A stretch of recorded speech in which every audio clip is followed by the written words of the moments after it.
Peace, y'all. Welcome back. Drop a one if you can hear me. Dirty Dirt. One question. Do you got smoke? You damn right. I got smoke, my nigga. Okay, what's your smoke? Well, um, I remember before you was trying to compare the Earth to like a desk, like a flat desk with the sky parallel to it. Now, if the Earth was flat, I mean, how do you explain like if you would put a big ass hole in the middle of the desk? Like the Earth got big ass holes in it, like craters and caves and shit. Okay, I would say that'll be similar to a flat piece of Swiss cheese. The holes wouldn't take away the flatness. But the holes would definitely add to it because once you go down in those holes, the elevations change and the That it's no that's longer not flat. that's not really a that ain't a flat Earth debate though.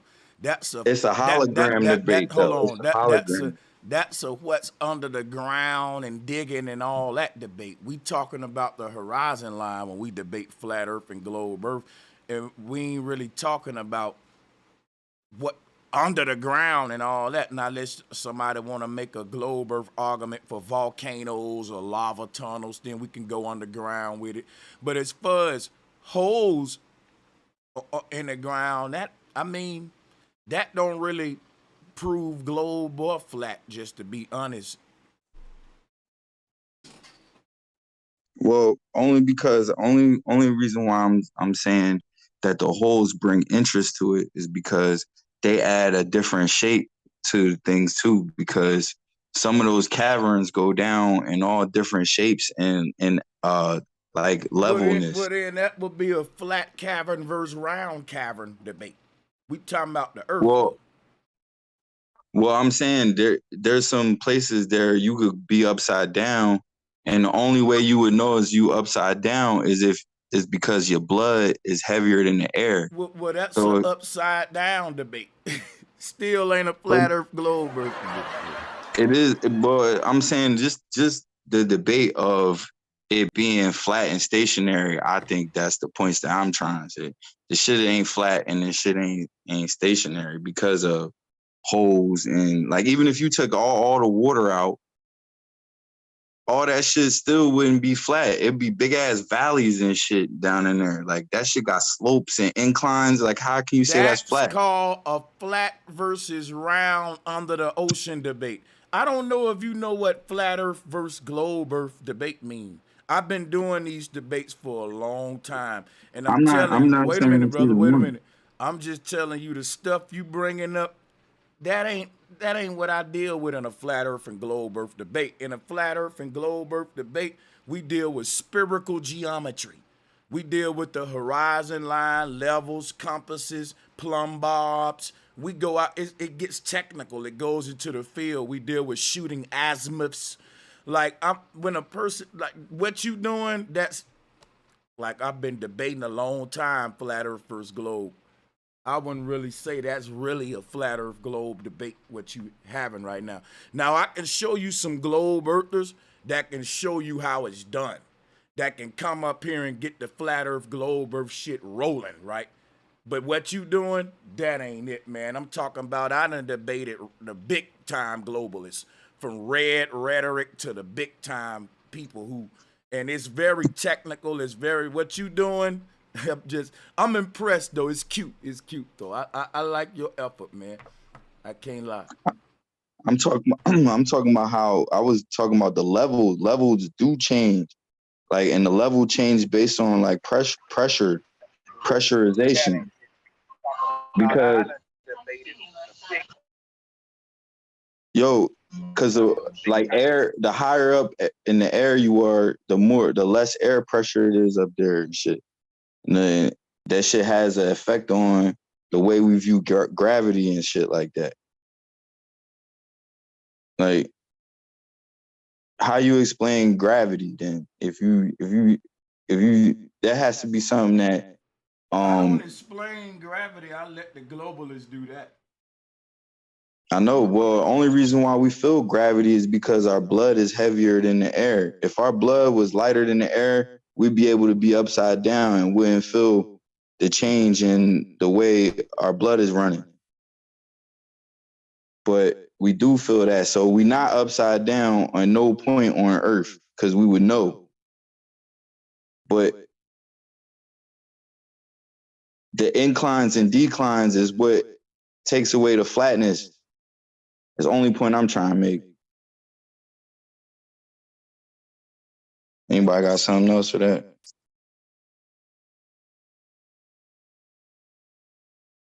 How can you say something's flat and it got inclines and declines?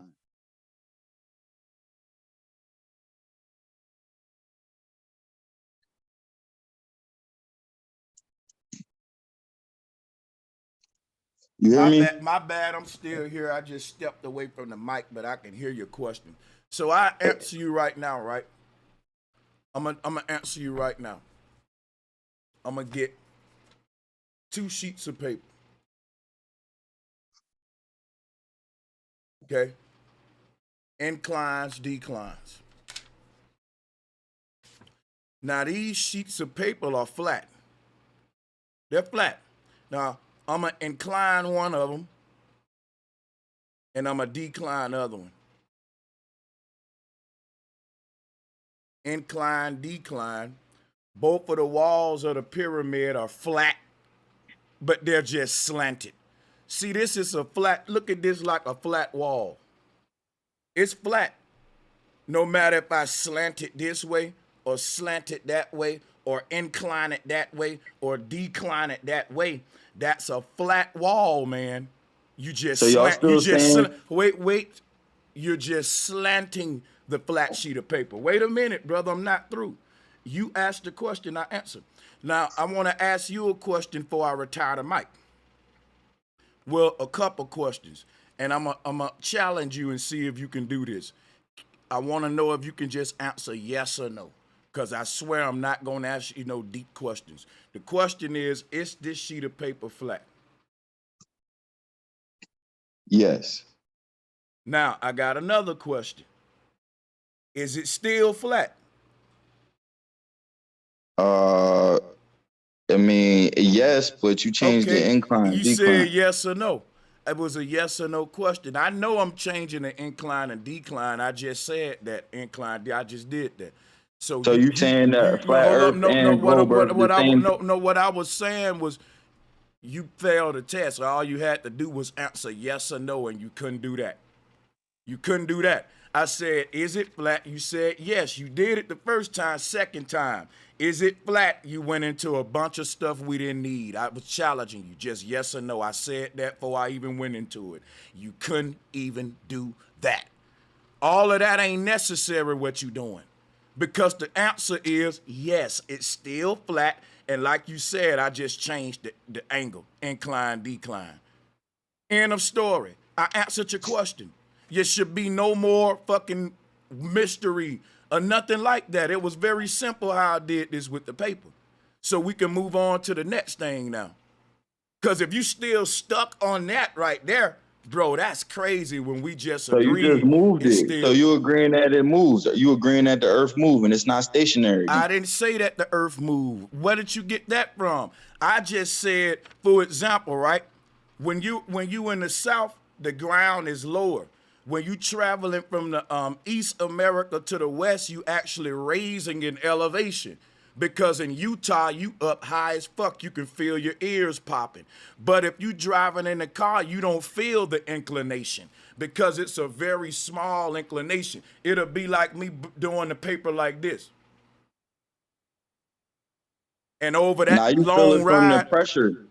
So You what I'm feel it from saying, the air pressure. You gotta pop your ears. well, of course I feel the pressure from me rising in elevation, but I don't feel it in my car is what I'm saying. I don't feel it on the road. And the road is what's inclining slowly over time. That's what I'm saying. So the road is still flat. It's just slanted. Like we said, it's inclined, it's slanted. That's what I'm saying. So you saying Earth shaped more like a sound wave than just a flat piece of paper. More like that should go Well, up and now down. I like what you said about the sine wave. I wouldn't say Earth shaped like a sine wave. I would say basically the energy of the heavens that create time and night and day is more like a sine wave, or that's a sine wave type of motion. But as far as the ground we walking on, I think we walking on big ass plates. And these look, this is what I'm saying. You got, just say you got a whole section of America that's flat, just like this paper.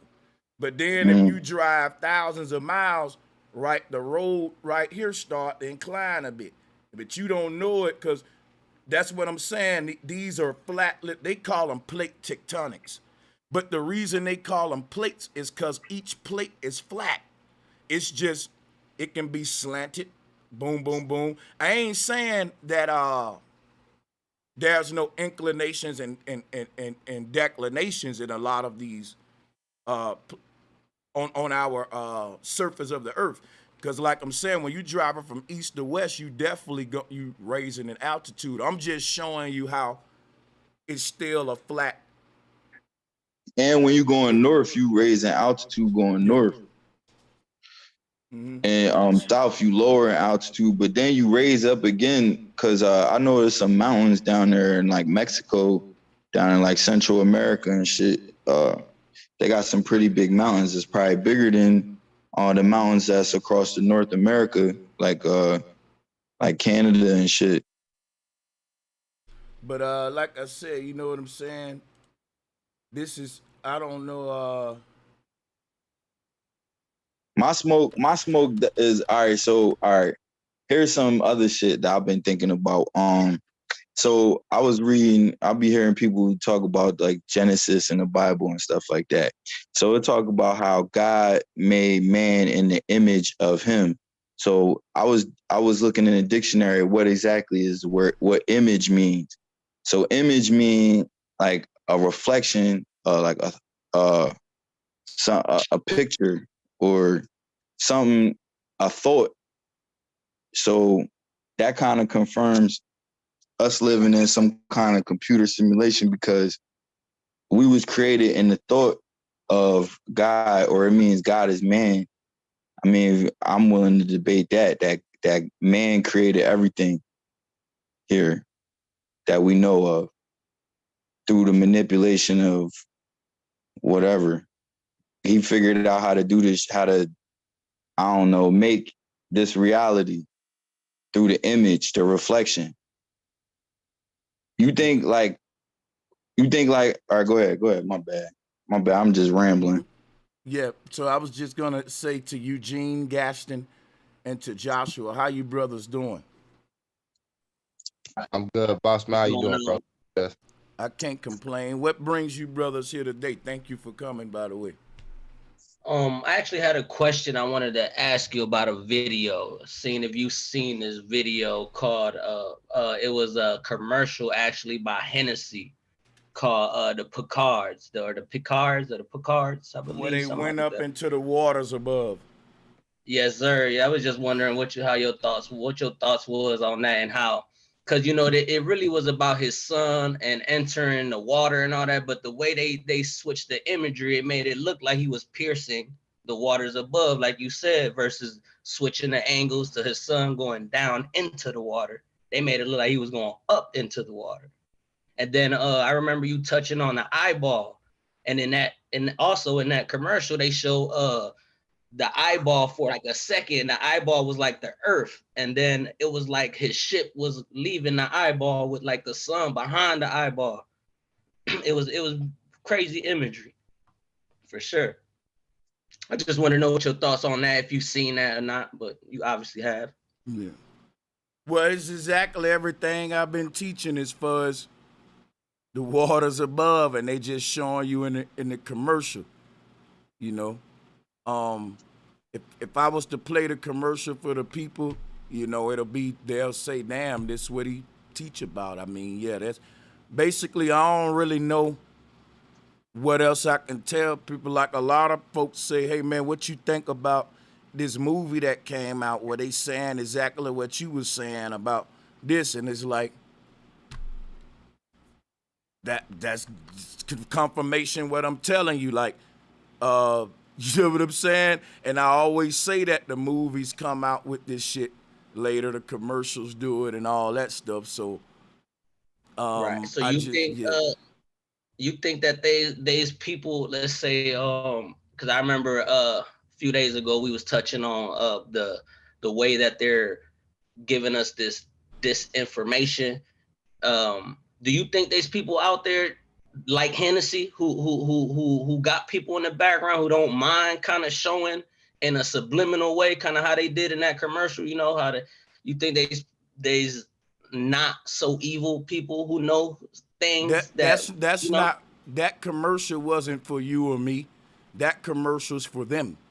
That commercial is them talking to each other and reconfirming they Okay, speaking the okay, truth over our head.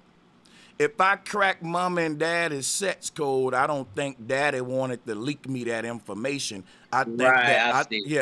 I think that my young mind just growner than what they think, and they thought they can get that shit over my head. But I know that coded language, that means some fucking about to go on. You know what I'm saying? I Word. don't think they wanted me to crack that code though. You know what I'm saying? Okay, I get it. I understand. Understand. Because Yeah, think that's about it, the average person ain't gonna see all that from that Hennessy commercial. The average Right. globalist living their life, the average, and that's talking most of the world, billions.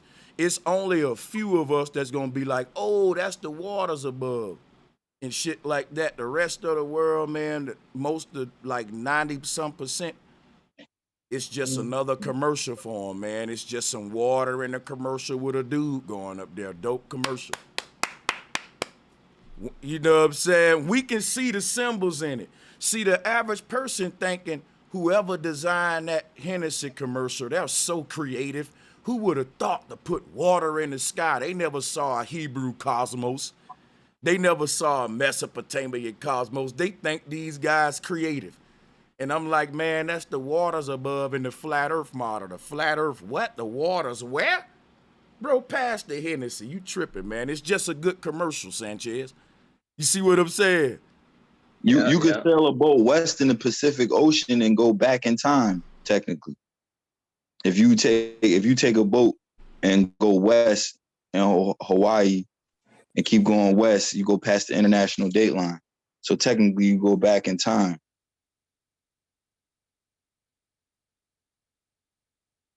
That's interesting. And If not forward in time. welcome to the bill, O'Brien. I'm gonna start doing some couple of reviews and shit here in a minute. What's good, O'Brien? It was good to the panel. I just had a question that came to me. I wanted to ask you about so if we excuse me, what kind of being hold on.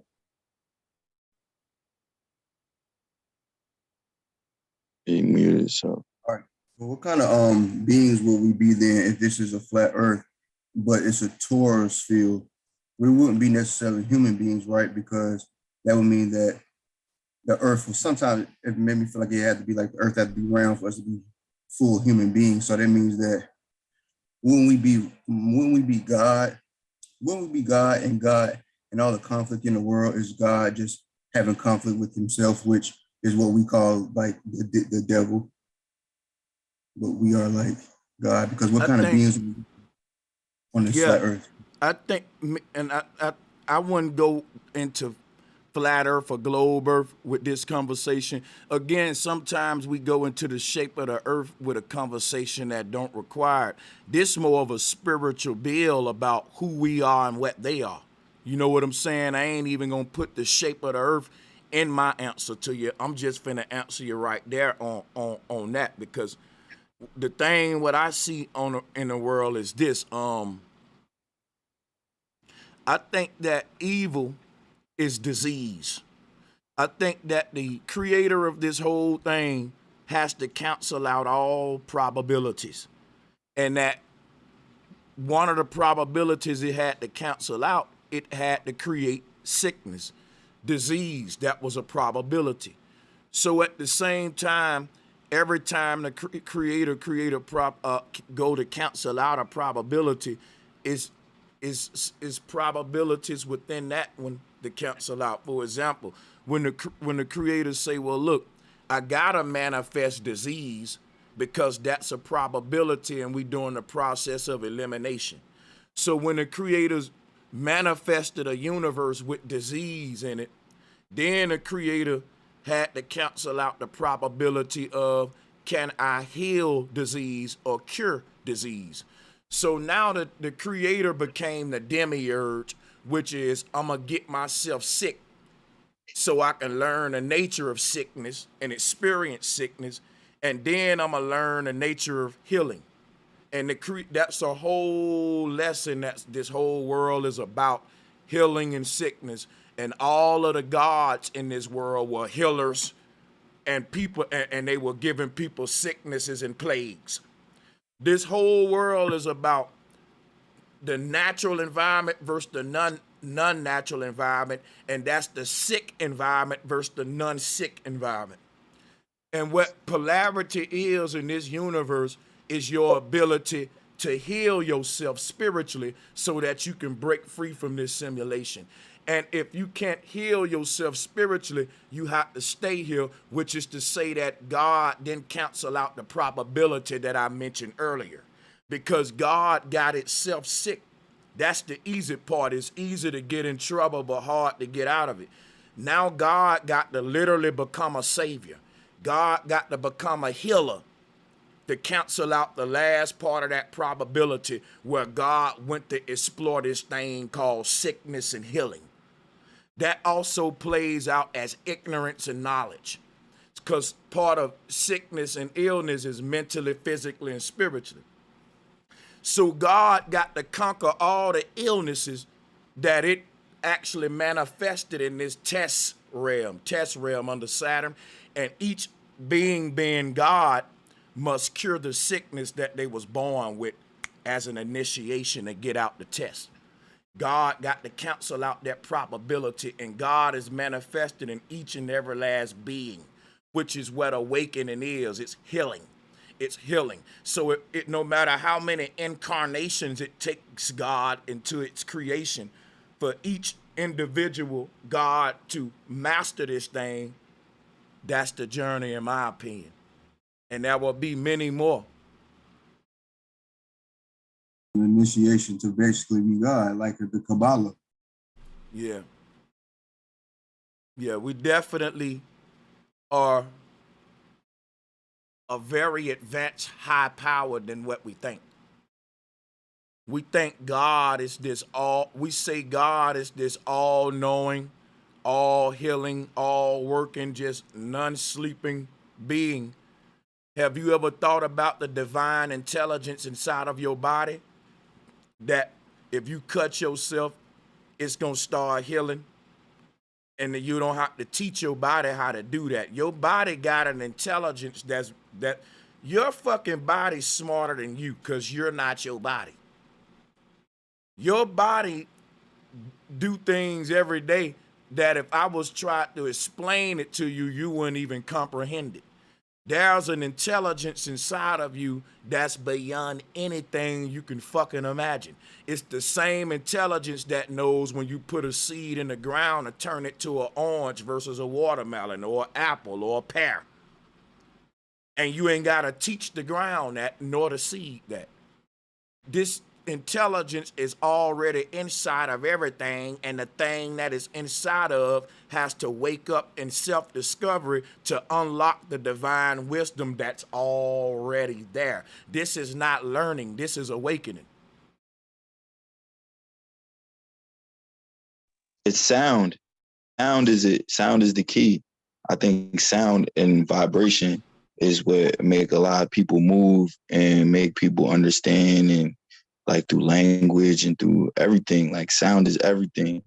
And that shit is probably the key to getting messages across to do what you want or to affect the universe. Yeah, I believe we move off vibrations. I believe we're vibrational people. Your vibrations That's are it. your are on it is Vibrations, what you mentioning, that's called energy and motion. So another way of saying we move off emotions. Now the people in power don't want us to be emotional creatures no more. They want you to say, man, well, you too emotional. Emotions is energy and motion. That's the main thing that make you a human. And they want to take that away from you during a time of transhumanism. A robot ain't got no emotions, and that's what they want to turn us to. So the first attack is on emotions, the thing that tells you, man, no, I shouldn't do that. I feel sorry for that thing, or I should care about that, or I should rise up against that because that ain't right, or I should see that. The first attack on free will is an attack on the energy and motion. I agree. I think that it's just about trying to stop us from being telekinetic. I think at one time we were able to like use the force like on Star Wars, like able to lift things with our mind, able to move and throw things with accuracy. Like I think they try to block the pineal gland to stop us from doing that. Like and training and stuff like that and throwing things is and doing mind games and stuff like that is ways to sharpen your mind and have different thought processes and stuff like that. And really, there's a room, right, that's so silent that it'll make you go dizzy because you'll be hearing your body, like your blood running through your body and shit like that. Shit's crazy how sound in the absence of sound affects you in so many different ways. Yeah. Yep.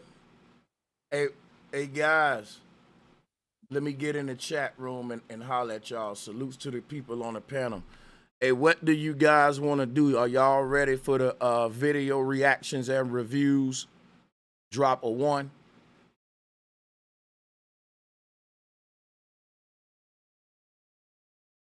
I'm reviewing a couple of random shits today, continuing on about the prosperity gospel.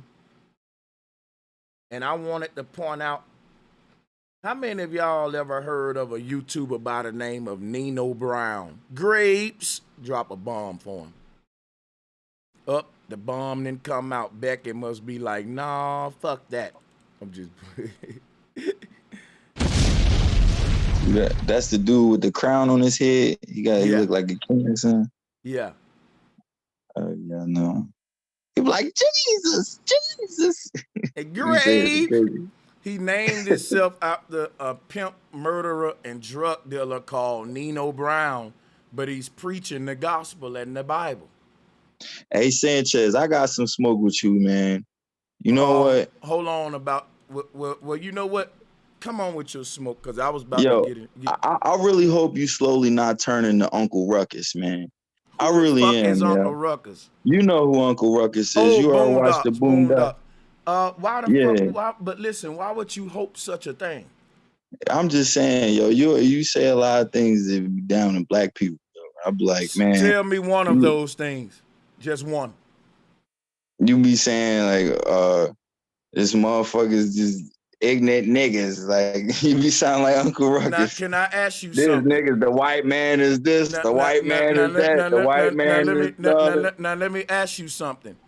Do I lie when I say those things? Because I ain't going to disagree with you that it may sound like Uncle Ruckus. My question is this to you, and you got to be honest. Am I a liar? That's what I'm concerned with. I'm not really concerned of me sounding like Ruckus or that one or that one. I'm really concerned if I'm lying to the people. So can you point out where I'm lying at? I'm pointing out how you not acknowledging how there's black people in power. There are black people that have just as much money as these white motherfuckers. And I always call them out. And listen. I always say, look, y'all, we talk about white privilege, but it's black privilege all over the world. I talk about the billionaire pastors in Africa and all these rich black folks that's part of the boule and tell you how they not helping their people and don't mean you're no good. So not only do I acknowledge these black folks in power, I tell my people how they not using that power for the collective to help us. I think that they are using it, trying to help, but it's just nobody believing it. That don't make me Uncle Ruckus. That just me and you got an intelligent disagreement that we can talk about intelligently. Nah, that make you Uncle Ruckus, man, because you was talking about how so it makes me Uncle Ruckus. Wait a minute. Shit. So, these niggas that killed my shit. So brother, can I chime in real quick? Nah, hold on. We're not gonna do that. We gotta get order. Everybody was quiet. Soon as the mess started, now that folks waking up. Alabama niggas known for selling out, man. Them uppity niggas, man. See, I think what you saying is agent shit. The way you talking is why black folks can't even unite.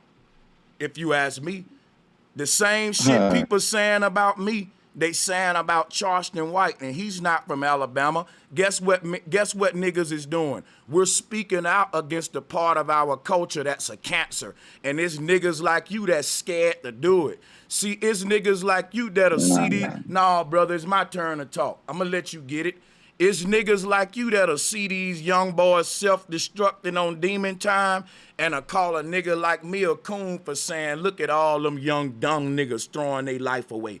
You want me to be nice to niggas that shoot up grandma houses and mama houses. You want me to talk nice to niggas that said we smoking on your baby op pack. Get the fuck out of here, nigga. I'll be a coon then. I'll be a Uncle Ruckus, but I won't be a bitch ass nigga to stand by and do nothing, say nothing. You could complain about the way I do it, but nobody else doing it.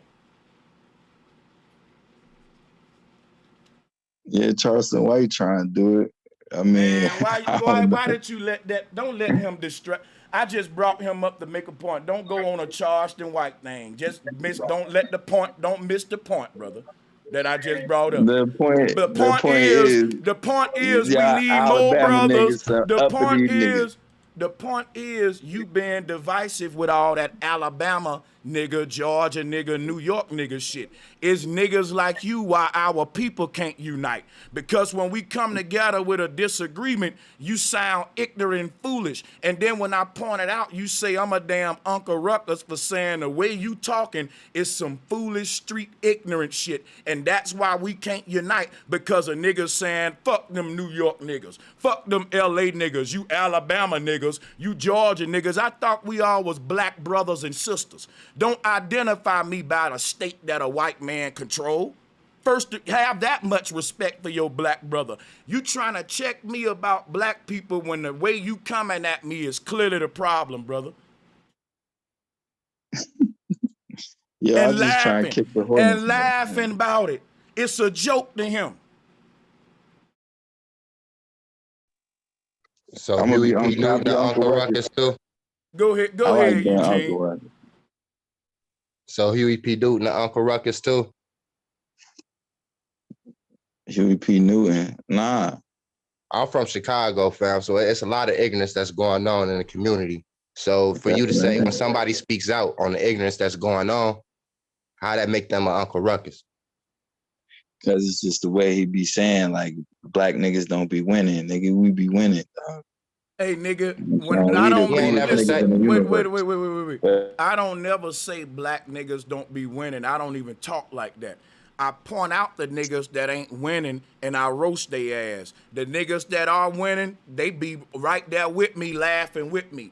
And now if you're a nigga that ain't winning, when I start roasting the niggas that ain't winning, you'll be offended. All the niggas who winning be on my side laughing with me. So the hurt dog cry. Only the niggas who ain't winning gonna be offended, bro. Nah. Alabama was it was a time the white man ain't want no niggas on that team. Why do you keep talking about fucking Alabama? I don't live in Alabama right now. I don't give a fuck. I just like talking about this shit. I haven't lived in Alabama for over 10 years. What are you talking about? You can't, if you want to talk about me, but you keep talking about a state that I don't live in right now. What are you doing? Oh man, you're being sensitive right now. All right, brother. I'm gonna be quiet and let you take the mic. You got it. I'm gonna stop being sensitive. You got it. Go ahead, bro. But can you I'm answer just the talking. question? What's wrong with speaking out against what the wrongdoings in the community, the ignorance in the community? You know what I'm saying? If our people was to come together instead of saying, just like how you saying he from Alabama, I'm from Chicago, but I learned how to network. I don't care if you're from New York, LA. I don't care where you're from, what you is, what you claim. You hear what I'm saying? Because back in the day, if you didn't know, Larry Hoover and Jeff Ford was cool when they was Moors, before the so-called gang banging. And for those out there who listening, there are no gangs in Chicago, they organization. So for those who trying to say you from here, you from there, what you claim, fam, that shit ignorant, man. That's ignorance, Nah, fam. nah, it's just priding from where you at. And it's just knowing that you partaking in this capitalism. This is you, You America, don't yo. You supposed the to take. You realest don't supposed to motherfuckers in the take world. pride in where you at. You supposed to take pride in who you are. Are you American? Yes, I'm American Are Negro. you okay? I gotta ask this question then. If you and another African American woman move to China, y'all have a baby. That baby's born in China. Is your baby Chinese? Yeah, So your baby would be considered Chinese. You would say my yeah. baby's Chinese. He's not African. He's Chinese. African and Chinese, biracial. Where you How? If you guys and your from? wife are both African, I'm trying Well, to see where's my I was born in conversation China, going right bro. now. where does it matter where you from, fam? How is you gonna call yourself That something if y'all motherfucker all the ain't same gonna know. people?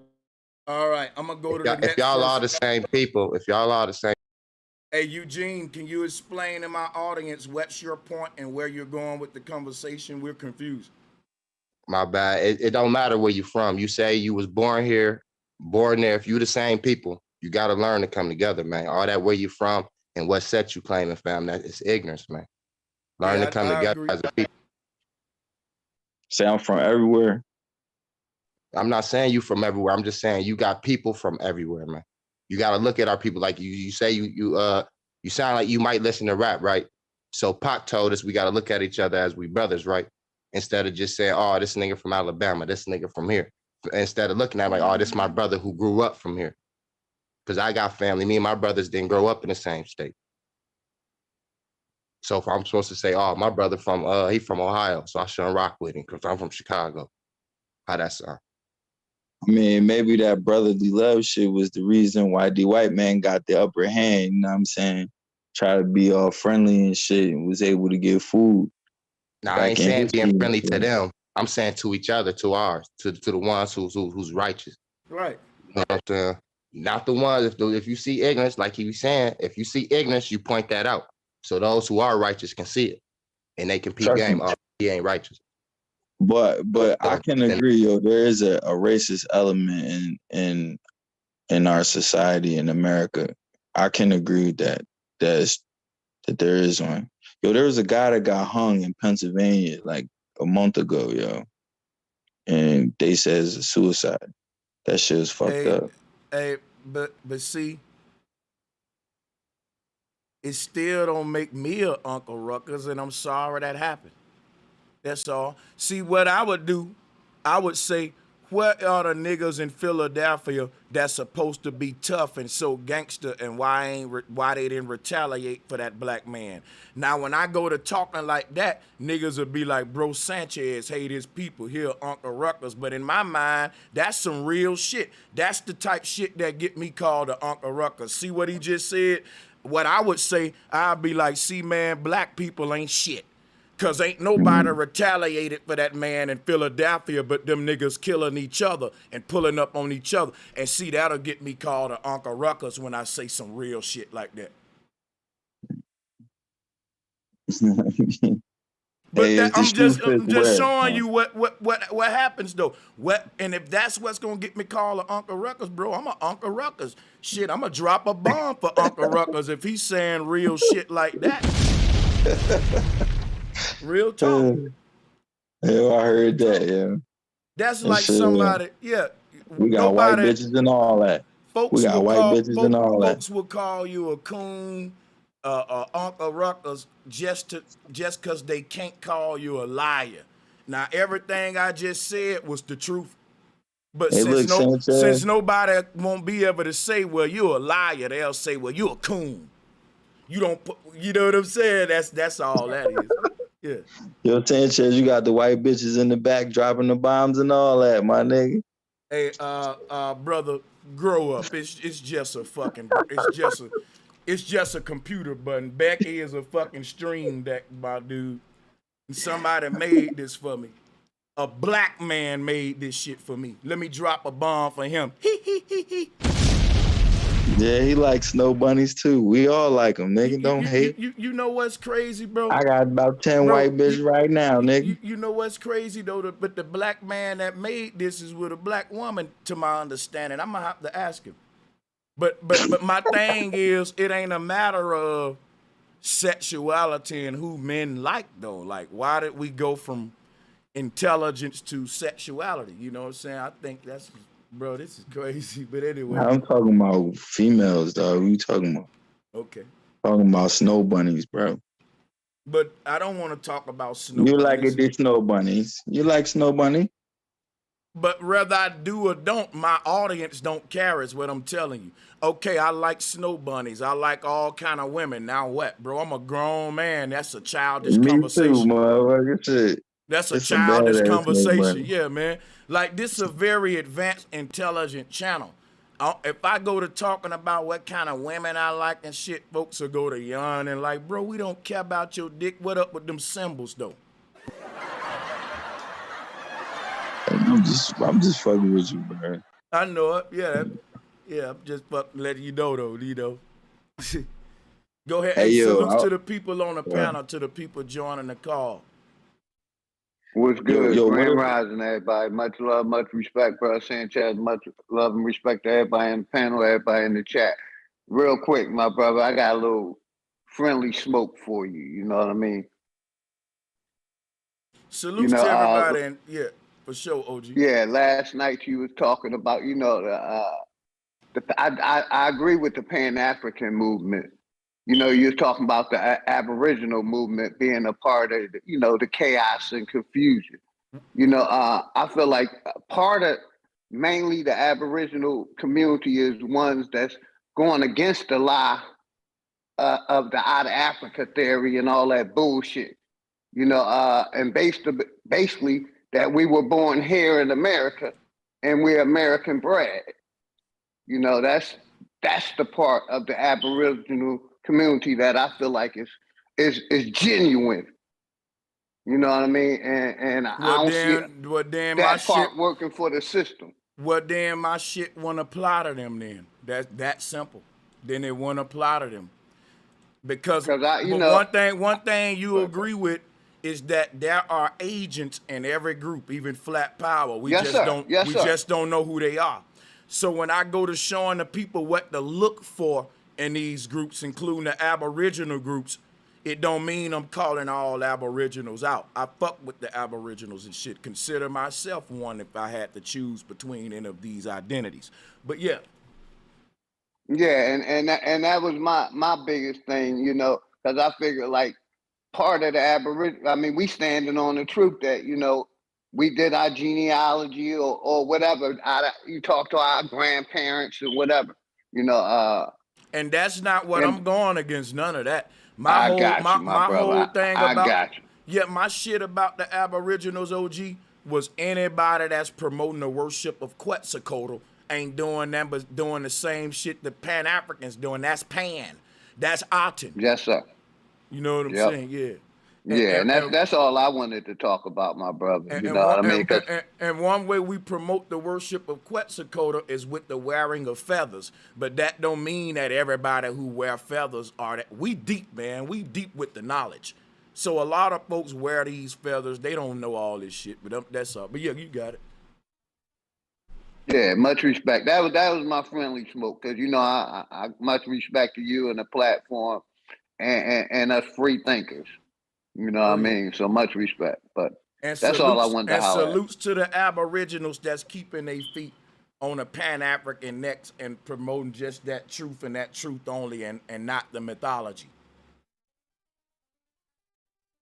Yeah, salutes to them and to OG as well. So if any aboriginals come after me, we know them the agents we was talking about.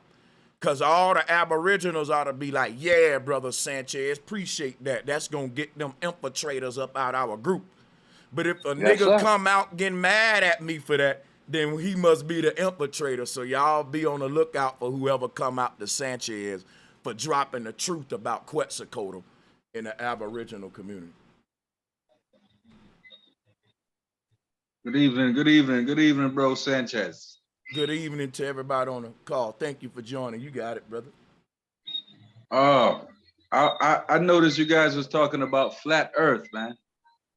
So I'm a little more interested in the flat Earth now because we've learned about this globe, this spinning ball going around in 1,000-mile-an-hour circles, and we not feeling that movement. Many tests have been done. We need to know what's going on and why. You came up with a point about Antarctica and the fact that Antarctica is blocked off by 40 countries. There has to be a secret there. There has to be where our secret to outer space lies. So what do you think about that? Like, because, you know, you don't want this guy that just came in, he was pretty boisterous, getting you out of your character, man. You can't let him do that. He didn't get me out of my character. I'm never out of character. Part of my show is for me to turn up on motherfuckers. Hit me, Becky. Yeah. Okay. That's part of what I look forward to somebody that think they can try me so I can give the people, show them what I can do, man. Yeah. Go ahead. Okay. Well, anybody that could comment on the fact that we're being held away from the Antarctica and what's beyond. Yeah, I think like the Pacific Ocean is the whole second half of Yeah, you're Earth. breaking up very bad right now, Dirty Dirt. You breaking up. I was saying the Pacific Ocean takes up the whole half of the Earth. So it's really on land on probably like half of the other Earth or the side of the Earth. And they said the Earth is at a 23-degree angle, right? So, I mean, it could be flat or round. You know what I'm saying? At some points it's round, some points it's flat. Yeah, Can you hear me? Yeah. We hear you, but we ain't feeling you. The people really want to hear from other people, I would say. Let me do a chat vote. Do y'all want to hear from some other people on the panel besides Dirty Dirt? Because it's like with Dirty Dirt, we got to keep repeating ourselves about the flat and round thing. And earlier, I went on and put up paper and tried to be simple with them, but I'm not going to keep playing with them. Like, I'm not going to go in circles today. I'm not going to baby nobody. So if it's okay with the chat, if they give me permission, we just going to move on. I'm not going to even respond to the shit you said.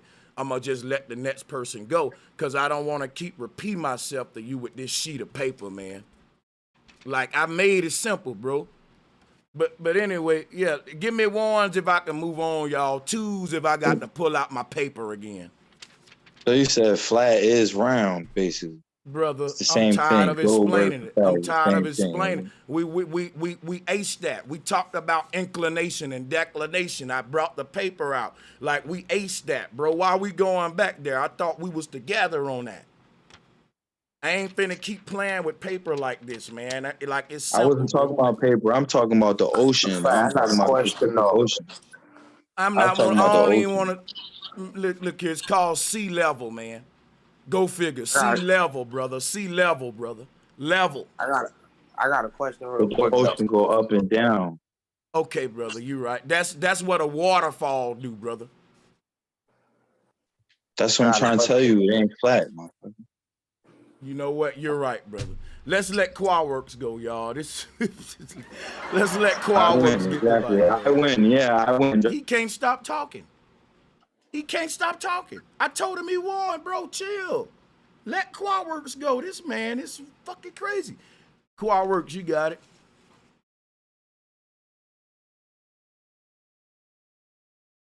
Dude, going crazy around this bitch.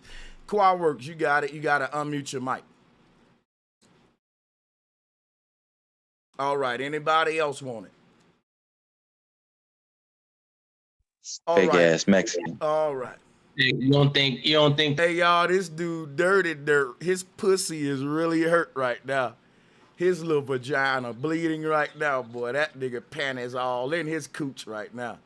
He can't let it go. I told him he won, and he's still mad at me. That nigga, hey, I told him he won, and he's still mad at me. Damn, bro.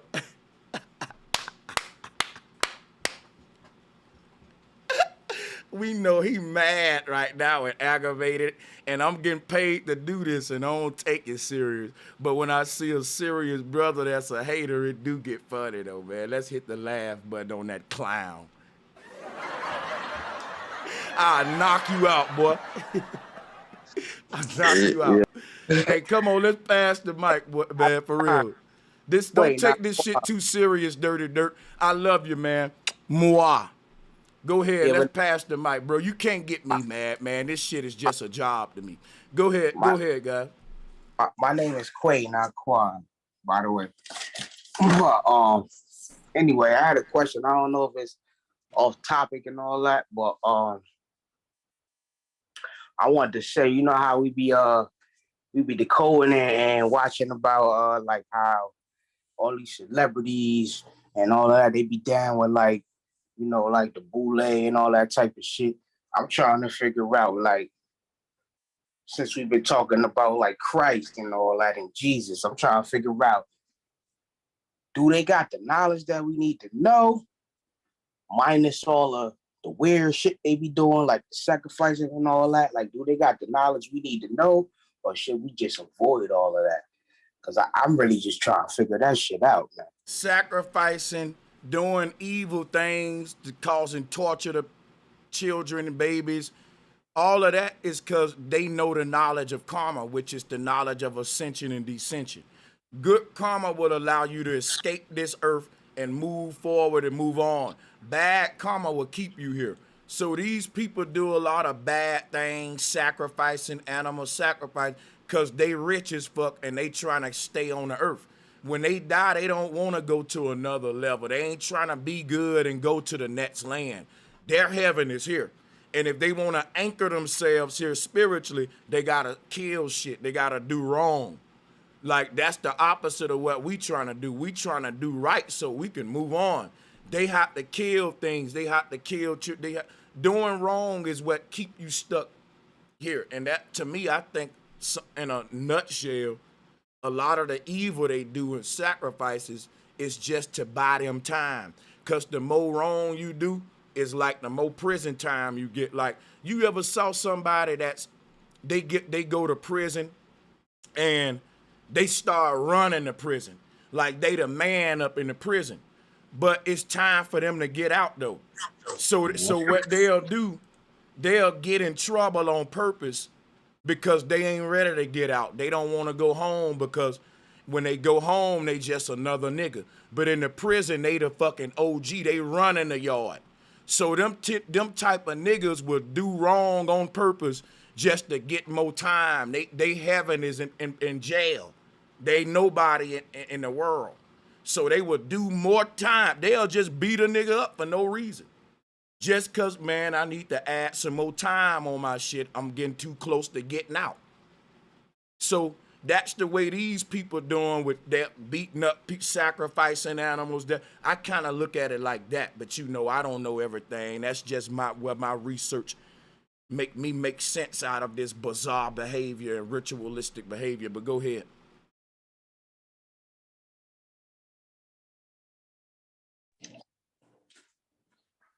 Yeah, nah, I get what you're saying about that. I was just saying minus all that the wicked shit.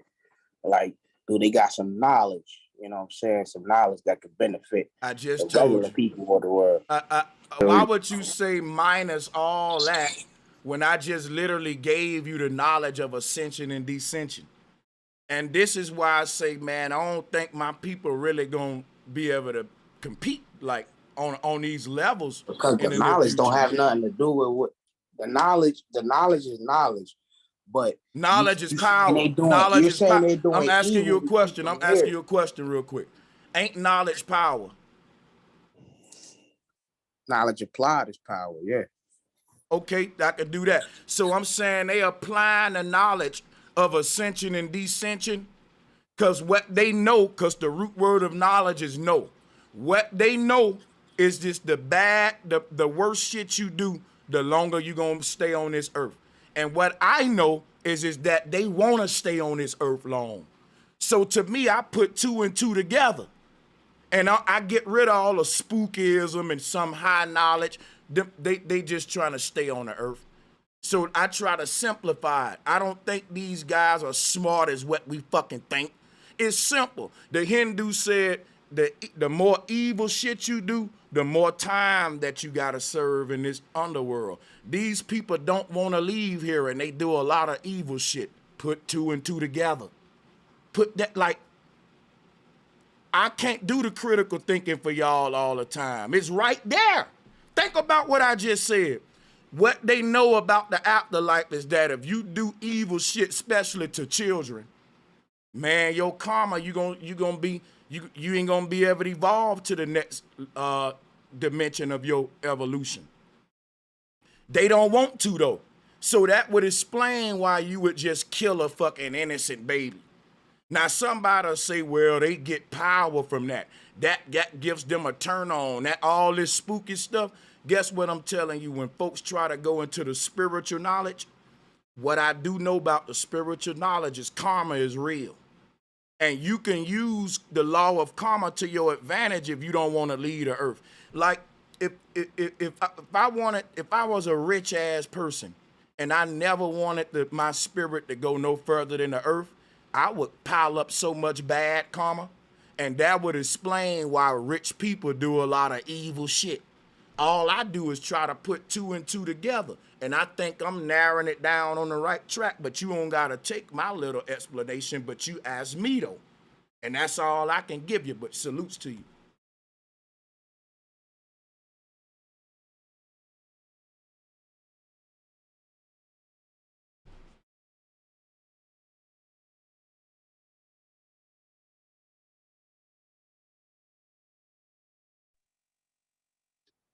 I'm still saying these white motherfuckers want to make us millionaires and billionaires, yo.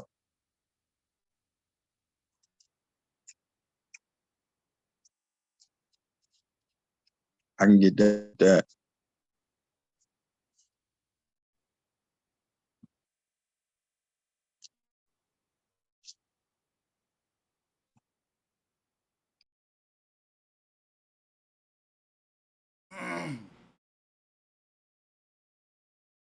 All right, let me go to my video reviews.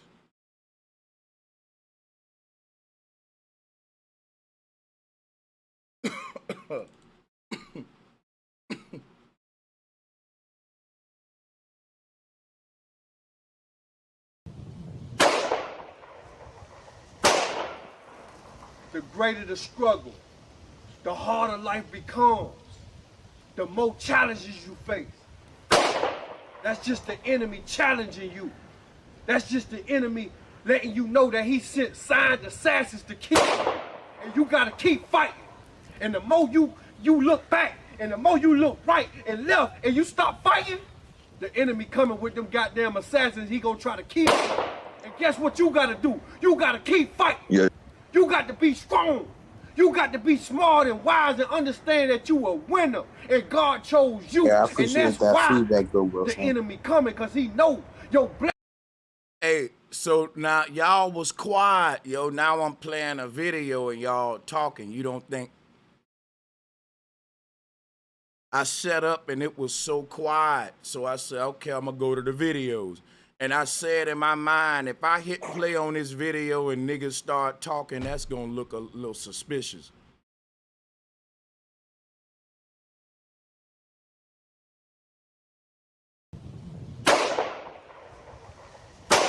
Hey, y'all, this is Nino. And I ain't gonna lie, I'm subscribed to him, and I give him a thumbs up on this stuff, and I like him. And you might get mad at this if you're a Nino Brown fan, but I like him because he make me laugh. His character is so animated and funny with them grapes in that crown and a little stout fella yelling like that. And to me, stuff like when I'm not live, this the type shit I'm looking at, and I'm smoking and I'm drinking, and this is what's entertaining to me.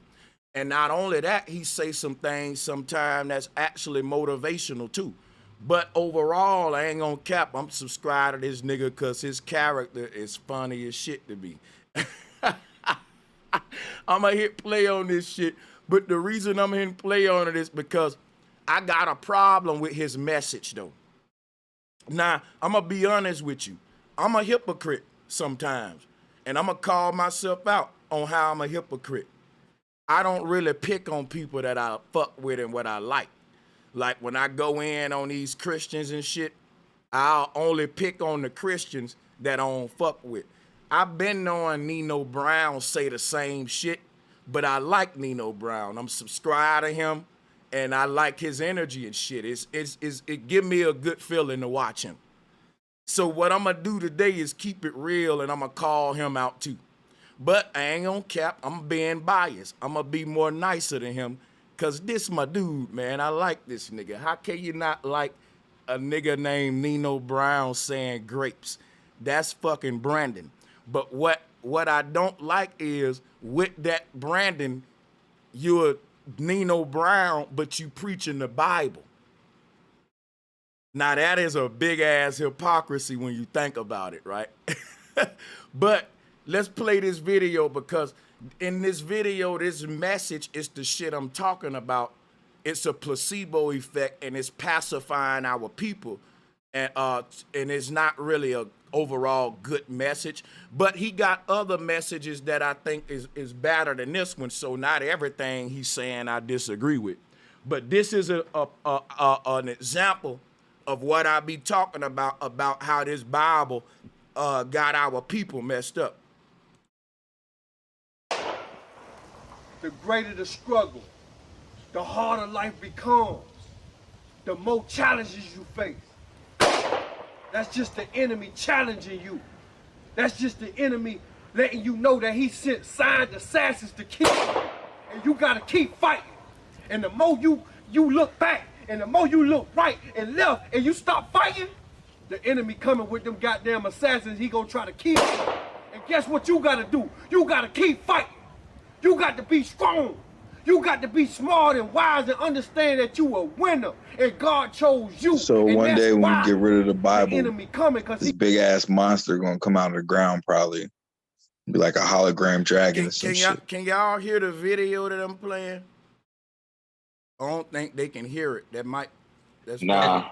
Oh my bad. You can't see it. You can't see it or hear it. Shit. Well, I can't see it. My bad, y'all. I'm tripping. I'm thinking y'all fucking talking during the video. My bad, y'all.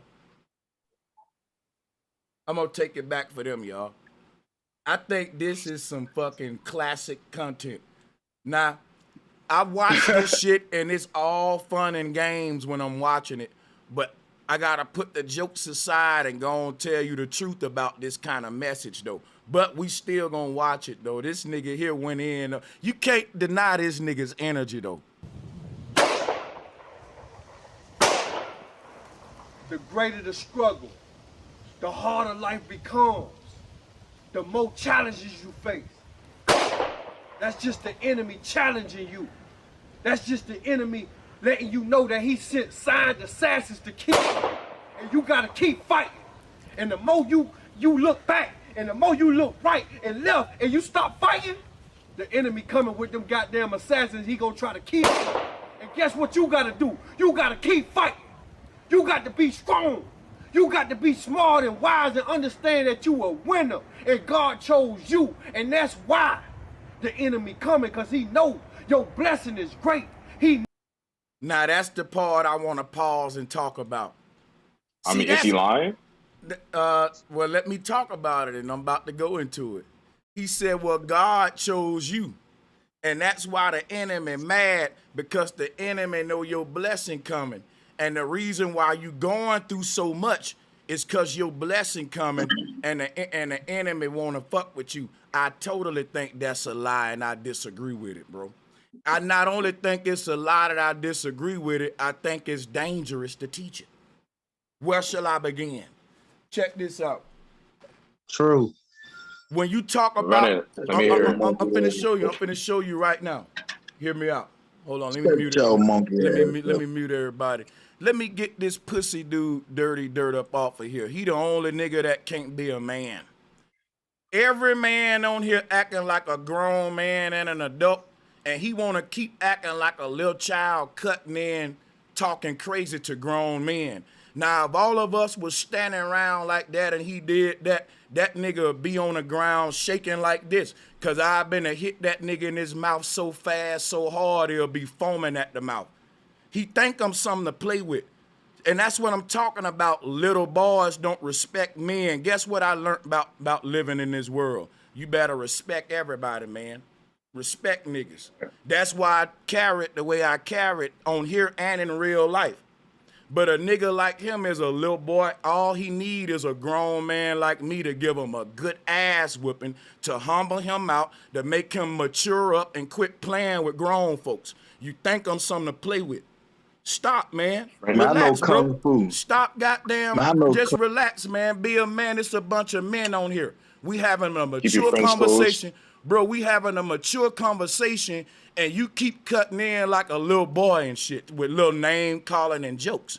In real life, bro, I would have gave you the whooping that your dad didn't give you, and it would have been a community service. Niggas like you are immature, you play too much, and I'm gonna show you that I'm a grown, you don't play with grown folks, little boy. I be in the ring all the time. Man, I will beat the dog shit out your little joking playing ass. Fuck you and your ring. I'm telling you, I can tell by your demeanor that you can't take one of these right here if I gave it to you. I work out every day for niggas like you who think you in the ring. You play too much. The way you joke and how silly you are, I know you can't beat me in a fight. That silliness, that silly attitude translate over into your fighting style. That let me know when you stand up, your posture gonna look goofy. And I'm gonna drop your ass with a serious posture. I'm nothing to play with. That demeanor you got is goofy, and ain't no way a goofy nigga gonna win a fight on me, bro. Man, Sanchez, you like one. Bro, quit motherfucking sizing me up, nigga. Mayweather the Man, same. I can see your Mayweather the same. heartbeat. Mayweather the same motherfucking height I am, and I'll take you, dude. I'll take you fair and square, fair on his fade, win or lose. Now let's keep the mic going. I can see your heartbeat, little ass boy. All right then, but okay, let's keep the conversation going. You acting like the little boy right now. We men talking about serious shit, and you talking about I can see your heartbeat. Quit playing with me, man. I got children. Now let's pass the mic. Man, chicken little chest hanging ass over, man. boy. Let me get somebody's son up off my show. Salute, brother Sanchez. Let me get somebody's son up off my show, man. This little boy keep being a distraction. Let's go. Y'all can kick a topic. Yeah. All right. So I'm gonna say what's up to everybody in the panel. You know what I'm saying? How y'all doing? Let's change the energy real quick. I don't really got smoke, but I got a little theory. So for me, I've been doing research on, shamanism, all these little isms. I'm trying to see where, the central is at, right? So what I'm coming across is a lot of like the topic sacrifice, right? And the topic sacrifice to me is a little bit interesting because I feel like it wasn't something that, I don't think it was something that was physical. You feel me? I feel like when we go back and do research, the Western civilization, they made it something that was physical, like we actually killed these animals and sacrificed them to something, but I feel like it was something more metaphysical, right? And I feel like them observing us from their perspective, they had to make everything physical to then turn the situation we're in to this, negative state. I just want to hear your perspective on that. If you need me to elaborate, let me know. One more time, you're kind of low. Yeah, just elaborate. All right.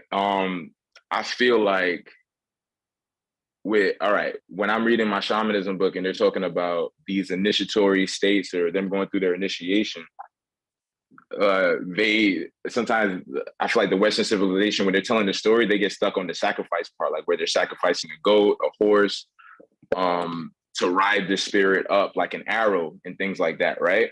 But I think it was more spiritual, less physical. I feel like when the Western civilization got their hands on it, they were like, oh, let's really start, killing these animals and sacrificing. I feel like if we weren't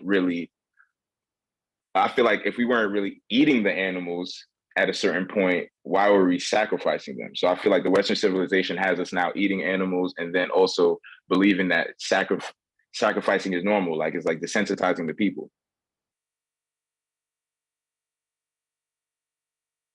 That shit. Can I hear something? I've thought about that before, and that's deep.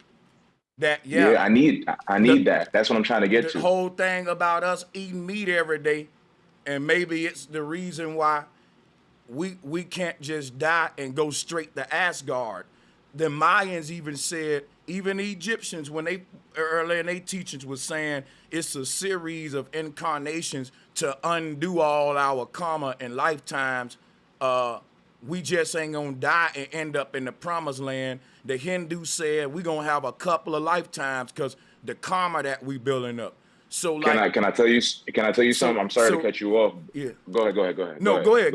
You got it. Nah, so like, yeah, and what you're saying is real shit, but I'm not coming from the perspective of a vegan or somebody. Like, eat what you want to eat, but I still feel like you have to, I'm gonna say this in a tricky way, like you got to take in the right herbs to kind of cancel out some of these things, right? Like a good way to be like, you could eat all the meat you want, but take in some kale so you can break that meat down. You see what I'm saying? You can shit it out. What I was saying was like the Hindu was saying, just we can get to that. Go ahead. Just say you eat meat. You're right. The meat gonna give you instant karma in the form of bad health. That's another form of karma. That's called instant karma. So to counter that, we use herbs. But what the Hindu said you can't counter is the dharma, the part that, for example, that animal suffered, and you didn't just eat a bunch of poisons that made your body sick. You ate a vibration that you took into your aura too. That animal was sad. It had depression. It was fearful. And you ate all that too. And these are heavy emotions that's gonna weigh us down and make our karma longer of incarnations. Yes, 100%, right? So let's tap back into how shamans would not only like I said, I feel like Western civilization took the whole sacrificing and think it was literal, right? But if you go in, I feel like the shamans, like maybe the animals died naturally and then they started to wear the suits, right? And then they would wear some of these suits in order to like tap into the lower self, right? But the way they were doing it, maybe they were doing it on a higher vibration. You see what I'm saying? So I feel like when these Western civilizations seen like them wearing the animal suits, they probably felt, no, they had to kill it. They had to actually sacrifice it. When in actuality, what if that animal died of natural causes and the suit was gifted to who was worthy to wear it? Well, let me answer you. Know what I'm Let me answer you. Animals can't die naturally quick enough for a village to give everybody a coat. In other words, what I mean is you only got so many months before winter comes. And if we just wait on these animals to naturally die, somebody gonna freeze their ass off. Ain't gonna be enough coats. We gotta kill some of these animals if everybody gonna have a coat, shoes, pants, a hat. You're right. But what I'm trying to say is though, what if the animals that died naturally, what if that suit was gifted to the shaman that deserved it? I'm talking about before all of this was happening, right? So now what if later on in time, civilizations was like, you know what? Why does the shaman only get to wear the suit that protects him from the cold? You know what? We all could just go kill animals. You know what I'm saying? Listen, but here's the thing. The shaman don't live in the cold. So the shaman ain't the dude that was hunting animals for suits. Our ancestors is the original shamans. The people that was Yes. hunt animals for suits don't know nothing about no shamanism. And the shaman didn't live in no cold places. The shaman only lived where the mushrooms grow at, and that's in tropical jungles like the So Amazon and stuff. so doing research, right? Because for me, I try to get in like the Pangea mindset. So with the Pangea mindset, I feel like, what if there were shaman? Because I'm reading up on shamanism in Siberia. You see what I'm saying? So Listen, guess what? Guess what? That's fake shamanism. That's the people that hijacked our culture right there that you read. Them the ones that's from the cold right there that I'm telling you about. Yeah. And I agree with that. So now, what if there really wasn't any sacrificing? You see what I'm saying? And then the Western was like, you know what? Let's put this in here and add this. Because I feel like it was just something they didn't get. Well, I get what you're saying. You saying maybe our ancestors weren't doing all that stuff, and it was we them. were not. And it was them. Yes. But see, and they tried to rewrite. But what I'm telling you ahead. is, I can point out a time. You're right. We weren't doing it, but I can show you a time where we then became victim to Babylon, just like everybody else. Even Hell yeah. Because look at where we at right now. Yeah. You see what I'm saying? So I know, but I'm talking about what if. And if that's the thing coming on in my head, the vision that I'm seeing, you see what I'm saying? Yeah. Like I think that's that light right there. You see what I'm saying? That's the Polaris. You see what I'm saying? Well, you know what? I'm gonna tell you right now, you're 100% true. This is not our culture. We weren't sacrificing animals and all that shit. We learned that from the fort. That's cap. We learned sacrificing that. and then no, I'm gonna sacrifice and then I'm gonna do what you say. Well, I'm gonna give an offering. Get the fuck out of here. It's cap. Yeah. They didn't understand what we was doing.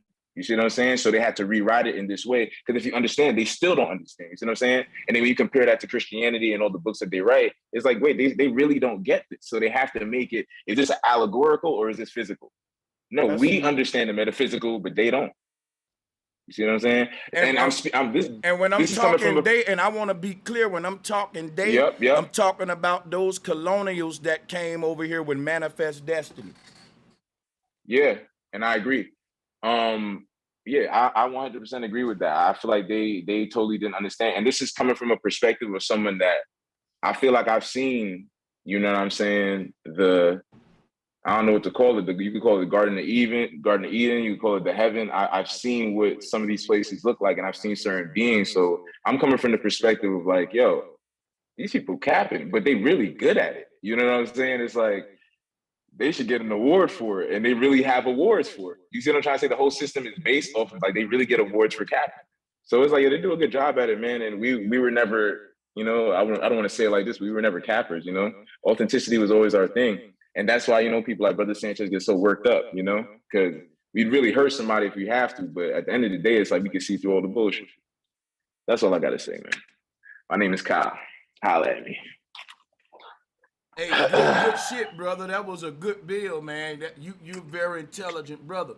Hey guys, I'm gonna leave the floor open for everybody. We got a couple of people on. I'm gonna leave the floor open for you guys. Go right ahead. Got you. Wait. Drop a bob. Drop a bob for me. Drop a bob for me, Sanchez. Drop a bob. Yeah. Go ahead, guys. Yeah, I just was gonna say, that was some good shit, my brother. You know. That's why I got into eating the way I did, you know, not studying it or nothing, just basically studying myself. You know, I've been a fruitologist and a vegetarian for 10 plus going on 12 years. And I clean my body out regularly. And that's one of the reasons I do it, you know. Wait. Can I ask you a question? Can I ask you a question now? Yes, sir. As soon as you started doing that, did you start to feel, did you become more sensitive to attacks? People attacking what do you mean? In a spiritual way? I'm not a very spiritual person, my brother. I respect that. You know, but I do that. I do it for myself. And like, I clean my body out regularly because I basically seen what was going on with this pandemic and how they was lying. Like I'm heavy into the herbs. You know, I do take sea moss, black seed oil, flax seeds, chia seeds. Run it up. Ginger root every day. That's a part of Run it up. Yeah, and I do like 11 different fruits in a smoothie. and I clean my body out and drink a lot. I mean, gallons of water every day, and I've been doing this for a minute. And basically, I'm disease free. I don't have no pre-existing conditions. My health is good. My attitude is good. All my equilibrium is all good. You know what I mean? Because when you get my age, we start 50 plus. Your equilibrium starts to go off. But by me doing the herbs and putting positive energy in my body instead of the negative, like you was talking about the karma from the animals. My life has been good, man. I've been like just elevating self and working on self and getting all those evil spirits out of me, like you said, from the dead animals. Because it's been about 15 years since I ate meat. So that's all I wanted to touch. I totally agree with those. I'm gonna come back. Getting those negative energies out. I'm gonna piggyback again. I ain't saying I don't eat meat. You know what I'm saying? But I definitely feel like it's necessary to see what it feels. Because after you eat a huge dish, right? Let's say the Thanksgiving meal, what you gonna feel after is the itis, right? So after I taken my smoothie with my maca root, you know what I'm saying? You could take some galangal root. I do a lot of roots. You feel me? I do Tungat Ali, you know what I'm saying? And I do goji berries also. Goji right? berries You could do sea moss too, you know what I'm saying? All of that. Just see how you feel, right? So I don't feel the itis from that. I feel something else. You know what I'm saying? So I noticed that I'm like, oh, this gotta be the sun and the moon. Like if I'm feeling itis from one thing, let me see how I'm gonna take in the other thing. I noticed that one of the most major things I noticed was, I don't want to get too TMI, but I definitely noticed that my shitting was regulated. I'm like, yo, I feel like I'm shitting like a kid again. You know what I mean? And that your stomach bacteria, that's very important. You know what I'm saying? And that's basically where all the quote unquote them demons live. So yeah, all I'm saying is listen to how your body's feeling. Back to what homie said, that's real shit. He listened to his body and he started to tap in. Back to my question though, instead of me saying you being like, were you more sensitive to attacks? Were you more sensitive to, let me rephrase it, were you more sensitive to seeing other people's projections and how they're not able to keep up with the upkeep? I guess that's a better way to put it. The best way I could put it for me, once, I cleaned my body, I got focused on more of mine. I could see what other people were doing, but I was mainly focused on what I wanted to achieve, constantly worrying about self, working on self issues that I had to work on inside of me. You know what I mean? Y'all need to listen to him. Y'all need to listen to him. All my energy on bettering myself. Y'all need to listen to him. You know what I mean? That's real shit. Not for nobody else, but for self. Yeah, no, that's real. And that's what I've been focusing on for a minute, man. I love listening, man. I be sitting here on mute, but I'm gonna start tapping in more. Much love to everybody. Whoever went to floor, they got it. Flat motherfucking power. Flat power, OG. Greetings, salutes to everybody that's on the panel, everybody that's in the chat. I want to respond to to iPhone with cleaning out your system, and if you feel sensitive to attacks. The main reason why you will fortify yourself with fruits and vegetables and high light food with a vibration would be so that you will not be vulnerable. Because if you're doing this to build yourself up, it's giving you, per to say, more of a spiritual awareness of how not to be vulnerable. Because if you're blindsided, your body full of whatever you call toxins or whatever, you can't see how somebody coming. You understand what I'm saying? So that's why I agree with OG, what he's saying, because I've been there before. And I mean, do you agree that there's different stages of awareness though? For me, I can see the attack, but also, be proactive and know how to deal with someone with compassion. The whole thing is to see like, wow, I'm seeing your thought cycle and how you're now thinking. And I'm like, damn, I would do this differently, but you know what? Let me focus on how to deal with you. Well, the only way you can see somebody's thoughts is by them clearly expressing them to them, because I have never met one person to actually read my mind. I know they have hackers that can hack your phone and hear your conversations or look at your videos and know what you're saying and how you feel about certain things, but I have never met one real true psychic. And I believe if they were able to do that, then they would actually be able to tell us how to combat CERN or how to dismantle it. So those type of things, I don't believe at all. I'd rather deal with the knowing, you know. And one of the things that I do know from being in the South, and I'm in Louisiana and I'm in New Orleans, I'm part of the indigenous Aboriginal community, if that's what we want to put any labels on it. But out here we have massive amounts of tribes that wear feathers on their heads. They make something that we call fans. We have trails. We have apron. We have bibs. We have all kind of things that we do for Carnival Day, for St. Joe night. And I understand what's being conveyed about the feathers and where it comes from as far as who you praise in Quetzalcoatl. And I don't have a problem with that. I mean, if I want to go deeper into it, I don't know that that's what we were doing it for in these times, but if they were doing that for that back then, it could be possible, but my conscience is not aware of that. I haven't tried to astral project back to the time when the first person picked up some feathers, how they picked them up, and what reasons they picked them up to put them on. But I can agree with Bro Sanchez on this. I do know the South is the cotton capital of the world in America. So yes, we did have organic clothes that we wore, and we possibly did make them first out of cotton. That's what the whole slave thing was about in a lot of the southern states, was our cotton, our corn, and our sugar cane. You know, and then not only that, our hemp, our marijuana is vastly grown in Louisiana. We're a growth state. We just got our laws changed. So, you know, to go back to where we are today in New Orleans, Louisiana, with all our Indian tribes that wear feathers and is part of the dress. Today is more or less a celebration than what it is ritualistic. You're gonna have people that do their chants. They got a song called Indian Red. And they got other chants.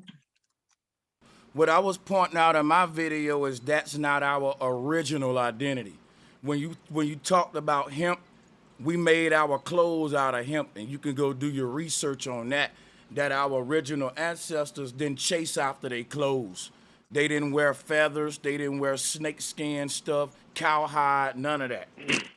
And No, what they wore was organic clothing, shit that can naturally biodegrades in nature, organic material. What, like today, how they trying to make vegan purses, vegan shorts, vegan shirts, because they see they done How fucked we the was earth. doing it. Yeah, that's how we was doing. We was way ahead of the game. Because they know this hunting shit ain't sustainable. That's why they keep saying sustainability issues. yeah, I wasn't disagreeing with you, bro. I ain't gonna never disagree with somebody else's logics or theories or ideologies or anything like that, or proven knowledge. I was just saying how in the South, yes, we possibly had everything organic because we grow a lot of stuff, even cotton. I believe cotton probably was the first thing that they had plentiful more than what it was with the other stuff. You know, that is organic, and we see that today. All your t-shirts is made out of cotton. Your cap, your inside of your tennis shoes, your jeans, everything is cotton. You know, they gonna put other chemicals in, other materials in with it too, like spandex, rayon, and all of that. But I Let was just me let talking me about let me how piggyback off of the feather though. So the feather in the head. So I was actually wearing one in my head today, but I think it fell off. I think it fell off earlier, but essentially, I think that was basically for like when the shaman was going into a ritual state. It was basically meaning him going into the heavens.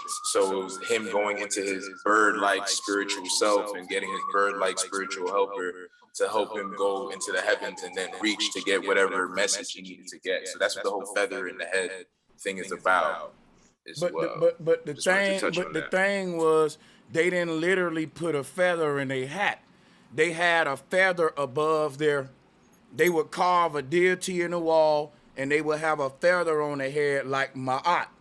But our ancestors didn't literally chase a bird down and put the feather up there to make that as a fashion statement.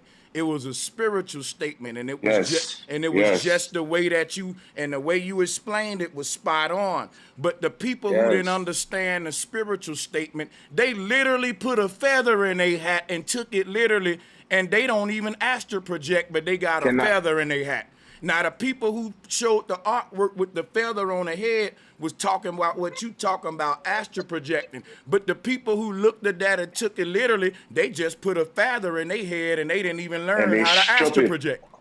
They didn't even learn how to astral project. Yeah. But can I hit you with one more thing too? So I was telling somebody this earlier. So not only going into the heavens, right? They also went into these lower regions as well, because the lower regions can help, and it's basically called shadow work, right? So basically, a lot of these beings in these lower regions are kind of the beings we first see when we first start meditating and things like that. That's why a lot of people get scared of this whole occult stuff. But essentially, those beings from the shadow world is what really scares away those other people that me and Sanchez was talking about. So they actually begin to pray to those people down there, those dark beings, when in actuality, those are just shadow work beings, right? So they're trying to bring us down into this dark, dark world and what they want to pray to, because they can't really raise out of the shadow realm being the netherworld, et cetera, et cetera. So essentially, these shamans or people like us have the gift to go up into the heavens, but because they can only stay in the netherworld, they start to pray to those beings. That's why we're in this whole mess. I just wanted to hit that off, and that's about it.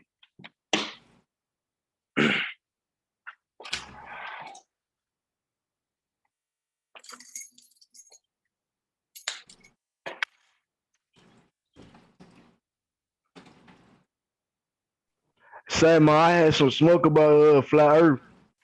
If get them, go get them, go get them.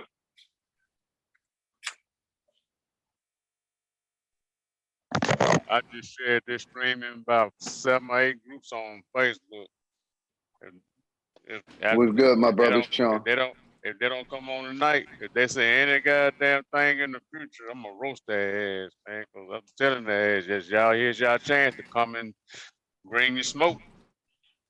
You know, that's how these motherfuckers is. They talk all that bullshit on the keyboard, but when it comes to opportunity to come on a panel and state your claim and shit down, they do the Sammy Davis Jr. They do the Gregory Hines, all that tap dancing. They scared, man. And it's funny because, you know, you got a lot of thoughts, you know what I'm saying? But what Mike Tyson said, everybody got a plan until they get punched in the face. Yeah, so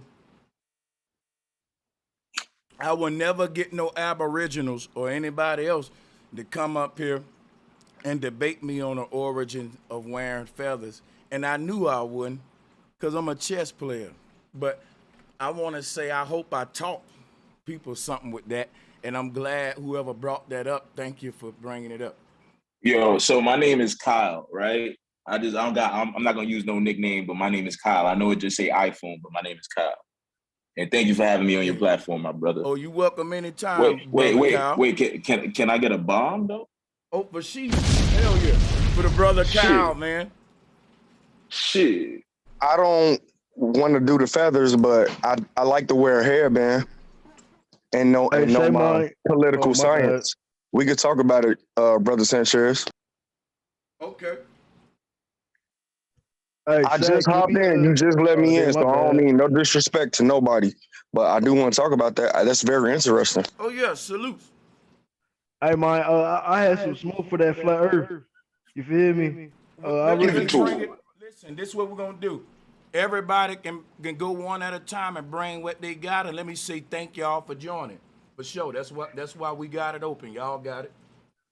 Give him the smoke. all right. I just want to say, no, I'm just here to, tell you that the Earth is, it's a globe. What's so funny, man? Yo, he's so tired of Hey, hearing this shit. He's so tired of hearing this shit, but go ahead, go Nah, ahead. for real. See, like, I grew up in North Memphis, and in school they taught us like, I had a white lady teacher. She had never lied to me about the Earth being a globe. You feel me? So I don't know why this white lady would go out her way and get paid a lot of motherfuckers. That ain't, you know what I'm saying? They not that, like in North Memphis, bro. Everybody got taught that this shit a globe.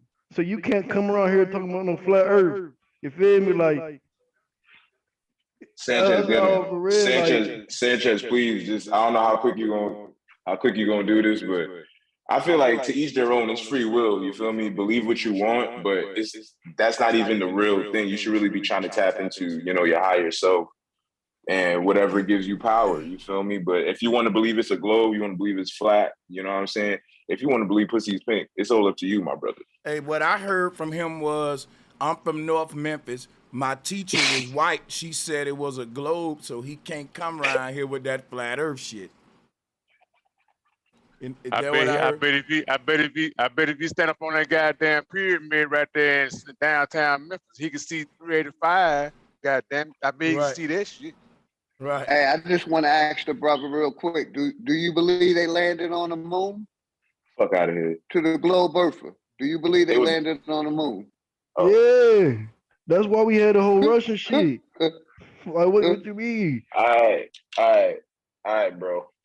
Bro, why would they lie about that shit, dog? If This they shit, did it once, like, why they can't do it again? Right. All right, bro. Same reason they lied about Christopher Are we done Columbus. here? what you mean they Are we can't do it again? They are we said they done They here? can't they do they it. go there all the time. Okay, What so you now I talking? know you. Now I know you ain't fit for this debate if you saying that. He's trolling. He's Yeah. trolling. That's the same dude from earlier. I know that. I'm waiting on him to cuss me out before I block That's him. why I asked him what I asked him, bro.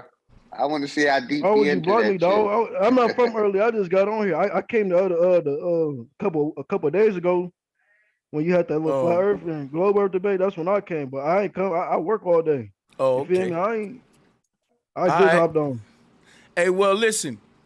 If we gonna talk flat Earth and globe Earth, you got to understand that they never went back to the moon after the first trip. If they did, you would have more blue marble images. They will give you constant updates and new images all the time. All right. Wait. So Sanchez, you think Wait, they went? what blue You think they marble? went? What'd you No, say? they never went, but he don't need. Oh. He think they went, but so I'm telling him they didn't go again, or according to what the lie they told. They said, they said they went one time. They told the one lie like they went, but they never told a second lie like they went again. But globalists think that though. But I'm telling them, your folks didn't even tell that lie. Y'all telling that lie. You know what I'm saying? They said they never Yeah. went again. Wait, yo, Sanchez, I don't know if you can see my video, but I still got the feather in my head. Shit is hilarious. I didn't even know. But yeah, man. I Basically, was what there I'm saying rocking in this shit. my bad. They haven't been since 1972. Yeah. And, So why? So you saying Russia and them never that war was fake too? That's what you mean to tell me that the whole space war and them using billions of dollars, that was all fake? Yep. That's what I'm Yes. telling you. Yes. Their whole world runs off of money, my brother. Oh, Sanchez, let me give you something. Let me give you something real quick. I feel like they created both time and money, right? And the funniest thing, what they doing right now, they buying time. Isn't that hilarious? That's crazy. How you created both things and you using it against us like, oh, the works. They the real chef with the pot. They the real chef with the pot, man. They be cooking up that crack. Yeah, and salutes to everybody on the call, man. All of you brothers, we got a full panel So anybody want to unmute and chime in, that's what's up. That moon landing looked like the Twilight Zone series. Wait, so the moon. Master Shine, if you want to go ahead and grab the mic, you are either Raven. We can go to the hands as well, yeah. Man, I just don't want to disrespect nobody. I feel like I'm new to the platform. I've been watching you for a minute. I'm pretty sure you familiar with me. I got respect for all y'all brothers, and y'all saying a lot of great things. I guess for me, my journey was really, okay, my sister woke me up. I was already woke though, because I was rebellious in church, right? So she woke me up, but it was like the Moorish stuff. But what I appreciated was they taught a lot about civics and history, and I think that's what we kind of got to go back to the basics. Like I asked you before, I'm like, man, where your 501c3 at, Brother Sanchez? Like, I would gladly be up under what you're doing. So, not in the sense of you being a pastor. I look at you as a master teacher. You know what I'm saying? We are master teachers, master students. Like, we want it for real. So that's my perspective. I hope I'm not speaking too fast or speaking too slow. It's like Actually, you're speaking to the left. What is your version of a 501c3? What's my version of a 501c3? And why does it benefit me to get one? Even though, well, because I'm listening. My fault. Not saying I'm not gonna get one, but I'm saying I don't understand why you would bring it up to me right now with such urgency. Go ahead. So we could be tax free. So because we don't like what the so-called churches are doing or the so-called black leaders are doing. You know what I mean? You're a person where you would teach us all how to have so the social security number, the straw man, amen, right? No? Hello? Okay, yeah, I'm with you. So all of this, the EIN numbers are 9-digit numbers, just like our straw man. So I want to raise the conversation to that level so we can understand, because like, I would really like to talk to you personally too, but I could speak it here as well. It's like we keep getting lost because yes, it is like the movie The Matrix. It's like we have to understand that right now we slowly moving our head out of the lion's mouth, our body out of the lion's mouth. They got us. You know what I mean? So that's why we try to change our name, and then we put the L's and the Bay and the boo boo boo boo. I'm not trying to be funny or sound stupid. It's like, that's what we're doing. So, but for right now, we got to understand we have to use the system to beat the system. Now, I still have an understanding is where they copied off of us anyway. All of how we operated tribally, period. I think across the earth. Yes. So this just is what it is right now. So they just using against us what we was already doing. I don't think the system is for us, man. I think, to be honest, their system is not. Yeah, so what we have to do. I don't really understand what he's telling me to do for real. I think the afterlife is for us. I'll try to break it down again. Okay, no problem. And I appreciate it. Yeah, no doubt. So this is my perspective, and I've seen it work in my life. And I have no problem to keep elaborating on it. I don't want to keep sounding smart. I keep explaining it. No, you actually are smart at what this particular topic. I don't really know much about this. We learning from you. Go ahead. Yeah. I do not do nothing with my social security number as much as I can help it. So we need our EIN numbers. That's how we become the master. That's how we become the employer. They're saying it right in our face. So it's like, I get that we don't like what's going on right now. At the same time, we have to use it to our advantage. All they did was copy off of us.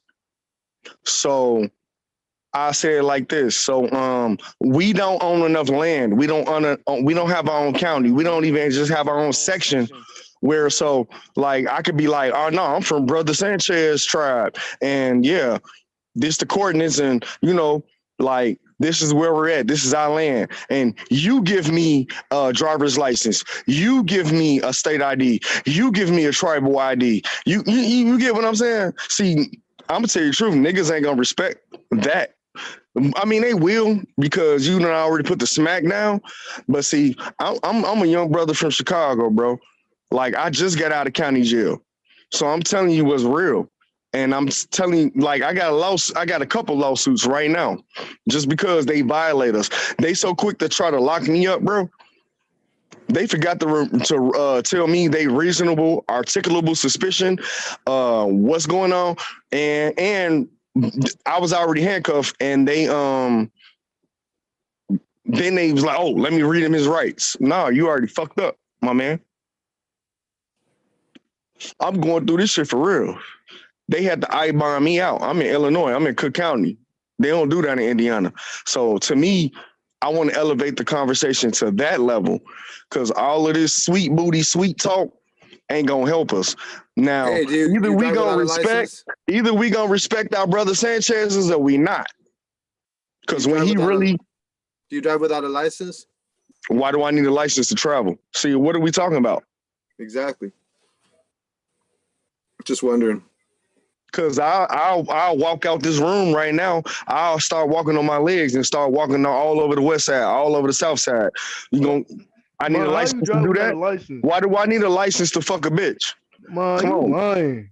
I ain't lying about shit. How you drive without a license? Come on, bro. Wow, man. I know wow. If I get... Wow. You clearly indoctrinated. Yep. You clearly indoctrinated. And I got the books to show you. Get in your car and drive. So what we talking about?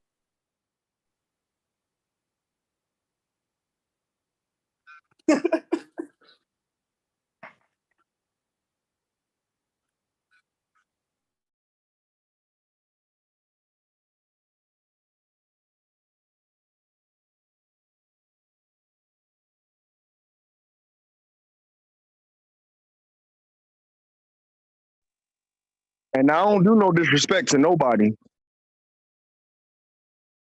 What I was telling them, y'all, was it is some people in our society that know some shit like about the system that they say certain shit when the police pull them over and they don't have a license. And the police let them the fuck go and they go to saying I can't even act like I know. But the police respect whatever it is. You these do know, guys Brother Sanchez, it's civil versus criminal. You do know. So let's talk about civil and our civil rights. If you go work at the DMV, you have to sign a disclaimer saying you're not going to disclose the fact that you don't need a driver's license unless it's a commercial vehicle. How that works? Because look, a lot of folks were saying like we don't need a license to travel. I was saying what the other brother was saying, bullshit. But somebody sent me some links a long time ago where niggas was getting pulled over without license and owning the police and getting the fuck letting them go. Now I saw videos where other folks try to do that and get their ass locked up. So you clearly gotta know what the fuck you talking about.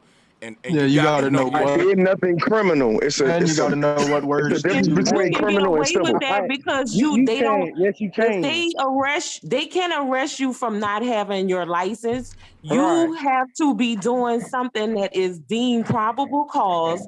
All they gonna do to you for driving without a license is give you a citation. If you do not go to court for that citation, they gonna put a bench warrant out for your arrest. If they catch you again driving without your license, you going to jail. And it don't matter if you are sovereign, if you have sovereign rights or none of that. They still have if you know what you do. If you know what you're doing, you can't lose, and they don't even worry about no life. I'm talking about. No, I'm talking about after you get a bench warrant, you going to jail after they put a warrant on you. Wait. But listen, hold on a second though. The shit that I'm talking about different, no cap. I'm talking about dudes who don't even get a citation. They don't get nothing. They get left the fuck alone. They have to I-bond me out every time. Yeah, they don't want nobody to know that it's all a big and whoever scam. said I was a liar, hey, boss maker outreach. Hey, I saw a homeless dude go up in court and he had all kind of warrants for like jaywalking, trespass, and all this shit. And that nigga went up in that bitch yelling, talking about, you ain't got no jurisdiction over me. He said something about, he uttered some shit about a sovereign, but he named a bunch of shit. And the judge was like, are you Mr. Such and Such? And he was like, that is not who I am. I am my body. I am my, and the judge was like, are you? She just kept going back to make him identify by his license name, and he wouldn't do it. And the judge had to step out a minute to try to figure out how to handle him, because he was apparently knowing what the fuck he talking about. They had a look on their face like, how the hell did he know this? And then when they stepped away, he was like, and if she's gone for 10 minutes, I got the right to leave up out of here, and no one can touch me. She left for 10 minutes, that nigga walked out, and the police, nobody touched. That nigga just owned that shit. I was like, what the fuck just happened? Hey, real quick, everybody. Hey, let me say this. When we gonna stop asking permission to drive and have a gun? I'm not asking nobody permission. Amen. Y'all can keep asking Yep. permission, but I ain't asking nobody fucking permission. I want to find that Y'all got video. Hey, that video is classic, bro. I'm telling you. That nigga said, if she's gone for 10 minutes, I got places to be that's abandoned in court, and I'm out. And bro, I'm gonna try to find that shit, bro. Yeah. And the reason is because he's fluent in legalese. There's a difference between And constitutional who called me a law. liar? My face right here. Who called me a liar? Please look me up. Hey, check it. Constitutional law says that we don't need the license, but the fake federal law, this illegitimate, that's where they came in with a DMV. That's the federal thing, and that's how they got to cite a disclaimer if you work at the DMV that says you will not tell people the fact that you don't really need a license unless it's a commercial vehicle. So where do I look? Where do I look these laws up? Where do I look these up? If you it's constitutional law. California constitutional law says you don't have to have a driver's license. You can drive in the streets freely. You're free according to the Constitution. Everybody needs to study that. That's the unalienable right. We have the right to travel. You can't stop my legs from walking out the house right now. Brand new car. Yeah, you're right. Only case law. Boss Maker Outreach. Look me up. Instagram, all that. Facebook, whatever. And I got the website. Boss Maker Outreach. Let's go. And I learned this shit from Brother Sanchez and the likes. Let's go. Yo, I'm about to play this video. I want y'all to check this shit out. It's kind of a long video though. It's all good. For myself, in myself. I am not the trustee over the all caps name that you're operating. Y'all can't hear it. Well, you're here in court today because we can hear it. I can. I'm here I hear it. today because I am making a special visitation. This is not an appearance, only spirits appear. Living men, living persons make special visitation. That's why I'm here, to make sure that you guys don't tender my truthful, proper names.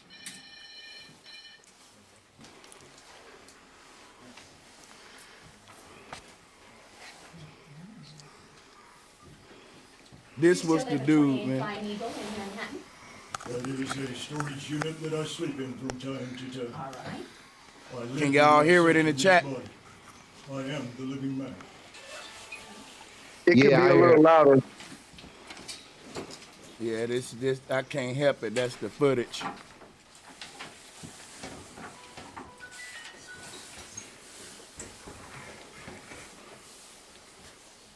I can speed it, make it play quicker too.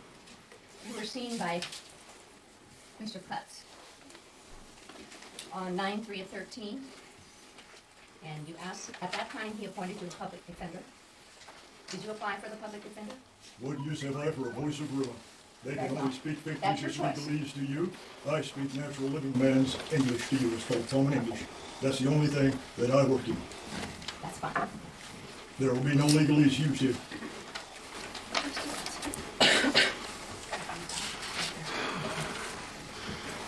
Well, you were charged on the 31st of August of 2013 with obstructing a police officer in violation of 457302. You were also charged on the same date with resisting arrest in violation of 457301 of the Montana Code. Those men were charged by me right back by staging an overthrow of the Constitution of 1789, an overthrow of the Bill of Rights, an overthrow of my rights to forage for food as a natural living person who was in hunger. I was searching for something to put in my stomach, as I am recognized to be allowed to do by universal law, has nothing to do with your corporate fiction. They violated everything, and furthermore, for your knowledge, they violated Judge Holly Brown's Title 26 United States Code ruling, which I went before her and prevailed on 21st March 2011. EPO 9-58A is the case number wherein she evidenced that I am not a taxpayer because I am not a federal citizen. Federal law trumps state law at every turn. I have 9 judge rulings to that end, and that trumps state law. I am not registered crap. I am the living man, and I... So he's apparently not what the fuck we are, and I don't know what the hell he is, but he's maybe, and this is what I'm talking about. Is this what true sovereignty look like? Is he owning the courtroom? Is this a W? Let me Yes. Yes. Okay, that's what's up. 100%. Let's watch. I've seen this video before. Okay. You have to know your shit, though. You have to know exactly what you're talking about. You see, he's not stuttering. He's not having no issues. Those people still get arrested. They don't be knowing what they're talking about. And they don't. He knows exactly. This man know what he talking about, goddammit. And he knows. It's like he got a book. Yeah. It's like it's a book. It's like a teleprompter. You feel me? He got the cases memorized, though. Because the judges are trained in all of these laws, so they know what he's referring to. And this man's so smart. Eventually, the judge got up and had to go back there and grab books and study and fucking try to, like, he took her and she took so long, he just walked up out the court and they didn't do nothing. He time traveled on her ass. Because they only have jurisdiction over citizens, which makes you a denizen of the state that you reside in. I would agree with that. And I didn't know if he said something like, if the judge gone away from her seat for over 10 minutes or something like that, that's abandoning the court and legally I can go. And he fucking left and no one stopped him either. The police, nobody. See, that's what you call a mind reader right there. If the lady's still here, that's a mind reader. That's a psychic. He just know the law. The law books are out there. And I've been saying that since I've been in the YouTube world. Everything has a rebuttal. We debating, but the thing is, the man just showed you he's a paralegal. You can't judge a book by the cover. He's citing that because there's actual laws around it. He not in court because he didn't get arrested. He in court because he defended himself. He not with no lawyer. And that's what our problem is that we don't know the law. We don't know the rules to this game that we playing. That's why we losing. And Torch Fuego said when he say he's a living man, he's saying like we're not a person or a thing, like how they say, you the person such and such, this or that. They use little language and shit. Yeah, the name that they gave. I agree. They referring to his straw man, all caps. Yes, your government. This video should be used for educational shit in a lot of spaces for real. Watch this shit. Federal law trumps state law at every turn. I have 9 judge rulings to that end.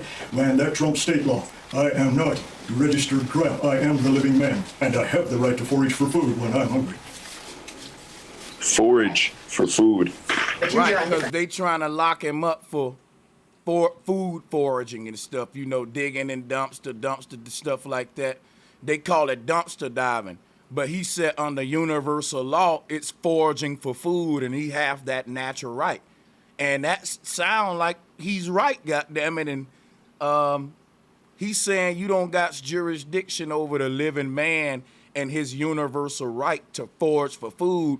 But what they saying is we got jurisdiction over your person, and we can charge you for dumpster diving and different. Oh. See, they can, you know what I'm saying? They trying to charge the person for like dumpster diving, and he's saying, no, I'm a living man foraging for food, and now I'm west of crime and that. And they really can't. So now we see how they move the goalposts. Now we see how they move the goalposts by using your name. You see what I'm saying? And your government, like you were saying, the straw man. That's crazy. We need to That's study why that. I made the distinction of being a living man, because a person's in this law is not really a living person. That's the straw man, the person. And you know what? That's why they gotta summon you to court, because you a dead motherfucker. The person you a dead man by law. That's crazy. Yo, this is some deep shit. I like that. I like that. That's all I was trying to say. And I know y'all got it, because I love listening to all y'all. Real talk. I appreciate you for the bill. Hell yeah, man. Appreciate y'all brothers for real. Operating on I'm telling you. And basically, under the religion, we also slaves and dead entities to this invisible God. Whoa. That's facts. Yikes. I call it corporate religion. See, so now religion. be a cult. Now we're seeing. Thank you, bro Sanchez, for that bomb.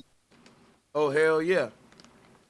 Yeah, that's tight. And the crazy part, if you notice, is that everything is set up and geared around our consent. We have to agree to this crap, and we agree to it either directly or indirectly. Somehow we agree to it, but we end up being owned by it because we agreed by it. Even if we agreed when we were born, my parents, I don't know how this shit works, but it's fucked up. They get our consent before we're born, apparently. It's the name. And going back to the guy, he was saying, like, everybody goes and changes their name. That's when they're having that awakening. You see what I'm saying? It's like, wait, the name that they gave me is not me. So now they start, incorporating that whole living man. Yo, that's deep. This is a good bill. And it's crazy because they got a false law. Like, think about it. I think George Carlin said you can spend damn near half of your life in jail because you took one plant from one spot to another spot. He was talking, if you take a plant out the ground over here and travel over here with that plant you took out the ground, you can spend half of your life in jail. And that was, people started laughing. I'm like, this dude's a genius, man. George Carlin was fucking genius. And now when you think about that, it's like, bro, just think about that. That's some deep shit. Like, and then these folks right here using that same plant for medicinal purposes for today. So what I'm saying is, like, they built the whole false law on top of the natural, universal laws. Now, what's allowing them to do all the shit they doing is they're outlaws. They're not bound by the fiat law. They still operating under universal law. And that's why they can fucking commit genocide all over the world. And what court they gonna end up in? Nobody's. Cause universal law, nature ain't gonna punish you whether you do good or bad. What's gonna happen is you're gonna get punished through karma.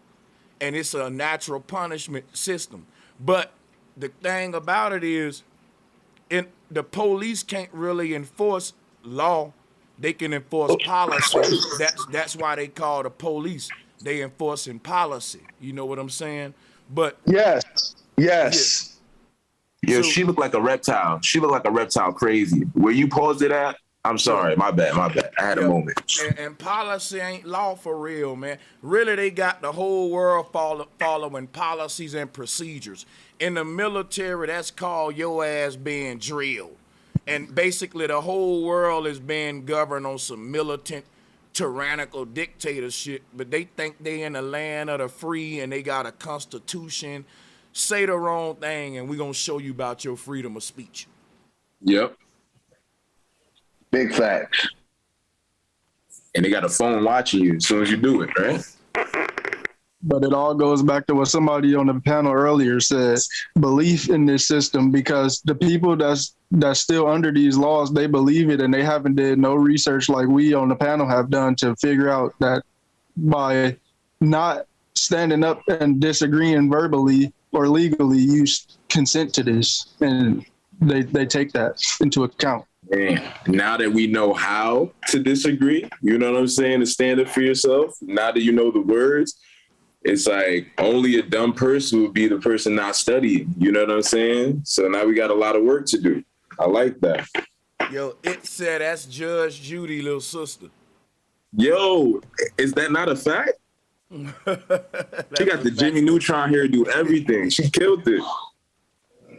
She killed it that morning.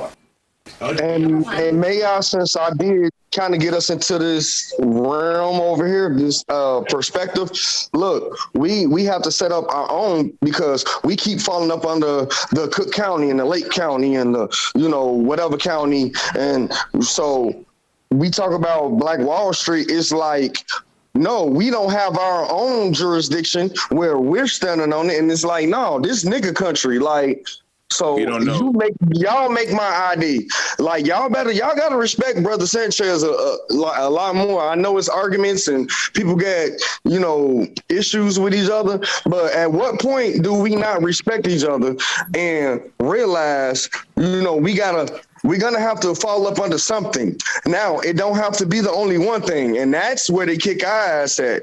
Cause no matter, like North America, you go to Cali to New York, what we feel like we gotta have, they motherfucking driver's license. Now, what a nigga driver's license at? And I digress. Hold up, y'all. Let me do something. The chat room said they want us to don't even think we can do that. The chat room said they want us to finish the video, so let's watch a little more of this real quick. Go ahead. My fault, no doubt. Okay, no doubt. Charge you with contempt and you'll go to jail. Contempt of court is spelled C-O-double-N. I know about counting. That's navigation. Sir, contempt is the storm. I said, be quiet until I get through. Don't touch me, you ain't a gun. Don't you touch me. I am the living man. Oh, I gotta rewind this part. You're here on some charges which were filed in the report. I do not understand those charges. Number one, you keep interrupting me, and I'm going to charge you with contempt, and you'll go to jail. Contempt of court is spelled C-O-double-N. I know about counting. That's navigation. Sir, contempt is the storm. I said, be quiet until I get through. Don't touch me, you ain't a gun. Don't you touch me. I am the living man protected by universal law. You keep talking, and you're going to be charged with contempt, and you're going to go to jail. You have already contempted this place. No, I told you I would if you didn't quit talking. These are the living witnesses to what you're trying to do. You are trying to create a fictitious fraudulent action. You are trying to bilk the Federal Reserve by securitizing in all caps commercialized name and notifying them that they are standing in debt now. If you touch me, you will violate natural law. Do not come near me. I am protected by the land. Do not tell me to shut up. I am the living natural man, and my voice will be heard. That is the Jolly Roger. That thing you call the American flag with a gold fringe around it is a Jolly Roger, and you are acting as one of his privateers. Okay, you're here on charge of arrest. I'm here by special visitation. Right. And I've never let you get. And that's the part. He said, I'm here by special visitation.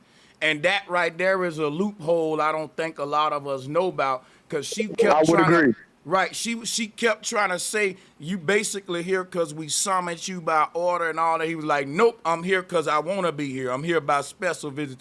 And he won't let her get that over, because that's some kind of trap, too, with this legal lease, y'all. But you see how she's getting very sassy and giving the attitude now, and that's not working either. Hey, Brother Sanchez, he called the flag a Jolly Rancher.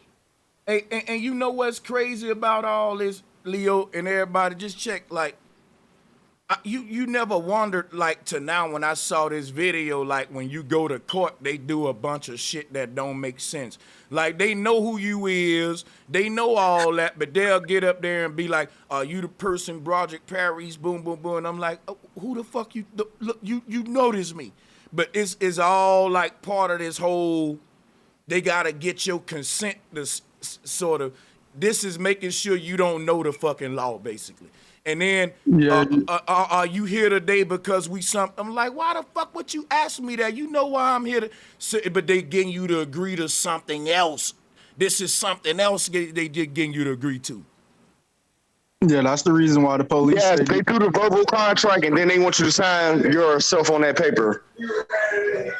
And this dude ain't going. He's cutting all that shit loose, and she getting, like, heated about it. Hey, bro, rewind that back a little bit. I want to hear that flag shit, please. Yeah. Because he went in on the flag, and he got to write that shit down, man. He called that shit a Jolly Rancher. And man, this nigga went in, yo, for real. And he said you're acting like it. For real, though. I told you I would if you didn't quit talking. These are the living witnesses to what you're trying to do. You are trying to create a fictitious fraudulent action. You are trying to bilk the Federal Reserve by securitizing in all caps commercialized name and notifying them that they are standing in debt now. If you touch me, you will violate natural law. Do not come near me. I am protected by the land. Do not tell me to shut up. I am the living natural man, and my voice will be heard. That is the Jolly Roger. That thing you call the American flag with the gold fringe around it is a Jolly Roger, and you are acting as one of his private. I'm not about to do all that screaming, though. I ain't gonna lie. I'm here by special visitation. Right. Yeah, I ain't gonna get. Nah, we black. We definitely not gonna be yelling like that. Nah, fuck that. Nah. Do not tell me shit. Real. Keep it real, bro. Hey, no, I would suggest some of you niggas to do this kind of yelling now, but you know, just you gonna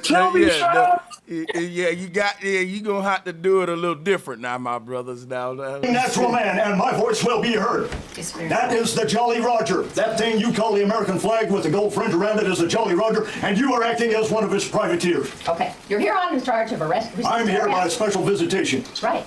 And I've never let you get away with this, but I'm here. To each charge could be up to a $500 fine, up to 6 months in jail. I do not understand any charges. I only understand universal law and the right to live. Well, you to live pled at not peace guilty. and to live as I need to. You pled not guilty in this. I never plead. Animals plead. Sound like, nah, oink, oink. I have a paper. Ooh. It says prime evidence standing right through it. You bring forward all natural forms of evidence that I'm not prime evidence. I am the living soil. The dirt, the water, and the air has its own voice, does it not? It all supports forms of life, does it not? I am a part of that life. I am not your corporate fiction. Sir. Do not danger me. You're here today on an omnibus hearing. You've already pled not guilty. I'm here by special visitation to see to it that you do not tainter my natural living man's name. Are you prepared to tell the court if you wish to go to trial on this matter? This is a trial. Tell No, me it's this not. isn't a trial. Here's my This is jury an of my omnibus peers. hearing, sir. You cannot produce a jury of my peers because all juries are selected from a pool of registered voters, and the instant a person registers to vote, their natural ability as a peer to comprehend natural law has been dissolved and turned into fiction. There cannot be raised a jury of my peers. It cannot be done. And I don't know what the fuck he's saying, but all I know is her ass is like, I look at her ass, bro. They turned into fiction. You could tell ain't no man ever came in her court that's smarter than her. You can't do nothing when they say, I don't understand these charges. I would agree. It's like when the police say, do you understand? And they're double speaking and saying, do you stand under my authority? And she looking at and what's sad. Y'all know what it is. And the crazy part, see, she looking over there at the bailiff and shit, and they like, we can't really touch this man for like, we can't really touch him. It ain't in within our law to touch this nigga. Like, you gotta do what you gotta do, judge. Like, he know his shit now. This is where all your schooling got to come in, judge. All that studying, all your schooling. See, but you see what? Yeah. She stuck on stupid. Right. May I say something? She need the big Judge Judy. May I? Yeah, because it's civil, not criminal. That's the lowest common denominator. Is it civil or is it criminal? Man, this face right here says a lot, and I didn't even try to put it like that. Yes. That face says a lot. Somebody put it, they put defeated, Richard Burr. Yeah, that's the face of defeat. It is. Hey, watch this shit out, right? And watch when he walk up out that bitch. His appearance over the natural law has been dissolved and turned into fiction. There cannot be raised a jury of my peers. It cannot be done. Excuse me for just a moment. Damn. No way. Get back here and finish this. Hey, get back here and finish this. The judge has left the courtroom. There you go. Yeah. There is nobody in this courtroom. Yeah. The judge has walked out. The judge has walked out. I Everybody up said and no out. excuse. Everybody up and out. I'm not letting you Up and out. Up and out. Up and out. And you see how they moving as a unit? They ain't playing with them.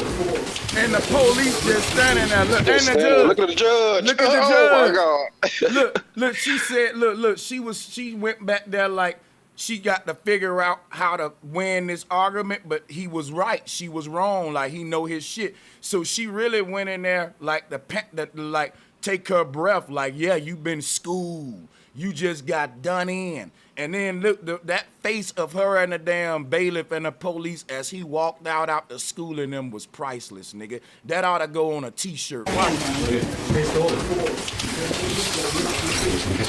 That shit is almost like they bowed down to that nigga like you win, man. You win. He's now the judge. He's now the judge. That's the judge now. You know what I'm saying? They held the door open for him and all. Now this shit proved that knowledge is power, boy. That's it. Up and out. Up and out. Follow the man. Get your hand down. Well, Sanchez, all of the stuff that you teach us, I don't know how much you tied in with the civics.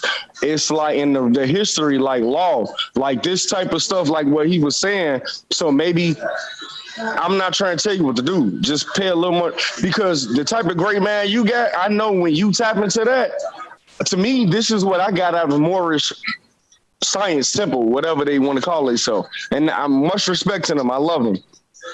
I'm just saying.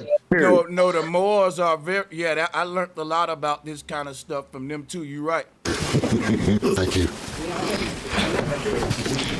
I don't mean no disrespect, big bro. No.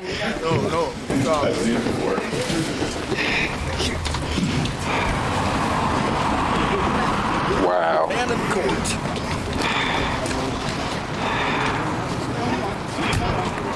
Man, that shit so gangster. Don't dally. Let's go. So motivational. Nigga, we would have had to go celebrating and all that out there. Oh, B. Slam the door, they ass. We finna go and cook it up, drink it up, and talk about this shit, how this nigga just took over this coat. I'm telling you, boy. That shit Pay attention right to there. his attire. His Drop attire a said ball. a lot too. Everything he was wearing said a lot.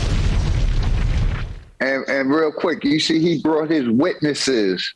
I guess it's 12 witnesses to the courtroom also. You seen that, right? Yeah, man. Damn, bro. And look, I can show you another video of two black brothers, Moors, with the fezes on in the court the same way. We need to see. Hey, I seen it live in living color myself. Yeah, brother had the fans on. Cue it up. Yeah. Hey, did that brother say did he keep saying I object, Your Honor, I object, now I object? They couldn't fuck with him? Was that the same guy? Hold on, let me see if I can find it. Oh yeah, we on to something. This is a build right here. This is different. So no, I got some situations coming up, and I just want to put my affidavit in. That's my affidavit of truth. I'm not about to do what he was doing. You know what I mean? No, we can't. Now we gotta have sense too. Yeah, like for real though, because the moment you go to yelling and turn it up, it's gonna look more aggressive because it's you, right? And shit like they that. Scared So, us. yeah, we I gonna feel just like it should be us too, not just one person though. It'll look better if we all. Just like how he did it. Yeah. How he. Yeah, we can't let their jury use cognitive dissonance because that's what they do. You know what I'm saying? So we need to bring our own witnesses. Wow. Yeah. Yup. Wow. Yeah. That's what we. And you gotta let them know it's your honor to be there, because see, that's why they call a judge when they want you under the law. They want you to say to the judge, call it a judge, my honor, or what? I mean, your honor. Ooh. But you gotta say it's my honor to be in this court. I like as that. a free person of the world. I'm telling you, I know all this stuff because the elders been giving me all of this information from people who doing it. And the brother that was talking about the birth certificate, it is in all caps because that means that you're dead as being the head of your own estate, because all of us that is born natural to the Americas, we have a bind. The birth certificate is only a bind certificate, but you have to claim yourself civilly alive because they claim you civilly dead so that they can get your estate into the corporation. And I'm about to go. I got to put my baby to sleep. Good night, y'all. Love y'all. Good night. Thank Love you. Good night. This is why the cap is missing off of the pyramids, though, because of the cap. That's crazy. Hey, look, read that title. Moorish man schools judge in court on his rights and indigenous rights. This the one that I saw. I also saw another one. Actually, it's two more. It should be two of him. Oh, but yeah, that's it. I saw another That's one. it. This must be it right here. Yeah. That's it. I object, Your Honor. I object. That's it. Hey, did you guys know that it's illegal to teach a class on how to sue somebody? That's how they keep us ignorant. You can't even teach a class on how to sue someone. It's illegal. Wow. Yeah, absolutely. Shout out to the panel. This is why my lawyer told me to delete the email, because I literally represent myself pro se, right? But yeah, pria persona sui juris. I am the lamb. I get it. Yeah. Now listen, right? They summon you, right? What else you do when you summon shit? Don't you summon demons and spirits? So this is why there's a cosmic law and a physical law, and they're playing us both. And so we got to understand that when you get them with the spiritual law, there's nothing they can do, because it's a greater law above the physical being that's in that road. And that's what we're literally viewing right now. And also the straw man was in the Wizard of Oz, and pay attention to the characteristics of the straw man. But yeah, shout out to the panel for sure. Yeah, I just want to say you have to not go with their religious law and override it with the natural law. Because if you agree to their religious law, you get locked the fuck up. That's right. Yep. You're already locked up. That's what I said. You're locked up at birth. Yeah, that's something that the Moors were talking about. I call it corporate religion. Back another thing, you cannot go into what do they call it? All cases, right? You have to bring them in good faith. That's another term that But we out here, we got a $35 an hour hotline, like the Virginia lawyer referral hotline. We can just pay $35 and talk to a lawyer about anything. Ask them hypotheticals, how, if such and such happened, how would I file? If this corporation or this hospital did me dirty, they didn't let me know, I didn't sign off on that, then I had this type of injury, how do I file, et cetera, et cetera. But yeah, it's about the words you read, not the fact that we can't read. Except how to sue someone. They can't talk to you about that. Certain lawyers. And let me say this real quick, my brother. You know, and a lot of these lawyers, I got you, is working for the system, and that's why they ain't taking a lot of the cases, especially with that jab situation and big pharma, because they're working with the system. I'm gonna lay them right there. That's why you got to be your own lawyer. All right, so guys, are we ready for me to change to the next topic with Friday 5? Or y'all still on this? Y'all still it's on y'all, man.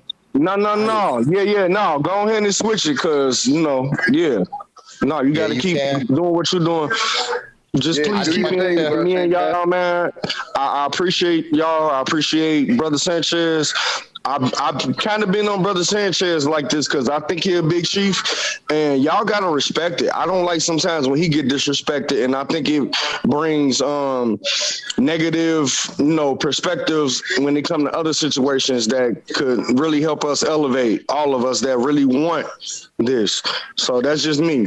I know I'm calling myself Magician. I know I get it. I'm just from Chicago. I'm really in the trenches. Like, I just got out the county. You feel me? And I got 2 lawsuits right now. They ain't reading my rights. They ain't giving me reasonable, articulable suspicion, nothing. So it's like I'm ready to put all that on my affidavit, and I'm just gonna stand on my square. And they had to eyeball me out. I'm not a criminal. I have no convictions. I have nothing. They should have never took my car, did nothing to me. Hey, Master Shine, look into look into what the Moors was trying to do back in the 80s, man. What they was preaching. Okay. They was teaching us a lot of the laws back in Chicago. I'm from the West Side too, man. Yeah, I know where the number 1 temple at, and they ain't doing nothing, and it's very sad. And I said it. Yeah, that's why Ford and Hoover left. Yeah. Wow. So no disrespect, all respect. That's just who I am. I really want this. I love this, and I'm just gonna listen because I love learning from y'all. Real talk, and we gotta all give each other respect. But we on Brother Sanchez platform, so let's give him the respect. You feel me? He brought us together, so let's do it for real. Hey, salute to everybody. Thank you. Real talk, and I got respect for a lot of y'all. My guy, bro. Is all day, baby, and love and peace to the guys. Yeah. What's good, Paul? Much love. Hey, Paul, where you at? Where's my brother, Paul? I'm out here in Alaska right now, my guy. Okay. Oh yeah, I was just talking about Alaska today. That's what's up. Yeah. Now, Alaska's beautiful, 30 man. years. Most definitely. Yeah. If you've been out there 30 years, that means you loving it, huh? But I'm settling in pretty well, but I'm ready to leave this motherfucker. Okay. Now look, I'm about ready to go. Is it true, Paul, that Alaska would be the best place to be, like if some cataclysms and shit went down? Would you agree with that or no?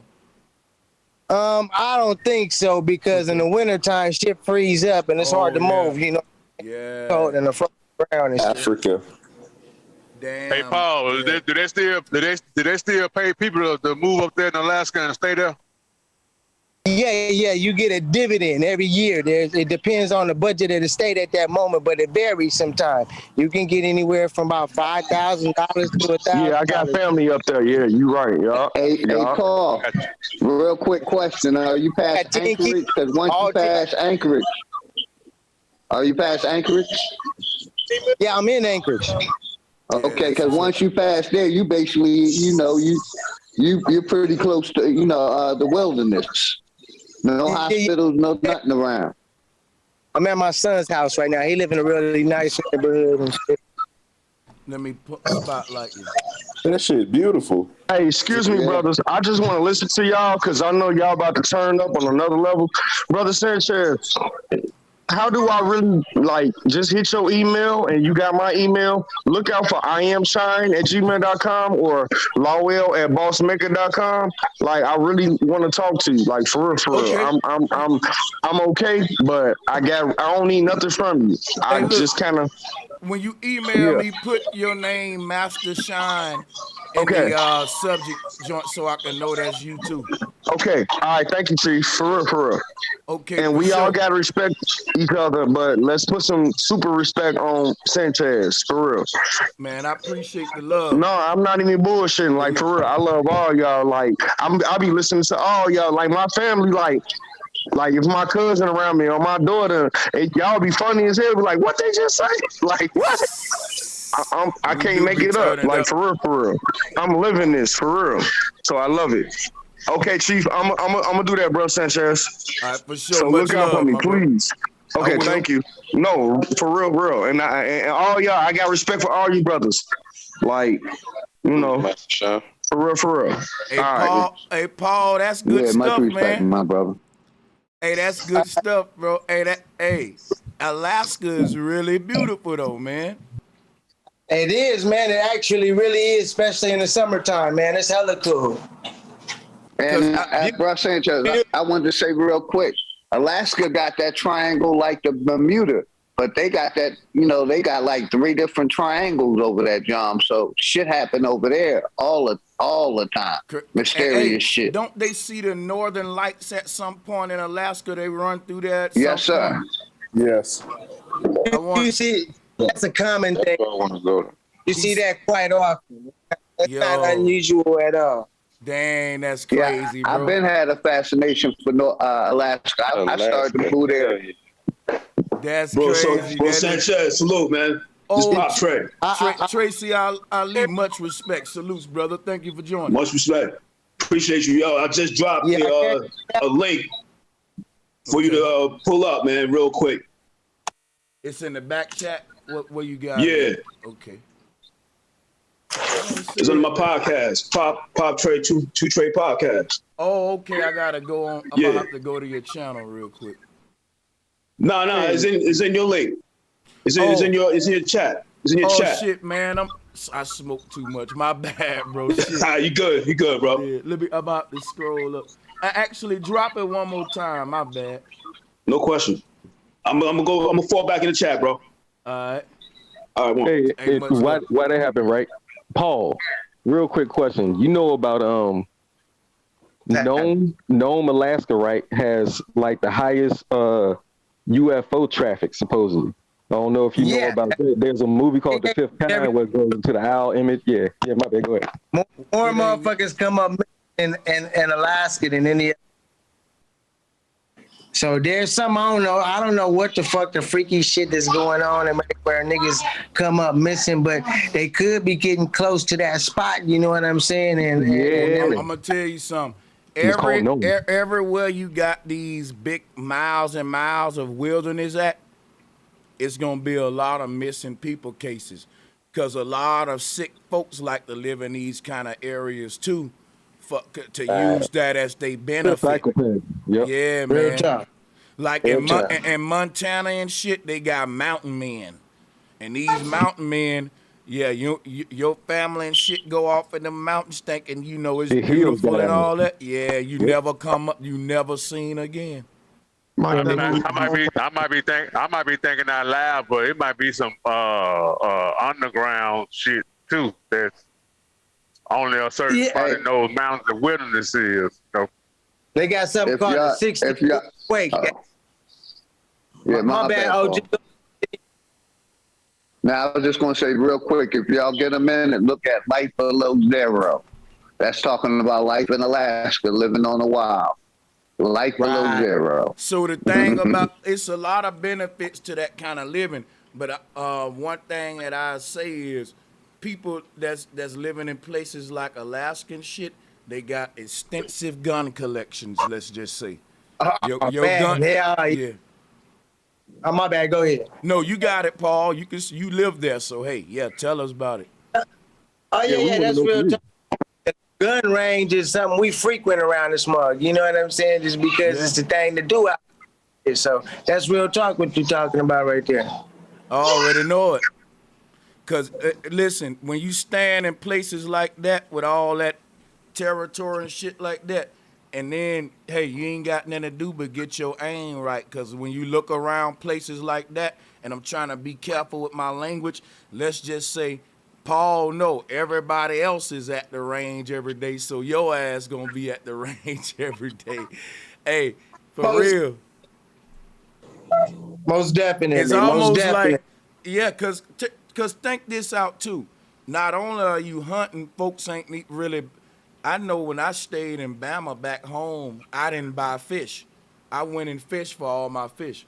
And I skin them, fillet them bitches, and freeze them. And cook them when I wanted to eat them. And it tastes better than the store-bought shit. I know the lake it come out of, all that shit. Yeah. By far, man. I went halibut fishing before. And on a little charter and shit. And we caught quite a bit of halibut, but like you say, eating it fresh out the motherfucking water like that versus going to the store and buy it, 100% difference. Big ass difference. Hell yeah. I miss that kind of living, man. When I go back home, no, it's always nostalgic and shit. Hell yeah. Yeah. And It's cool. I know I teach against hunting and shit, but I grew up hunting. And when I go back home, I remember when I was first getting into this knowledge and shit, I go back home and it's, we got a ritual. We gonna go fishing and shit, drink some beers on a lake. We gonna fucking catch the fish and we gonna eat them shits right away with and shit like that. That's how country boys do it and shit. But yeah, when a nigga start going into the veganism and shit, yeah, I ain't gonna lie, I miss that shit. Yeah. We don't do that hunting shit. We got target practice, you know what I'm saying? All that kind of good shit, but niggas don't hunt. We don't hunt. Niggas barely fish. Like I said, I got on that little charter, me and my wife years ago, and did that little halibut deep sea thing and shit, but it's not a normal thing as far as the fishing. You know what I'm saying? And hunting, nigga don't hunt at all. Hey, do y'all be ice fishing? Yeah. Oh man, I got partners that go out there, you know what I'm saying, and then drill that little motherfucking hole and get down with the ice fishing. I never did it, but you see motherfuckers posted up out there at the little lakes, doing that little ice fishing thing all over the town and shit. Yeah. Hell yeah. Hey, salutes to the panel, man. Salutes to the panel. That's what's up. Yeah. It's crazy how all of America look the same, though, a little bit of certain features and shit in a lot of ways. Right. See the same little area, like landscapes and shit. That's crazy. It's about 8 o'clock. It's still nice out. Damn. Oh yeah, y'all got the 6 months day, 6 months night or some shit. Not quite. Yeah, that's a little myth and shit, but you know what I'm saying? You got certain times of the year. Like right now, it's gonna get dark probably about 10 o'clock. But usually a little earlier in the summer, it was getting dark at like 1 or 2 in the morning. So you know what I'm saying? And the same thing with the wintertime. It ain't completely dark for 6 months. It just varies, you know what I'm saying? Yeah. Yeah. That's what's up. So that's another thing to keep in mind when the globalists go to asking that question too, y'all. You know, how is this 6 months this? And I'm be like, bro, first of all, it ain't even 6 months like that for real. First of all. Nah, that's bullshit. Yeah, that's bullshit. It ain't straight 6 months light and straight 6 months dark and shit. You got some times of the year it stay light, you know what I'm saying? Probably for about a good week. You might have a time in the year for about a good week where it'll stay light pretty much all day long and shit. But after that, the dark starts kicking in and it starts going down, get more and more dark and shit. And y'all hearing that? Let me say this real quick, bro, Sanchez. But there. Yeah, go ahead, OG. Nah, my bad, bro. Where Renegade One at? They do have that 90 days that it's in the summertime. It don't, you know, the sun stays up. And Sweden ain't far from there because basically that's right around the corner. So Renegade One confirmed that. I would think he pulling leg. I don't know, man. I'm for real, man. It's about 8 o'clock right now. It's getting a little dusky. It ain't finna be light all motherfucking night right now and shit. You know what I'm saying? We can stay on this motherfucker till about 10 o'clock and you'll see it get dark. It'll start to get dark. But let me ask you this, my brother. If you're in the woods, them woods would get darker than, you know, than the basic city surroundings. You know what I'm trying to say. I agree to that. They get darker. Yeah, that's all I'm trying to make. In the woods, if you're in total wilderness, it's gonna get dark quick because of the trees and. Go ahead, brother. The city lights ain't there too. That's why. Hey, Damien. 6 months. I'm gonna let my son tell him. It's not dark 6 months, and it's not like. I mean, in the summertime we do get more daylight. A certain time of the year. I say more like 90 days, my brother. Go ahead. Like the night in the summertime, but in the winter, it's like basically the same shit. You get nighttime at around 3 o'clock, 4 o'clock. You know what I mean? You still get some sunlight, but it's just not as often as you would. You feel me in summer? Yeah. So we're going to kill all that the next time. We ain't even got to debate that with globalists, because if the number's wrong, then what are we talking about? Think that it stayed dark in this motherfucker for 6 months and it stayed light for 6 months. And I'm trying to...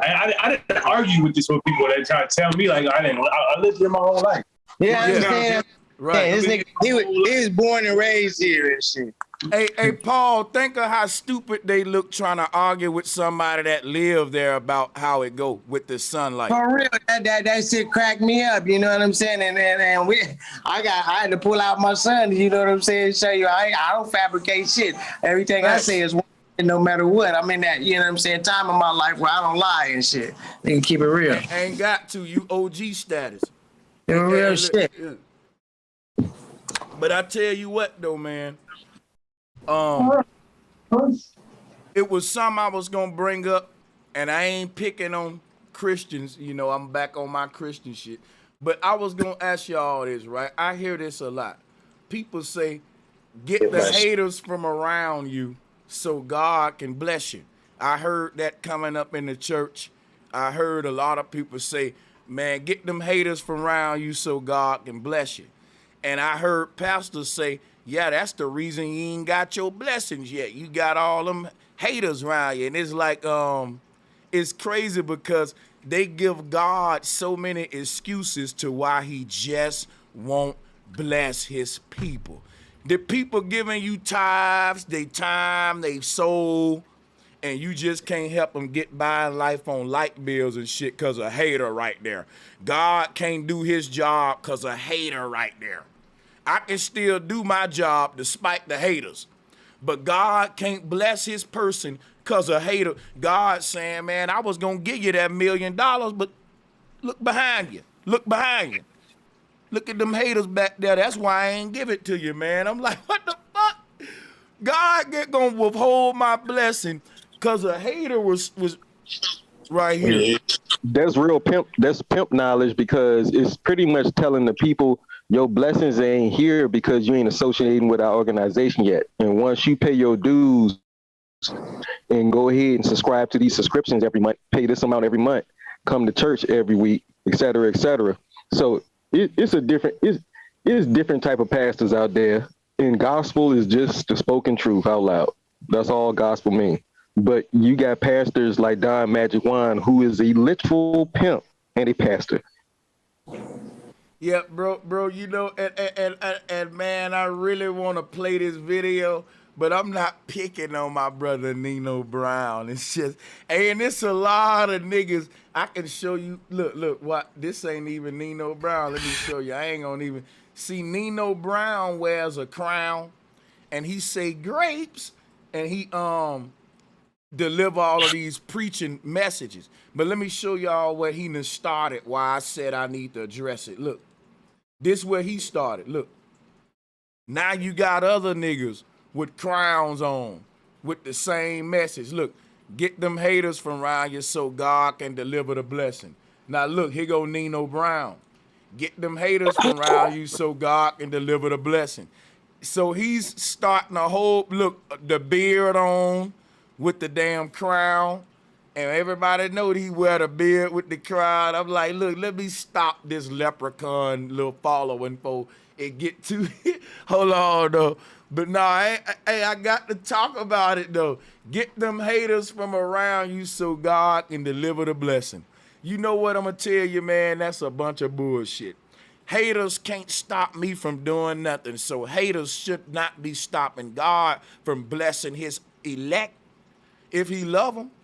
The saints ain't stopping the devil from blessing his people. But the devil's stopping the saint from the God. Listen, God letting the demons distract him from blessing his people, but the devil ain't letting the angels distract him from giving his folks iced out and mansions and yachts and all that. We got a problem, Houston. Let me tell you something. Yeah, that's him, man. Hey, but I like Nino. Let's hear this thing real quick. Tell you something. Sometimes how you said it. Let me tell you something. Sometimes you gotta cut off the thumb to save the hand. And that's what God doing. God is trying to save you. God is trying to deliver a blessing to you, but you got the curse standing around you. You got them blessing blockers around you. So listen, if God wanna give me a blessing, but I got blessing blockers around me, won't he bless me by getting rid of the blessing blockers? See, I'm a cold motherfucker, ain't I, y'all? I'm a cold motherfucker. You should have dropped the bomb on that one. That point, see, this is why they can never run this shit with your boy. They can't run this shit with none of us, bro. Got people around you that's repelling your blessing. You ever been in a situation where you cut somebody off that you've been dealing with long term, and out of nowhere that check you was waiting on in the mail done came? Oh my God, y'all really going for this? Oh my God. This man said, have you ever been dealing with somebody and when you cut them off, that check in the mail finally came? Oh my God. So God's saying when you seclude yourself from around every damn body, now I bless you. God wants you to cut everybody off, yeah. Now I'm just saying he's a preacher in the making, man. He want to be a preacher. He's trying to, get his preacher rights up. That's all, bro. My bad. Sanchez, you can tell like he's going after a certain demographic, right? Because only a certain group of people get checks in the mail that know about checks in the mail, right? So yeah, I just want to throw that out there. These people are parasitic.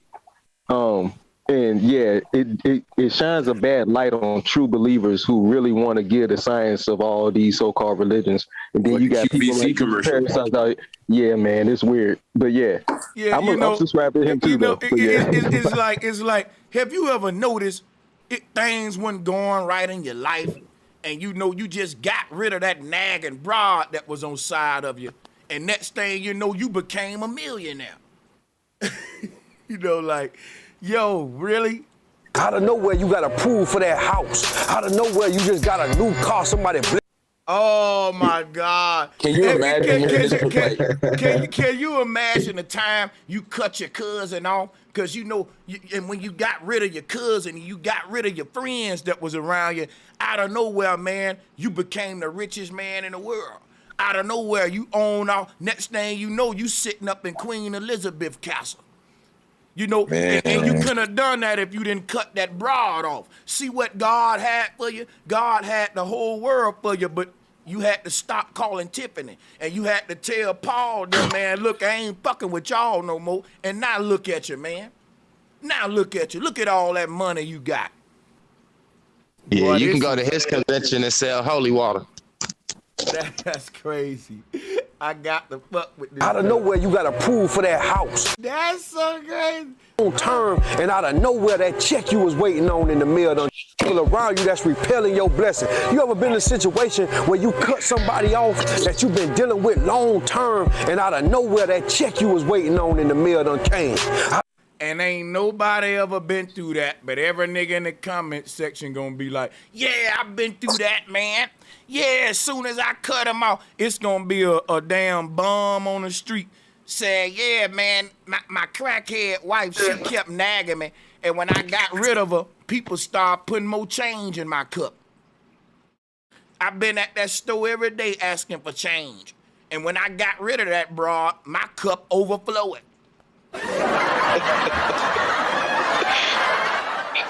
Out of nowhere, you got approved for that house. Out of nowhere, you just got a new car. Somebody blessed you with a new car. You ever been in a situation, man, where you thought that it never... Ain't no nigga never been in no situation like that where a nigga just gave you a new car. Where? See? No, bro. Ain't no... Bro, bro, you know how hard it is to get something from niggas? Oh, let me stop. And niggas gonna lie in the comments, say, yeah, man, I was in a situation where a brother, he just dropped the Ferrari off at my house, and it was right after I dumped my girl, man. It was right after I told my best friend I ain't fucking with you no more. And next thing you know, man, Puff Daddy called me. You know what the fuck? He got a Bugatti because he got Colonel Thomas's prayer handkerchief because what's gonna happen for you, but then when you got the people around you that put all that negative stuff in your ear from around you, God makes sure that he bless you and bring you up in the world. What you gotta understand, why God can't bless me with them in my ear? I'm just saying though, he can do whatever he wanna do, can't it? Like the devil. Why can't he just say what he really want to say and just say Satan blessed me? Why can't they just say that, huh? Yeah, like you know what I'm saying? That's crazy because they'll turn around and say, if you ain't got no haters, you ain't got no blessings. But then they'll turn around and say you ain't got no blessings because you got some haters around you. It's contradicting. Yeah. They'll say, man, if you ain't got no haters around you, it's because God ain't blessing you. And then they'll say, God ain't blessing you because you got them haters around you. Stupid. It's some people around you been holding you down your whole life. They've been trying to take you down, and God feel their spirit. God understand that they are enemy. They the enemy of you, but you attached to them with love. But they coming with hate, and they hiding behind the... That's what Jesus told them to do. Everybody that hated Jesus, Jesus loved them. Jesus said, love your enemy. So what are you... I don't get what's wrong. What the people doing wrong. Exactly, bro. It don't even make sense. It don't make sense what he's saying when you really know about the knowledge that he's supposed to be spitting from. But he's pure Christian comic view. Yeah, that's crazy.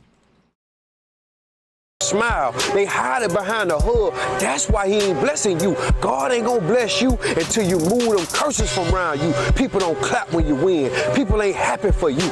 People that just can't get their stuff together. And the best thing you could do in life is to get your shit together and cut them people off, man, because they blocking your blessings. They taking you and they stepping on you and holding you down, and God repelling your blessing. He got a... Hey, and I disagree with all that. I think everybody's their own worst enemy. I'm going to tell you something. I've achieved the things that I set to do at this point. And it's still more bigger things I got to achieve. But check this out, right?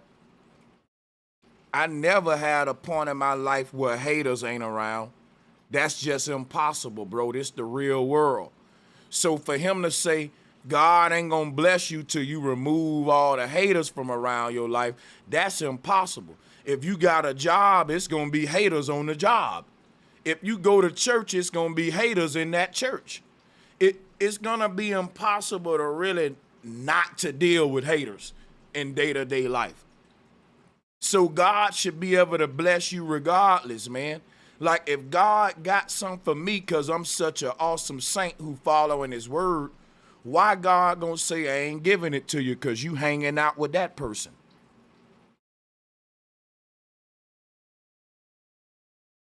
If the people I'm hanging out with ain't stopped God from... Think about it. The people I'm hanging out with ain't stopping me from serving God, ain't stopping me. They doing... That's like Job was hanging around the devil.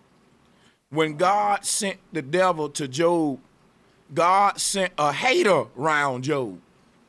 And Job didn't have a blessing because God sent the hater to test him. So to run from them haters, if you ask me, Jesus would say you running from your test. Stand up for them haters. And when you stand up to them haters, I'm going to bless you. Not when you run away from them. Jesus stood up to his haters and loved his haters while he was beating his haters down with the if you notice, all the blessings he mentioned were material. He not yet once mentioned something that wasn't material. It's crazy.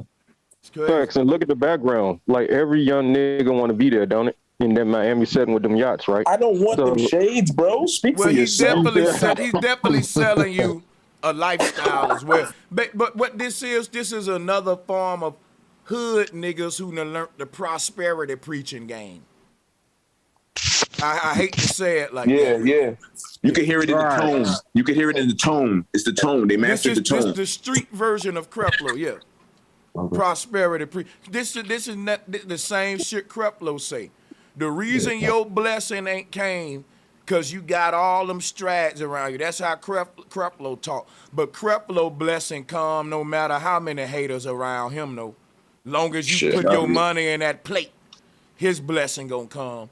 No matter how many haters around. Creflo dollar. Hey, y'all watch out!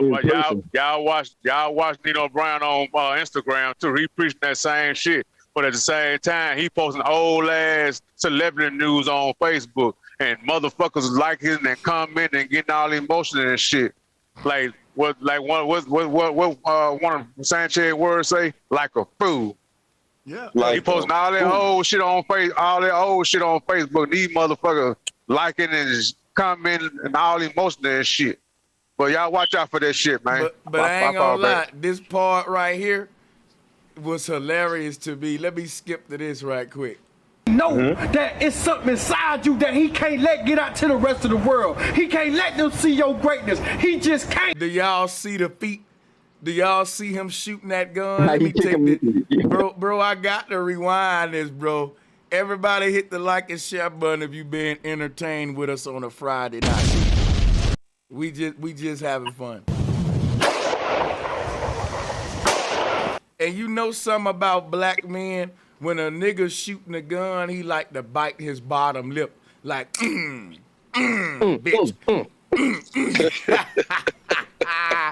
He like to bite that bottom lip, tuck that bottom lip in, like what he doing. Watch this shit. Yeah, and I was just gonna say real quick, you know, he just don't want to go to college and get the degree. He want to be a street preacher, like you say. He lazy. He don't want to go to school and get the degree. I can't if this nigga balling for doing this shit, and it just show you can really exploit our people's ignorance. I hate to say it, but I'm gonna play the video. Watch this. The greater the struggle, the harder life becomes, the more challenges you face. That's just the enemy challenging you. That's just the enemy letting you know that he sent signed assassins to kill. I'm glad they didn't get him no box of grenades. Can you imagine this with grenades? That's just the enemy, and he bite the pen on that bitch and throw it and get down. Boom, trying to fuck with you. Give me the bazooka, Charlie. Yeah, see, when there's struggles in your life, woo, poo. That's just the enemy trying to, hey, that nigga, hey.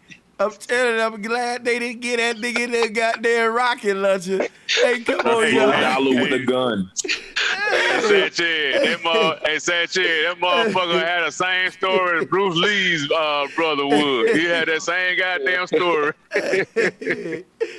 He really is no look passing the rounds, yo. He is not looking at the target at all. Like them hoodies are definitely no, bro. I wonder who shoot the camera. I know they kind of tickled a little bit to see how he looked from this viewpoint, though. But you like Santa Claus. You like Santa Claus. the hood dog Austin. Let's play though. This is this shit right here, boy. And you gotta keep fighting. And the more you look back, and the more you look right and left, and you stop fighting, the enemy coming with them goddamn assassins. He gonna try to kill you. And guess what you gotta do? You gotta keep fighting. You got to be strong. You got to be smart and wise and understand that you a winner and God chose you. And that's why the enemy coming, because he know your blessing is great. He know that it's something inside you that he can't let get out to the rest of the world. He can't let them see your greatness. He just can't. So what he doing is he testing you before he and I'm going to tell you, the person that need to sit back and cry and get motivated by this, I'm going to just tell you right now, ain't no hope for you. You ain't going to make it in life. And I know that sound fucked up, but if you're sitting back and you need to hear this pep speech to motivate you, you're done. Because guess what? I'm going to tell you, ever since a little boy, ain't no hater never got to me. When a nigga told me I couldn't, that made me prove to him that I can even more. See, my haters was my motivation. I didn't try to run away from my haters to go hear somebody give me a preaching. I didn't have a preacher and a fucking pep rally dude in my life. So my haters had to be my motivation. So if your haters don't become your motivation, you will never fucking make it in life. Because if this the type of shit that you need to sit around, and I'm not hating on Nino Brown. I'm telling the person that's shedding a tear when they watching that shit saying, yeah, man, that's real, man. You're done. You're done. That's all I got to say. Let's go. Blessing you and you. That person is living in it. You tell them. Go ahead, play. Go ahead. And the way he shot the gun just really motivated me when he was saying it too, you know. That it's something inside you that he can't let get out to the rest of the world. He can't let them see your greatness. He just can't. So what he doing is he testing you before he blessing you, and you. God always gotta test a nigga before he bless a nigga, and I don't like that shit. And why they told Nino Brown before they told me? Like, think about this, right? They said God tests you before he bless you. But the test that he put you through don't even be worth the blessing, man. I'm telling, look what God, look what God did to Job. God was testing Job. God killed that man's children. God diseased him and put diseases on his wife. Man, God destroyed that man. All for what? And what did Job get out the deal?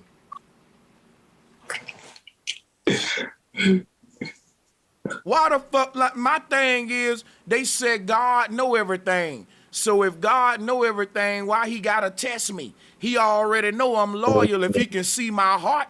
If God know everything and he can see what's on my heart, why do he gotta test me before he bless me? He know my heart. He know everything.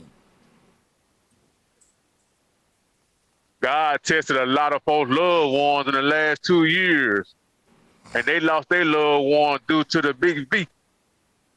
Because it's a test of the flesh. Jabberwocky.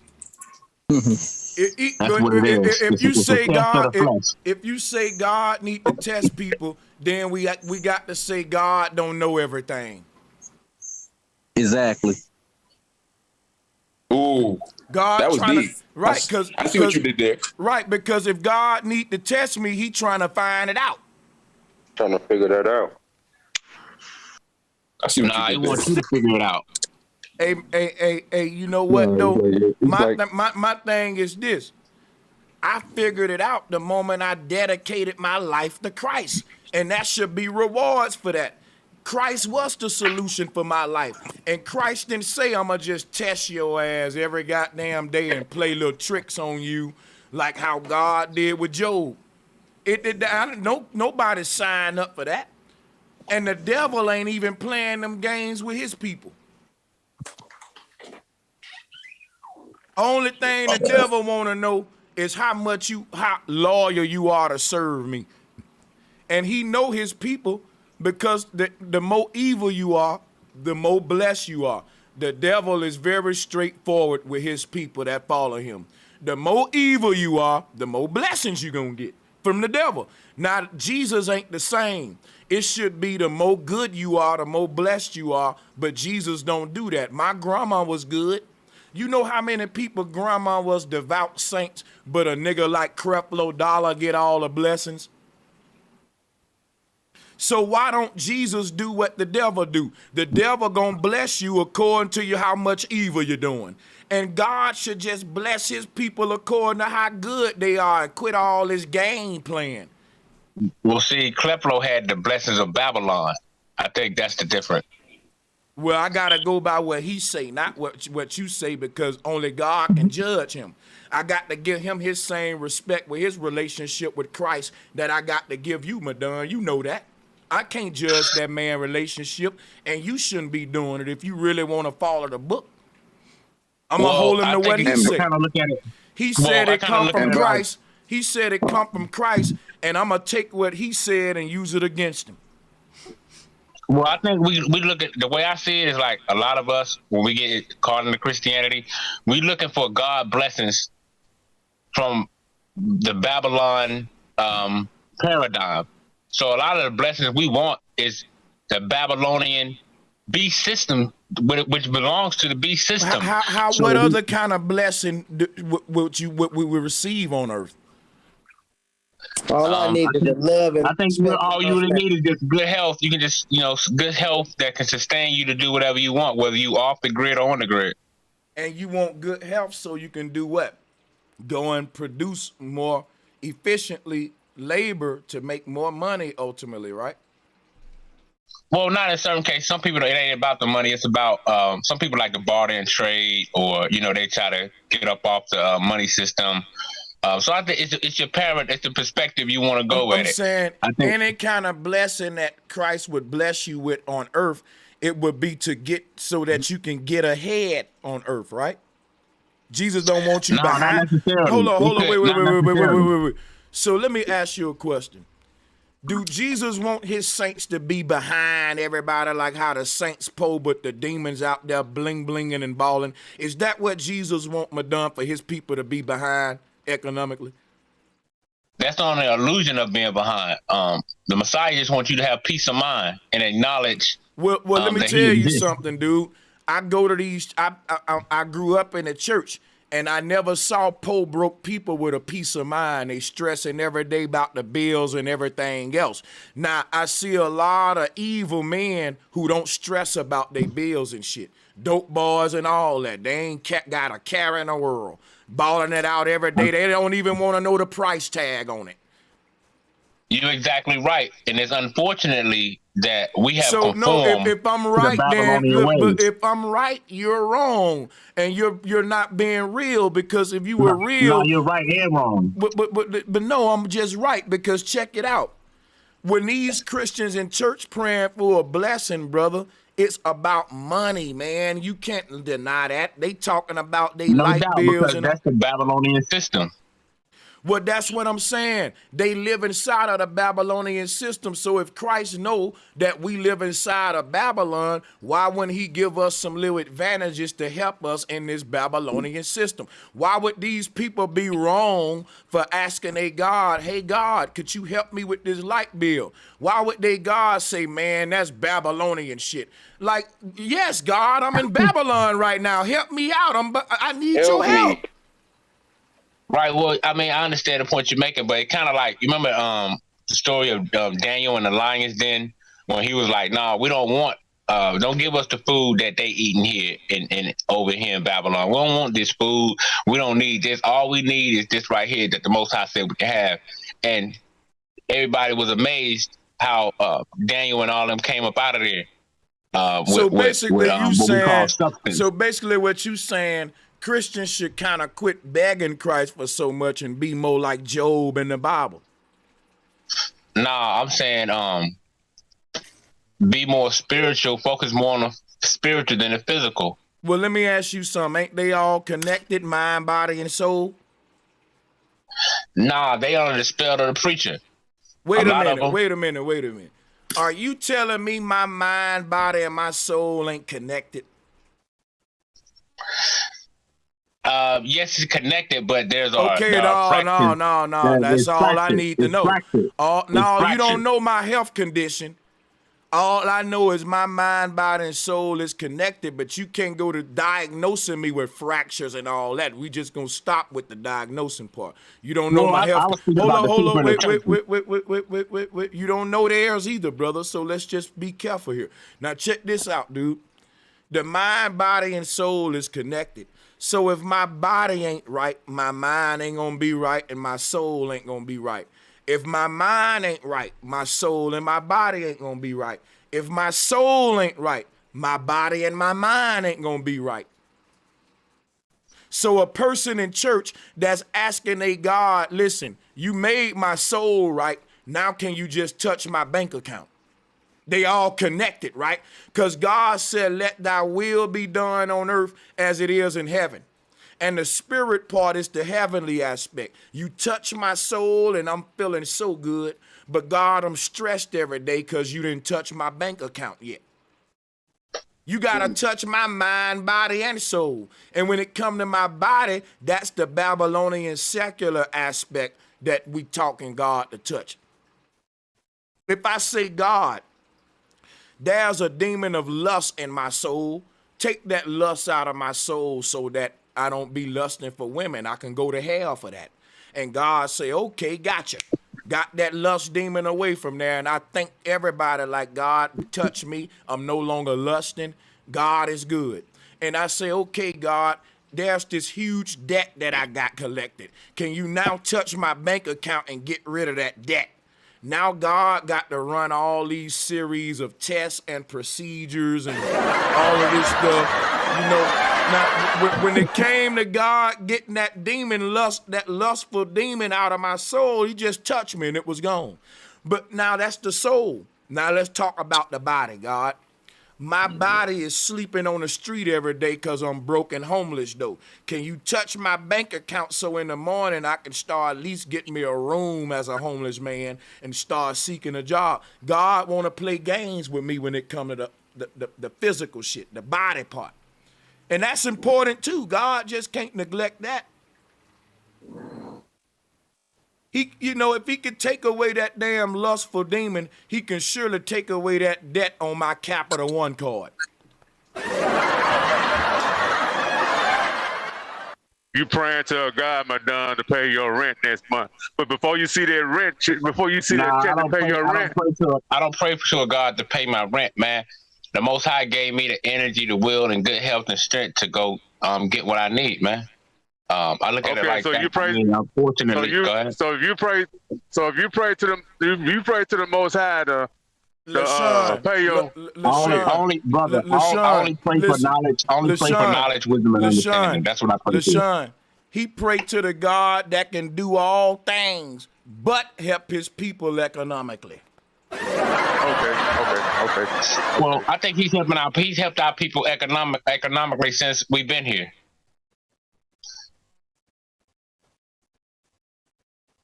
Isn't echo just eco?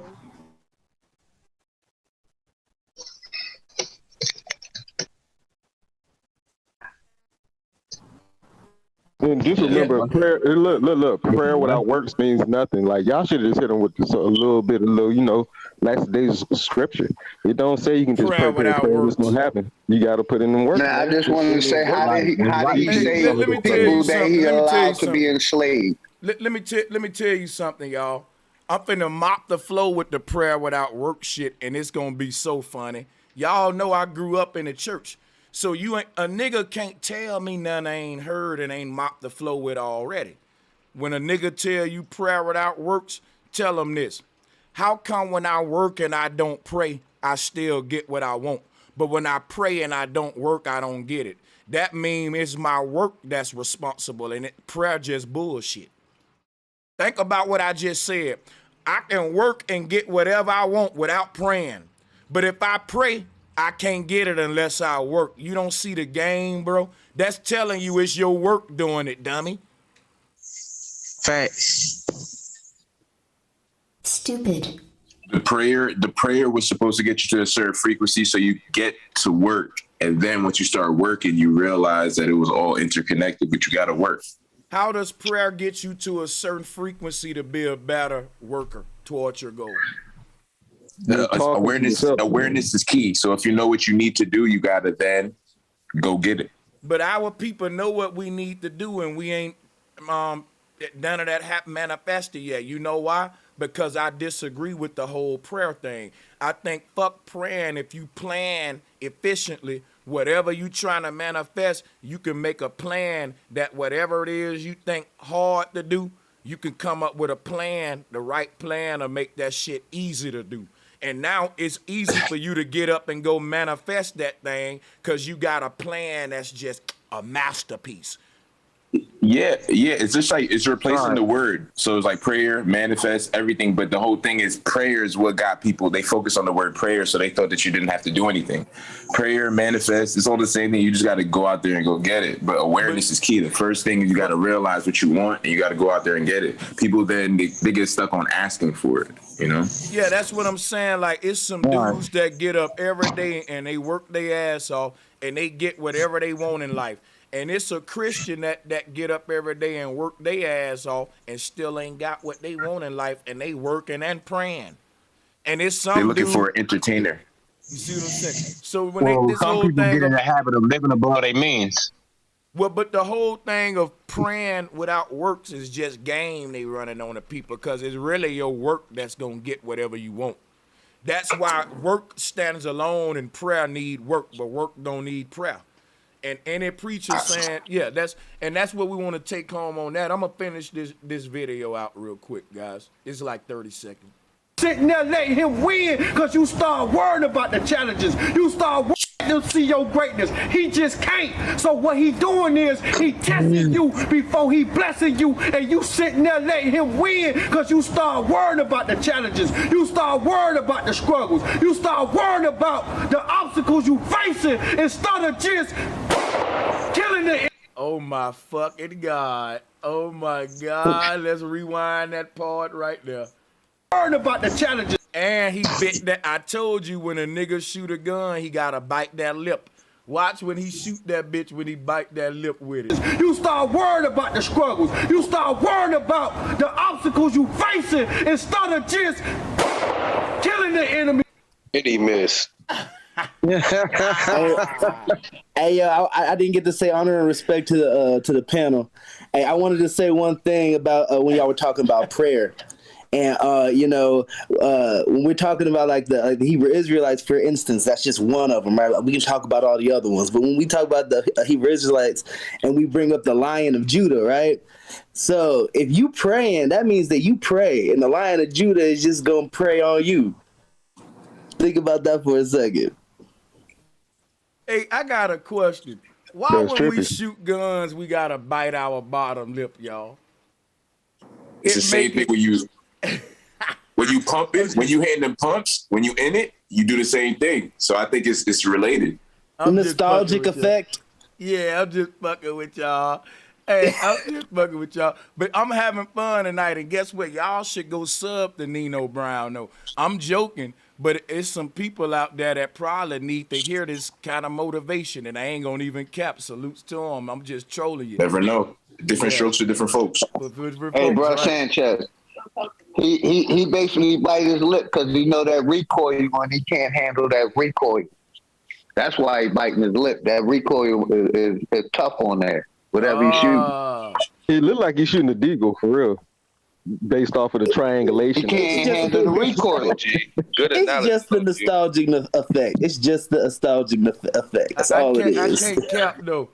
But when he said, "But you ain't going out there and bow," like, bro, that shit was so funny. When I first turned this on, I wish I would have cut it on and reviewed it first with y'all. I was in this bitch tight.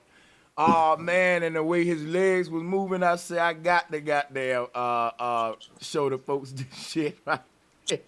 And I said, look, the stuff he's saying I don't really agree with nowhere, and we hear it everywhere. You know, and the name of this is when God start blessing you, keep your mouth shut. And it's like I hear Christians say that a lot. Like, listen, if you talk too much when God bless you, God will take that shit back. And I'm like, God is a really game plan Indian giving motherfucker. Like, I ain't even capping, man. Why would you want to? I'd rather follow the devil.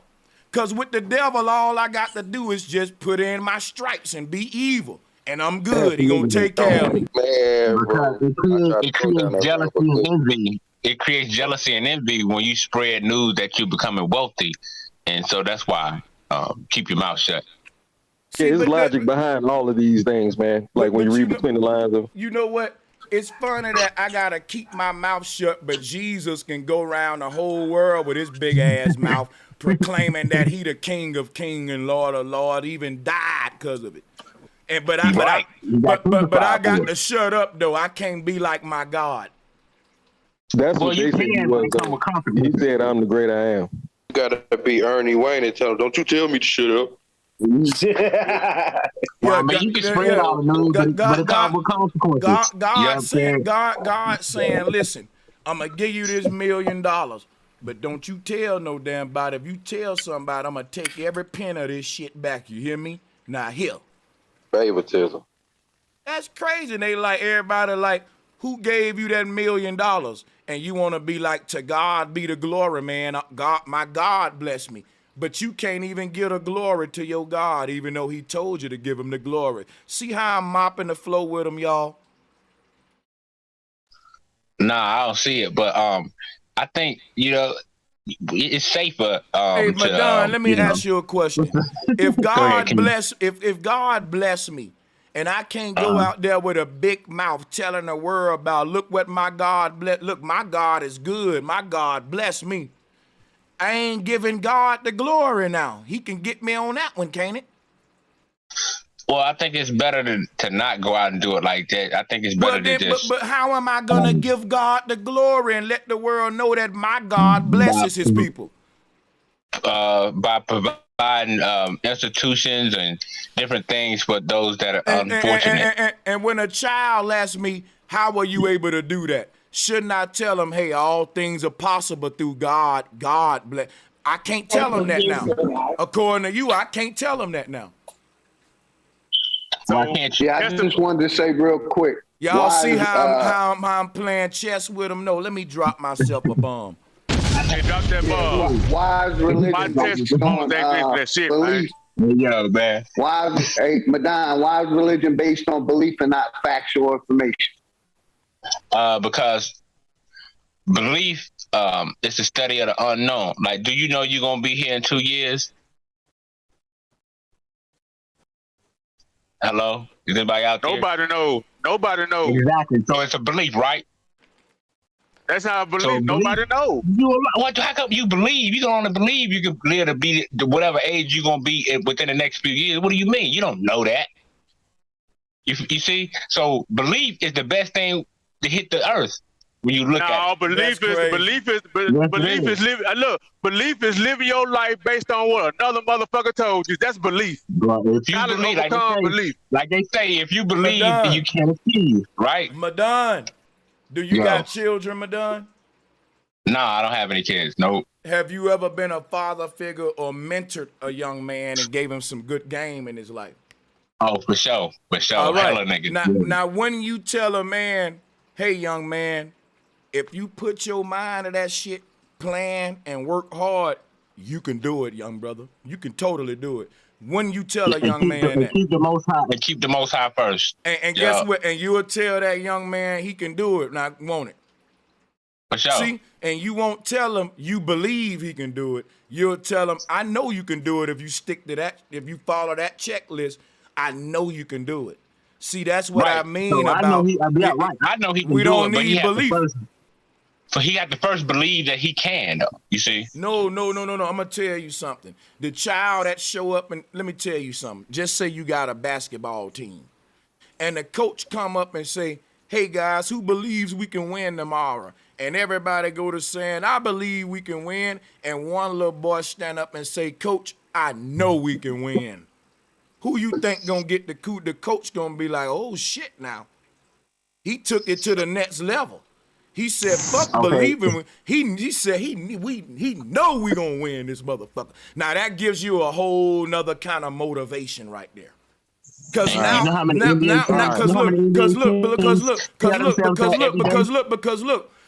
now it's gonna make me play harder than if I said I believe I can win. Because when I say I know I can win, I don't want to be called a lie. Just like God said, I don't want to be made a liar, the God of heaven. Because God is all knowing, not all believing. So God is saying, I know that shit. And if I'm proven wrong, nigga, I'm going to be made a lie. If a nigga say, I believe I can beat you up, versus, bro, I know I'm going to beat the shit out of you. You keep playing with me. He got something to prove now. He made a claim he got to live up to, right? Because he can say, he can get out of that belief shit. That belief shit give him a back door. A person can say, bro, what happened? You got the shit beat out of you. He can say, well, I ain't say I was going to beat him up. I said I believe I was going to beat him up. But the man that said, I know I'm going to kick his ass, he got to show up and win. He held himself on the standard so high that, boy, it's going to be more effort put into his shit than a nigga who said, well, I believe I can win because he ain't got a back door. His rep on the line, he just made a claim, not a belief. Well, see, belief is like time. It's relative. So they ain't asked you what it's like. I said one gonna motivate you. See, you giving me something, you going off subject.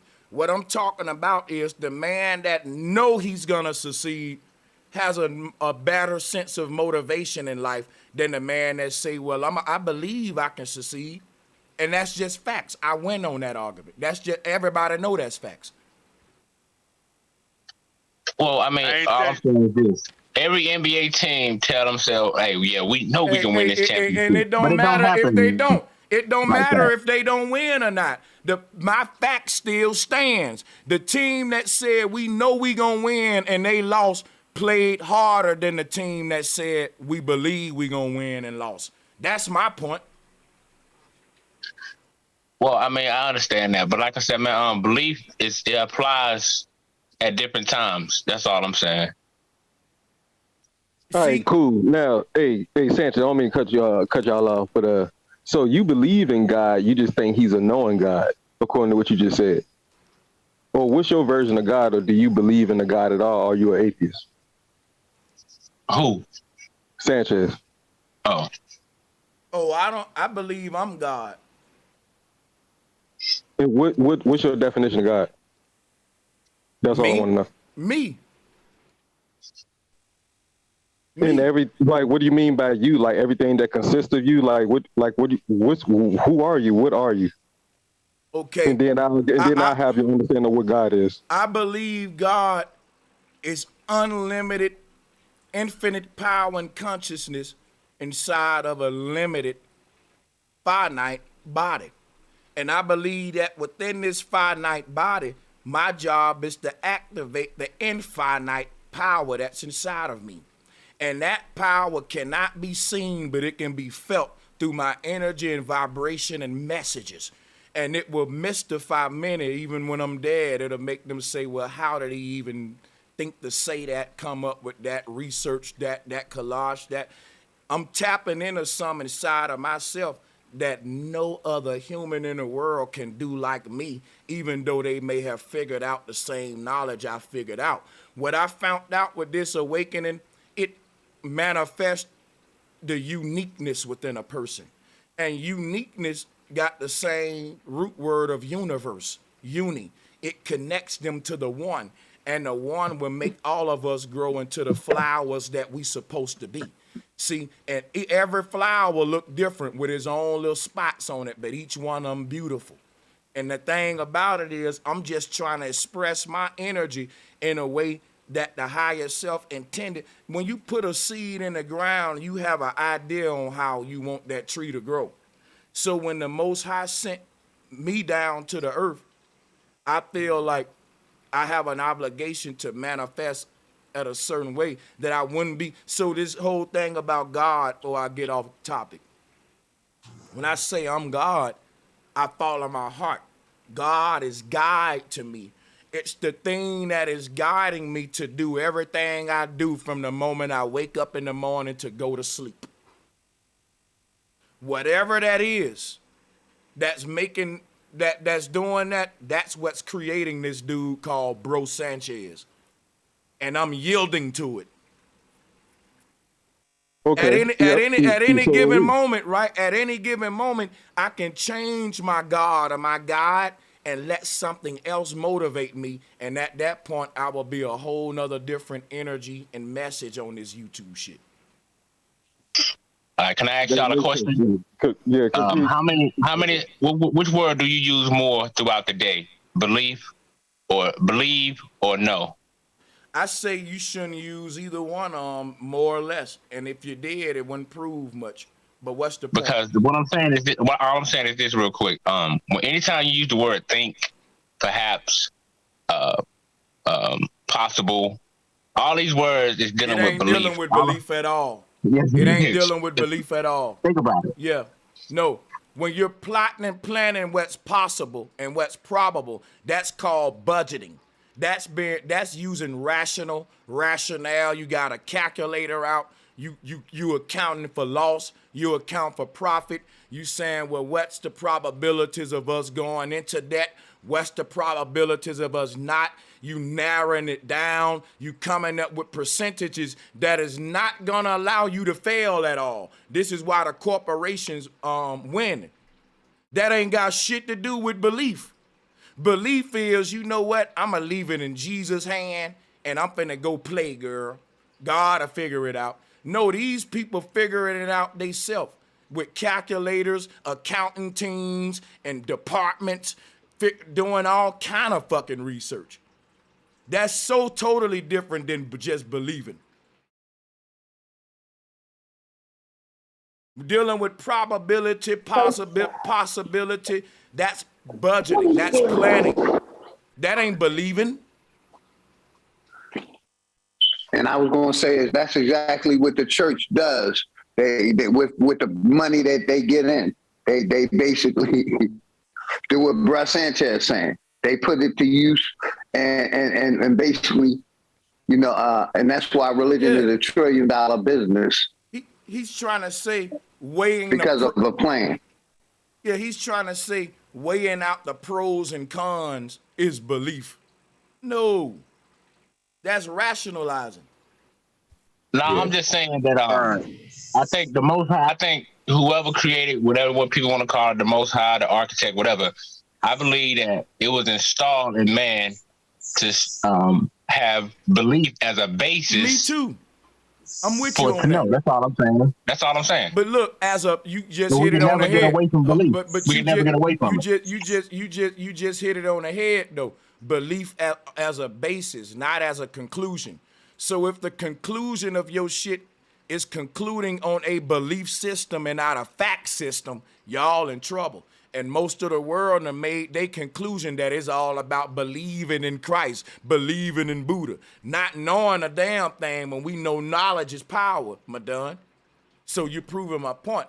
I have no problem with you believing at first, but 1,000 years later, if your people still believing, then quit asking why y'all behind.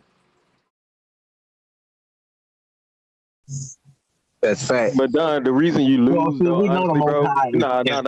No. Let me just make this. Let me just say this real Ain't nothing quick. you can say behind what I said, madon. The reason you lose is because you asking questions. Listen, man, you asking questions about words. You should already know the definitions of like prayer and the PR. Yeah, that's wonderful. Whatever that was, but prayer, PR, right? It's the preemptive. It's the prerequisite. It pre means like what comes before.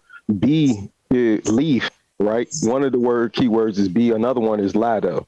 So yeah, I was just about to say that. I know. I can see you. 9-7. Yeah, I see. But yeah, look, we already supposed to be there before you ask another grown man.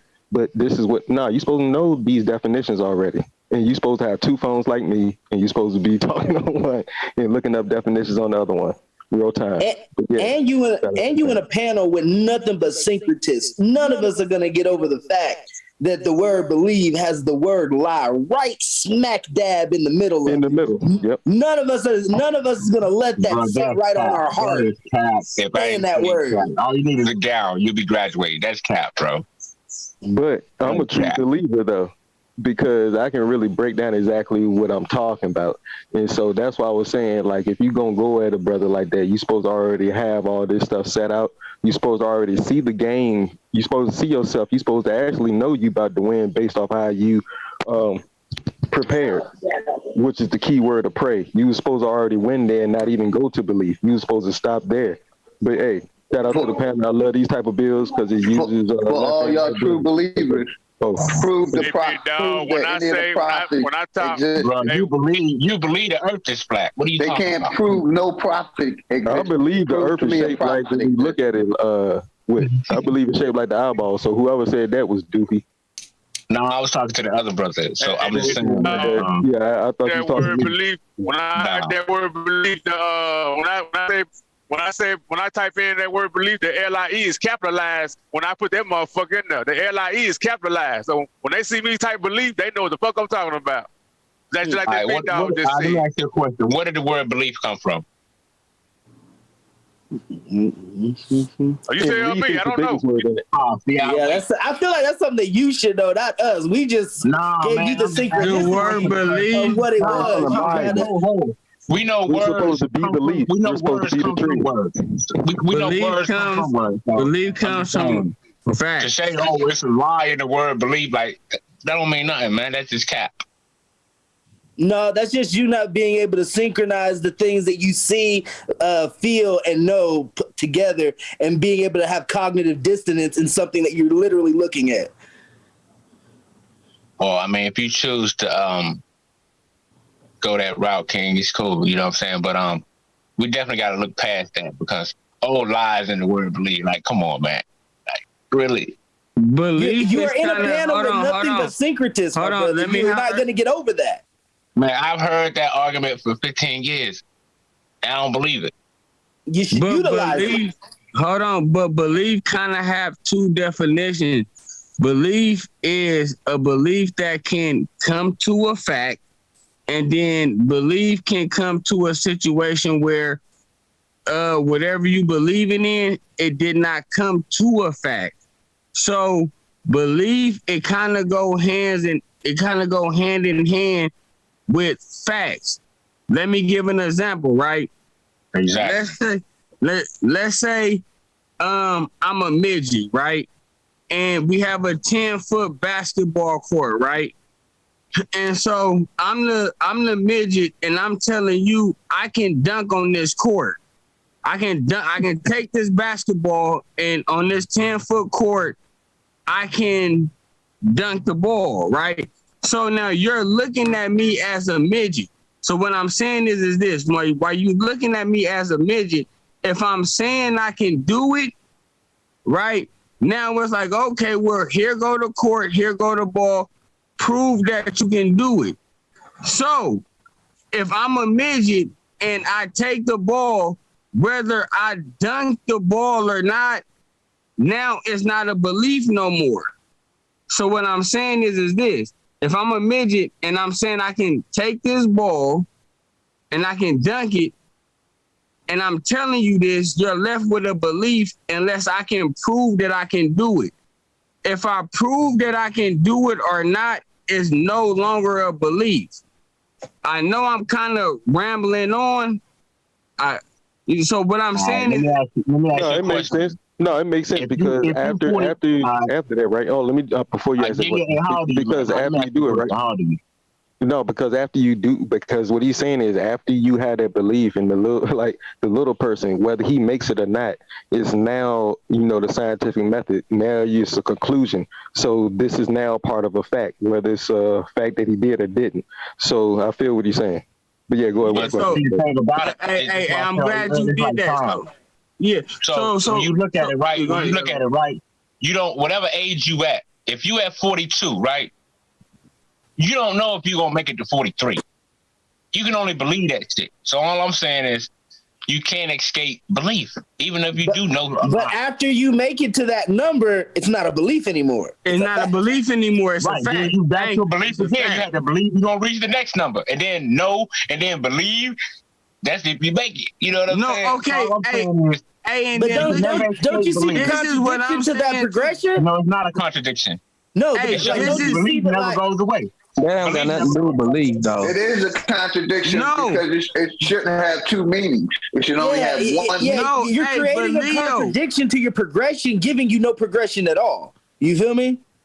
No, I don't. I agree. So now, what we need to do is pull up the definition of belief, because basically what I'm saying is there's two definitions to belief. There's a belief where you believe something and it can be a fact. And then there's a situation where you can believe something. That's them stretching the truth, man. That's all that is. Them stretching the truth. Them pushing a lie, that a lie can be a fact. That's what they're doing, brother. No, I feel you. But you can't really do that with scientific method, brother. I feel you, OG Leo. But when we deal with the definition of belief, it has two parts to it. It's not a solid. They did 70-30. Like I keep saying, y'all believe in prophets, but y'all can't prove they exist. Well, now with that's a fact. Y'all can't prove it. With 70-30, right? The only how I can prove a prophet is proving it through me. I don't call myself a prophet, but if we have to prove prophets, the only way we understand prophets is because there were certain men that claimed themselves to be prophets, right? So if a man can claim themselves to be prophet, why the fuck I can't? But I'm not gonna do it. You know what I'm saying? Because I feel where you coming from, Leo. But all I'm saying is when you look up the definition of the word belief, it comes with two arms to the body. A belief is something that can be turned into a fact that make it not a belief anymore. And then there's a belief where there's no way to prove it, but we're still gonna believe. So with me, right, I deal with belief that can be turned into a fact, meaning that the midget, either you can dunk on the court or you can't. You can tell me that you can all day. I can believe that you can do it or not, but once you pick up the ball, they're gonna show me that you can or can't. And then from that point on, there's no longer no belief. Now I know this midget can do it or this midget can't. That's all. Hey, bro. Hey, if I can interject, right? So y'all were saying two words that were just itching in my head. Y'all were saying prophet and y'all were saying belief. which are two spell words in general, right? Profit is something in business that you make a residual from, and y'all are calling it special people. And then y'all are saying belief, which you think it is something that that is, but it is something that could be. You feel me? What I'm saying? So you don't know whether it is or it isn't. What does the word profit mean? Profit. If you want me to put it in specifics, if you want me to according to ancient text. What does profit mean?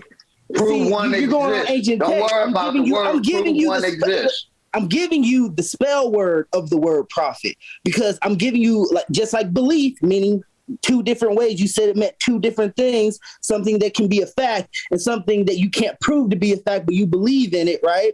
But it says a person.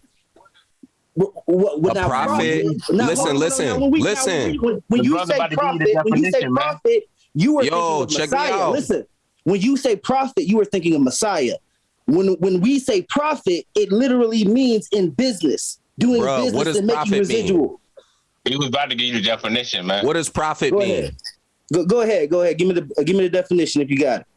A person regarded as an inspired teacher or proclaimer of the will of God.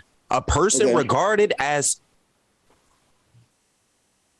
What's the other definition? Hold on. 9-7 is right about profit too because it deals with money. You're right. That's what I'm saying. But it's two. It's a dichotomy. Brother? But it's a dichotomy. Like it's a cycle. It's a constant. It's a figure 8 sleeping on the side. That's the infinite. That's all we're talking about. All these words have a dual definition. And so when we look up I promise you, when we look any word up, we're going to find two different variations of what it means. Each word, maybe even three. Exactly. Most words are built up of multiple syllables, right? And each syllable has a connotation or a meaning to each one. And so we need to understand that we should all know that, because we should all have been, or to start doing it, reading and writing the dictionary like that movie Malcolm X. Oh yeah, I remember that shit. And it's like, but yeah, man, I ain't with none of that shit. When they come to truth, then I'll come to it. When they become a truth, all they believe in profit. See, the thing about it, you can profit. What you got to understand is this: you can profit from a prophet, because a prophet a lot of times told you what could happen or gave was a forewarner or a watcher. Two totally different words. Profit. Y'all want to keep talking about like the brother said, somebody give you inspiration. You feel me? That's all. So you'll profit from that. You'll profit from him giving you information to help you be inspired. But wouldn't but I'm gonna be honest with you. If you looked up the word Messiah, wouldn't it mean the exact same definition that you just gave us, brother? That's right. You're right. Messiah is a spiritual warrior. Yeah, listen. A prophet is a person regarded as an inspired teacher or proclaimer of the will of God, like he said. Even when you look it up, you know when they say if you look up ugly, you'll see that person face next to it to be funny. I swear when you literally look up prophet, it got Jesus' face next to the definition. Damn. Damn. Well, you know, they got to do it like that. So, you know. Why would it not be, though? No, low key, brother Sanchez didn't have to do Jesus like that. Yeah. And they going to look it up and see I'm not lying, bro. And for him to say Jesus was not one of the prophets of God is like a big L. Yeah. Who said that? Who did say that? I thought that's what I was hearing. My bad. I'll drop the stupid. No, we were arguing over the word because they were talking about belief, and he was giving the two definitions, and then he was talking about a prophet, and I was like, yo, prophet, it means money, profit and money, and then you have profit in the word. You know what I'm saying? Yeah. Yep. Believe. And it's because all the prophets want a prophet. My bad. Yes, sir. Can you profit from knowledge, wisdom, and understanding? But believe only have one definition, man, and it originates from religion. I just looked it up for you too. And look, only have one definition: to believe in something. If you believe in something, you don't, like he said earlier, ain't no fact behind it. If you got fact behind it, you don't have to believe in it. Right. And one thing about a prophet too. A prophet ain't got to teach you nothing. A prophet ain't got to give you knowledge at all. And every prophet come with a cause. And one thing is this, there can be false prophets. There can be many types of prophets, because a prophet ain't necessarily equivalent to righteous teacher. A prophet is just a person proclaiming the will of God, and that God can be different depending on who the prophet is. Facts. On point. Cause see, belief, man, you know the magic of belief. The magic of belief is belief imagination. is attached to the imagination, man, and imagination is one of the most powerful things that we got. No, So, see, you know. the thing is this, right? Somebody says, I believe I can build an airplane. And then they use their imagination to see how they can put things together to accomplish that. And then after they fucking make the airplane, they say, I no longer believe I can make an airplane. I know I can make an airplane because look at it. See how all them play together, my dog? Drop a bomb on that one. Oh, no doubt about it. I'm with you 100 on that. Sure. We together. Hey, if I can throw this out there, right? The imagination is the emanation of the simulation. You feel me? Stemming from what? Stemming from we are the emanation of light within the simulation, right? And we create the eminence of that light inside of the simulation. So we are the emanation inside of the simulation through our imagination. And I just wanted to say, with religion, they stole our imagination. We lost our imagination when they gave us religion. I just wanted to say that. No, they gave you one they wanted you to have. That's what they did. Yeah, they made you pour into their imagination. More. Yeah, they gave you one they wanted you to have. That's what imagination they gave you. White Jesus, all this crazy shit. But you know, hey. And today they gave you Nino Brown. I can't lie, man. That video, man, how he's shooting that gun, man, is like, motherfucker, you got the power. Pow, pow, pow. Bitch, you can win, motherfucker. Boom.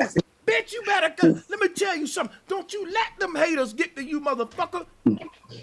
Clear. Boom. That nigga out there, that shit was, yo, that's crazy, man. Salutes to that brother. But I'm going to tell you, that is a parody of literally what these prosperity preachers look like, though. Yeah. Yeah. And that just show you where we at, yeah. My family members be listening to them prosperity preachers, and I be in the other room and I be hearing that shit. I be like, man, close the door, turn that shit down. I don't want to hear that shit. And all you can hear them is just yelling at them. And then it's so crazy because they'll watch the preachers, right? And then they'll go watch the news. And I'm like, what kind of vaccinated world are we living in where they're controlling people through the TV? Literally, I was literally thinking about this earlier. They are controlling the airwaves through magic, through programming, and all of that other, wordplay that comes in with wizardry. You feel me? What I'm saying? Yeah. Go ahead. I know exactly what you're saying. I want to pay a female to go slap the shit out of Juanita Bynum, though. God damn it! Man. Hey, and what I was gonna say, real talk, was like, the psychology is, if people can't use their money to liberate themselves, they will spend that money to hear somebody tell them that their liberation is coming one day. You see what I'm saying?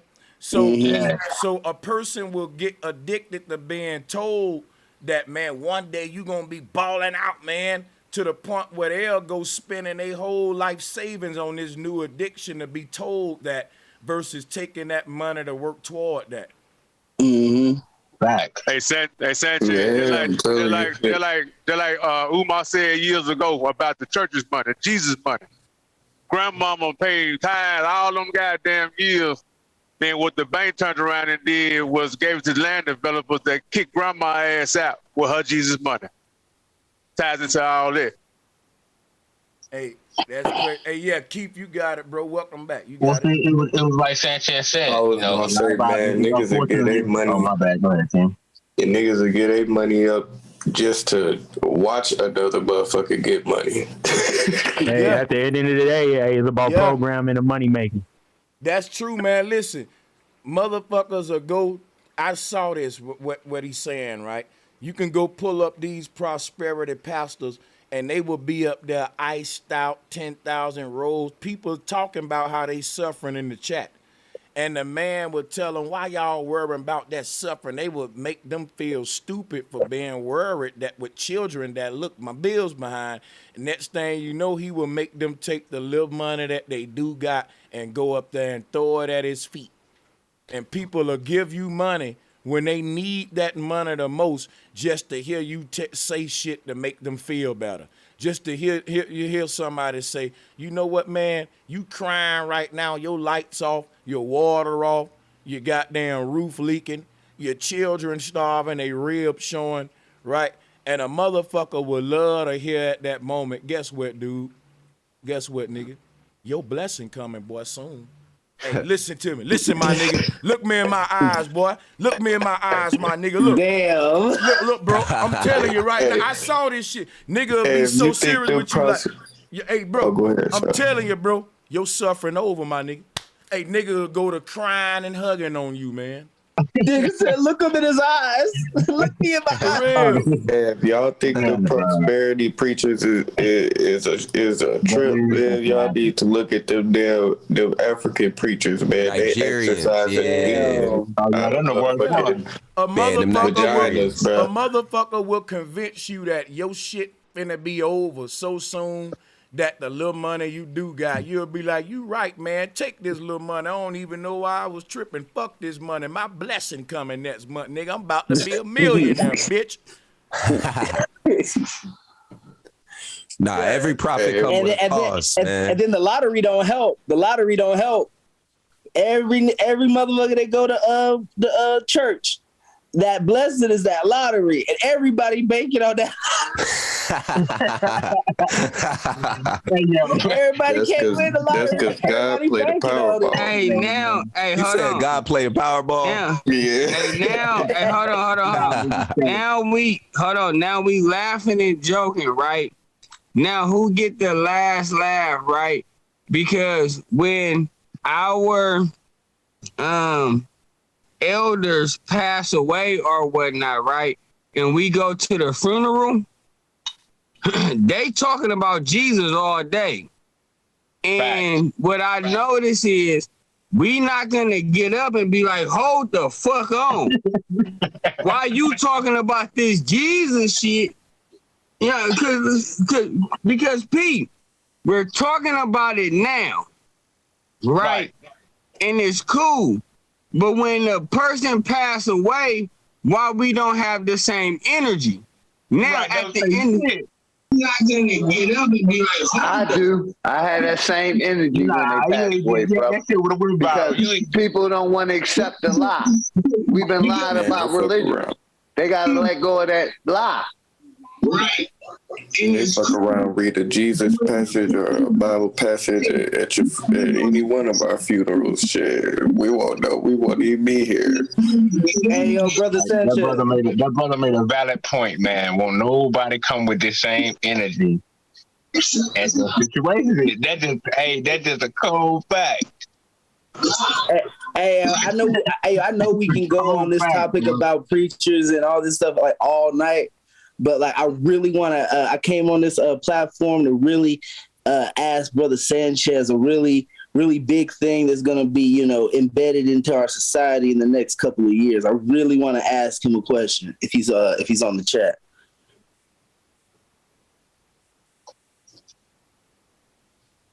Well, I can ask the panel. Hey, panel, how do y'all feel about organ and organ devices? How do y'all feel about that? I ain't never heard of it. Tell them what that is. All right, so I've indulged my craft into making these devices, and this is a piece right here. I'm also wearing one around my neck. And I'm not pushing me as, like as a product right now. I'm actually pushing Oregon as a thing for the community, for everybody to benefit as, as our health goes, and, as they morph the planet, year by year. But what Oregon is it's a device that basically, it's an EMF protector, and it transmutes all positive ionic frequency waves back into negative ionic frequency waves. And negative ionic frequency waves is what's healthy for the heart. The heart pulls in negative ionic frequency, and it transmutes it, and it pumps it out as the thermal heat signature known as a positive ionic frequency. All right, I got you. Hey, brother, have you ever heard of the Shun guy? The Shun guy? Yeah, I got some right. Yeah, I got some right here, brother. I keep the Shun guy on me. It does the same thing. Yeah. Shun guy is a natural form of orgonite. Yes, sir. Yes, it purifies the body and all the elements, like the water that you intake. I'm gonna give it to you real quick, my brother LaShawn. It purifies the water that enters your body, and it keeps you at a level balance. The Shun guy. Yes, sir. And what I'm gonna do this fall is I'm going to LA, and I'm gonna introduce this to and they probably already know about it, but the specific type that I make is for amplifying of the body and the heart, and I'm gonna introduce it to bodybuilders and stuff like that.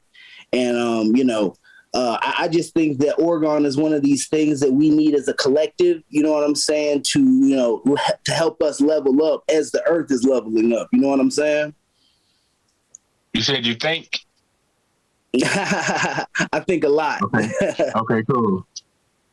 Hey, broadcast day before the broadcast day before. Hey, let me say this before I lose signal. Broadcast day, but and we lost signal. Yeah, that was that Oregon. Got him. Some shit. I don't give a damn. You got to put it on Amazon. Put that motherfucker on Amazon. You'll get it out like that. You know what I'm saying? But yeah, it's a good product, man. That's a good product. But don't broadcast to no damn communities in the neighborhood. Put that shit on websites and Amazon and motherfuckers like that. You can get your shit, get it out like that, man. Yeah, I sell it on IG. My tag name is Black Goo 432. If anybody want to put that in the chat, Black Goo 432. I can't write that down. I'm in the rain too, man. So put it in the chat. I'll do it on replay and get it.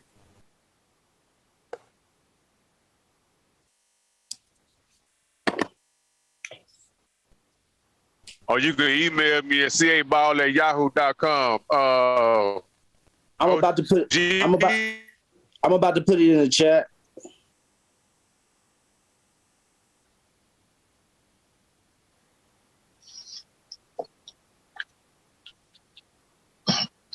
So you believe the earth is flat as well?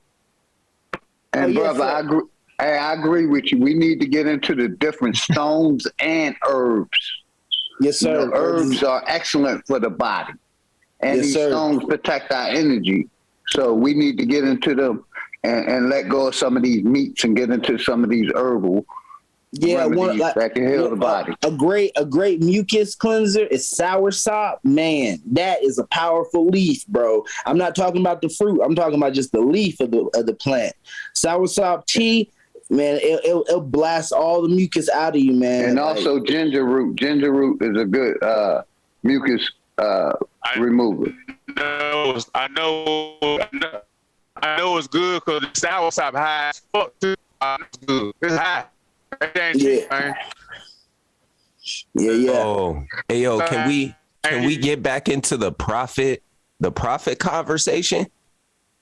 For sure. What you got to bring to the table, bro? I got a question though. What's the difference between profit and profit? Because it all looked like an investment to me. You know what I mean? Like as far as like an actual profit, like you're gaining something in the profit.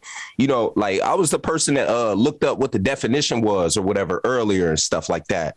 And in that, it says that the person who comes as a teacher through God is the prophet. But why do you get something out of it? Like, you're investing in it in order to get the profit back from the prophet, right? I was just gonna tell you. Your own question, man. Yeah, you kind of did, but like, it's to just extend on it. You said it's profit and profit, right? Well, it's FIT, a fit, but then it's PHET, but that's still pronounced as fit. So Right. it's like you still get the profit. And through trichology, we can always, switch the vowels out and, translate the lettering through, different, what do they call, word, like TH, WH, PH, things like that, so like you really got to just put in that notion through synchronicity and then see the other words that come out of it that give you other words.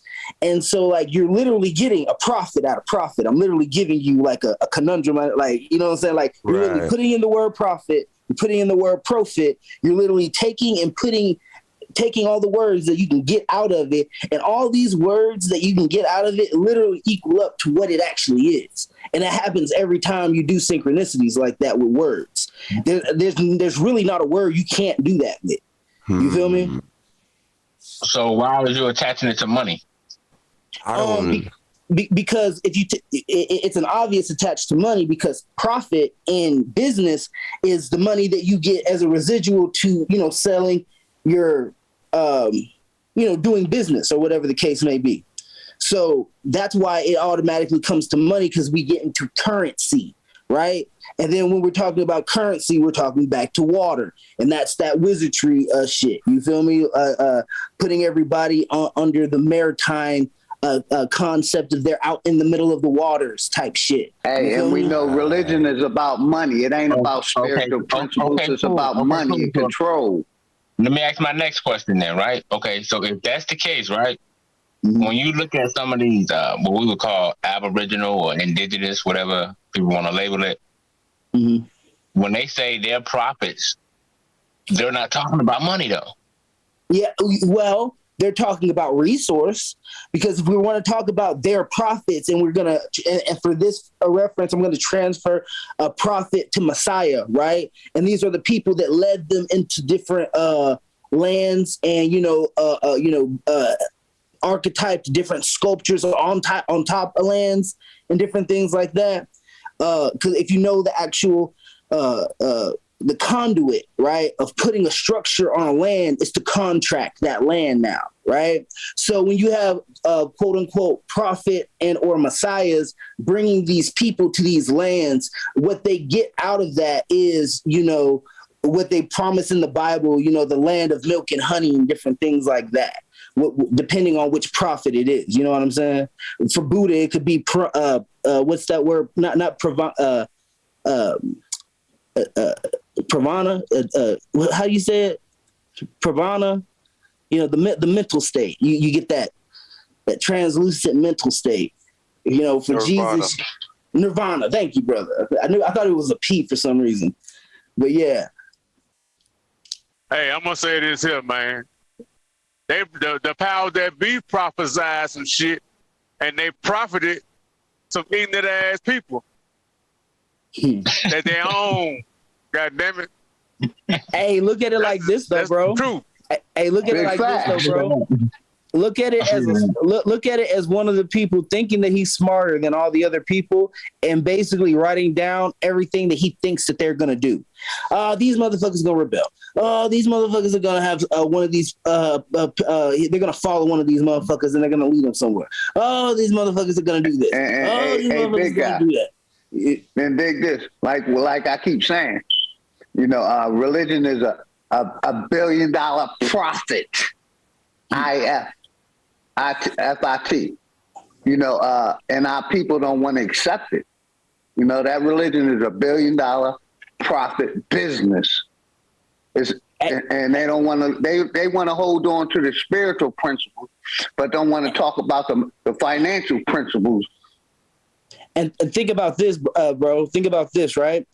You give these people a book telling them everything that they're going to fucking go through, everything that they're going to experience, everything that's going to be wrapped around their imagination, right?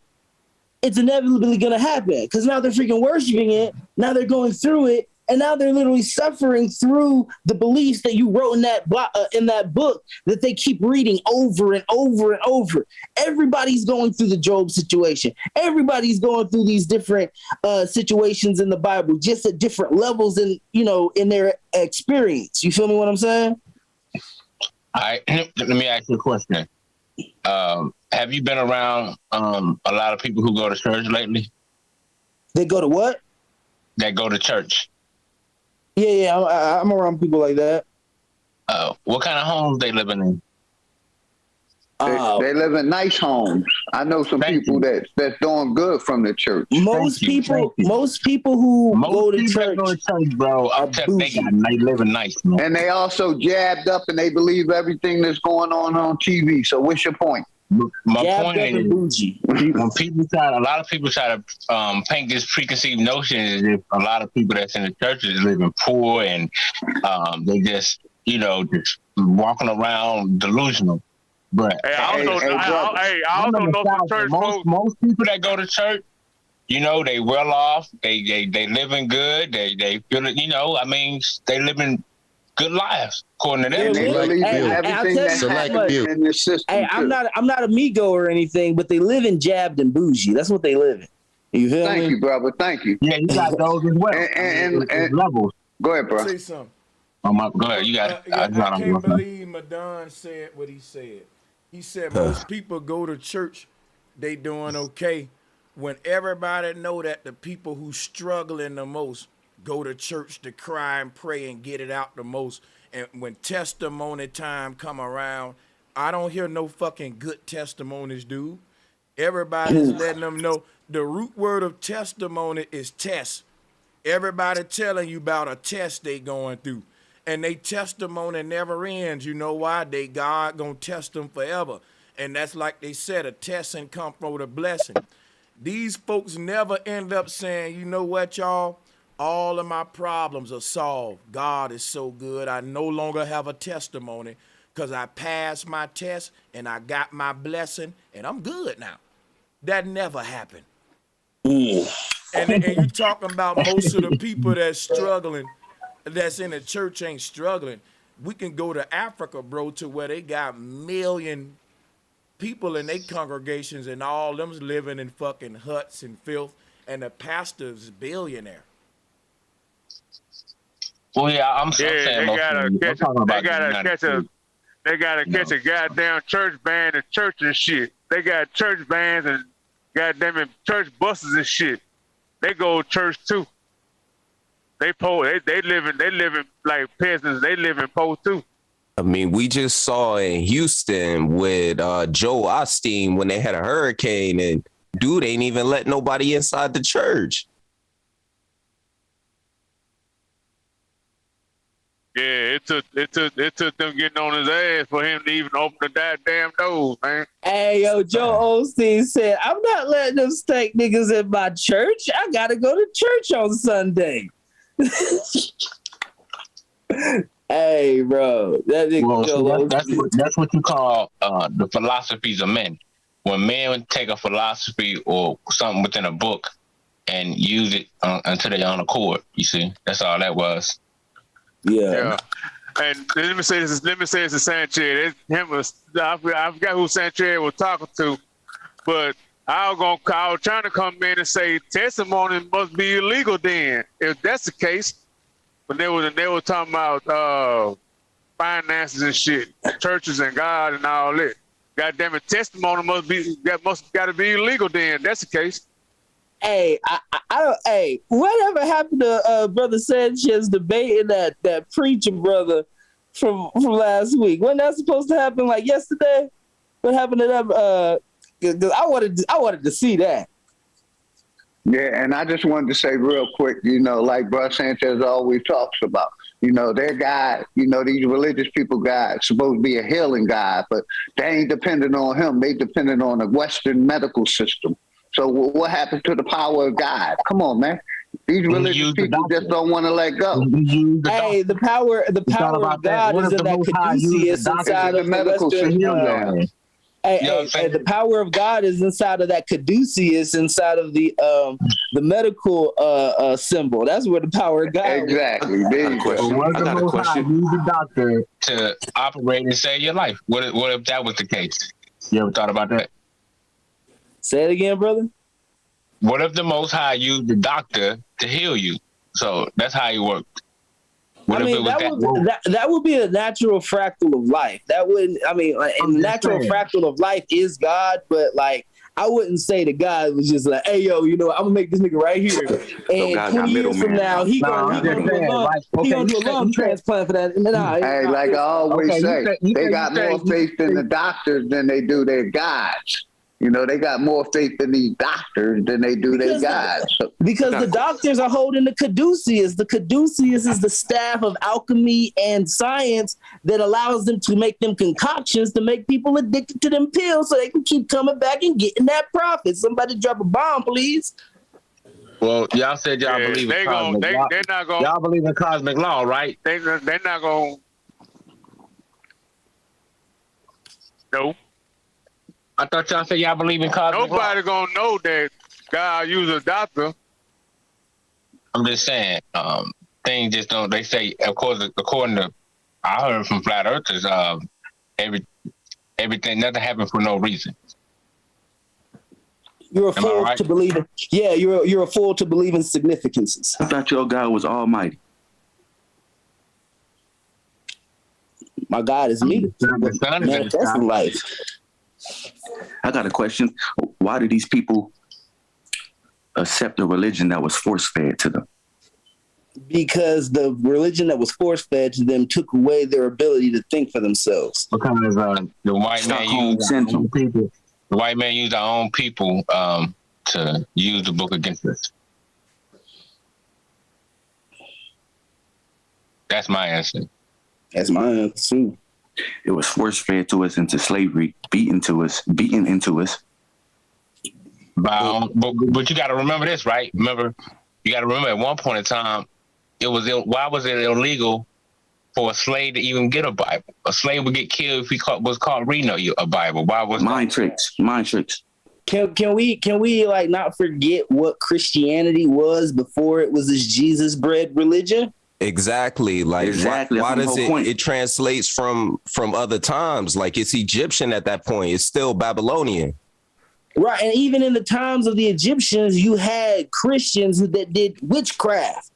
Like Christianity has been a thing before, like even in the times of the Egyptians, they weren't called Christians. They were called can't remember the name of them. I can remember them as being called as Christians, but they called them something different.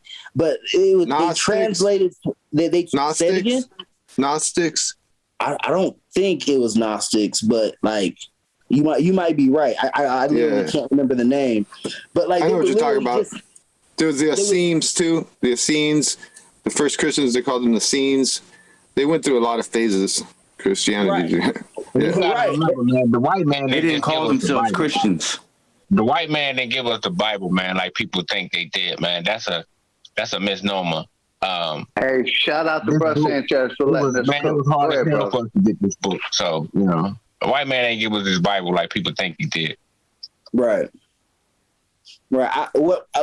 There's a lot of things that I believe about the Bible, but I ain't gonna go into them because I've ascended past that because there's more to it than that. That's a big piece of the puzzle, but pieces of this puzzle called Christianity or colonialism or however you want to put it, it's been transmuted into different things over time, just like we've been called black and I won't say nomadic, but the Aztecs and all the other different, ancient words, even to Afro-American and African-American. So like Christianity is it's literally a form of, what do you call it? Magic. If you understand what magic is, there are three forms of magic. You have magic, you have magic, and you have magic. What Christianity is magique. It's being able to use magic without doing magic. It's being able to, people who have power, you give them information, they fulfill things, and that literally makes them do certain things that create these, what they call, what do they call them when prophets perfect something? They I believe in the future this is going to happen. Self-fulfilling prophecy. Self-fulfilling. Thank you. Yeah, like that's how you fulfill prophecies and stuff. And if you know the deep sciences, like how billionaires and shit do it, they do literal like a cosmic science to say like, oh, the energy of the earth gonna shift this way, so I need to shift my energy this way, and the energy of the earth gonna be shifting this way, I need to shift it this way, so I can make sure I get all the profit from the people who are shifting into this phase. You know what I'm saying? Mm-hmm. Yeah, that's what the definition of prophet is. It says a person who is chosen to speak for God and to guide the people. Guide the people where? Into the different phases of life? I don't know. According to cosmic and divine law, that's what the prophets were set up for. But a lot of people went astray. So, I mean, that's the name of the story. But where did it become business based though? Like, how did it become profit concerned? You know what I mean? Like, the people didn't go astray. The church went astray and started giving false doctrines and bullshit. The people didn't go astray. Y'all got it. Well, those people became those people. That's all that was. Well, how do y'all feel about the separate between church and state, which is basically the separate between church and politics? It shouldn't be. It's not separated. It's together. They just act like they separated. Most religious people want to think it's separated, but it's not seperated. Right. Yeah, and that's why they're able to guide different people into this Catholic or some shit. You know what I'm saying? And that's why they're able to guide. That's why they're able to guide these people into these chaotic forms of living. Like, think about it. If church and state are obviously not separated, and then you literally have a section called Democrats, right? And then the Democrats are literally one side of the coin, and the other side of the coin is obviously angels and demons, right? You literally are pouring information into people's. It's like vote Democrat, vote Democrat. You're literally telling people be a demon, be a demon, be a demon. Dig this, my brother. The first form of Christianity was demonism, so they still practicing demonism. They just don't know it. Demonology, right? Yeah. Yes, sir. Demonology. Why have they shown every president Christians are still practicing demonology? Jesus but they Christ think is they your Santa practicing Claus. Christianity. Yeah. Shout out to the OG, man. Here's a crazy. Before you check us like the Nike sign, right? Listen to this, right? The first conversation that y'all had that I wasn't in here for, I was listening to the whole thing, and y'all didn't pull up something that really needed to be said. And I even think Brother Sanchez would even drop a bomb on this, right? They ask you what state you live in, and you tell them the state and county you live in, right? Don't you know that the names of the states and the counties that y'all live in are the names of different tribes and different people that lived on the lands? What about Indiana? I think I know where you're going with that. Indiana's a perfect example. Ohio too. All those names. I think even in Mississippi, Tuscaloosa translates to Black Warrior. Mass executions. Like Oklahoma. You got states like Oklahoma. You got states like Massachusetts. You got New York. Check it. You got the York mass people. executions. Mass executions. That's where that comes from.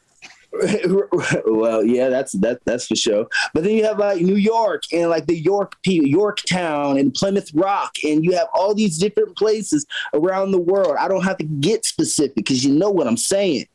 They ask you what state you live in, and you tell them the state, and the state is the name of a conquered tribe by colonists. Yeah, They take everything and assimilate it and then use it against us. Kind of. And I understand that, like, when they ask you what state you live in, that you should be saying. Some counties are named after different colonizers. You should be saying, when they ask you what state you live in, you should be saying, I live in a state of abundance. I live in a state of happiness. I live in a state of mental joy, mentalness, because state has to do with your mental state. But they tell you that you live in a state of conquered Indian tribes. Or they put the connotation, the state we associated with the government. So now we got it. We it's like a word spell right there, spelled together. You know what I'm saying? Yes, sir. Well, what they really did is make you believe the imaginary lines that's on the map. If you ever travel, you notice all the woods are connected or land and all that. That's like old boy said in the video with the court. I'm a natural living man, bounded by universal law. So you know what I'm saying? That's what we need to be talking about right there. And that's where I'm getting it. Because if you go into a courtroom and they ask you your name and what state you live in and all this other stuff, you're like, nigga, I'm in Texas. You in Texas? You know my name. You have my ID. And they're putting you under those verbal contracts of maritime law.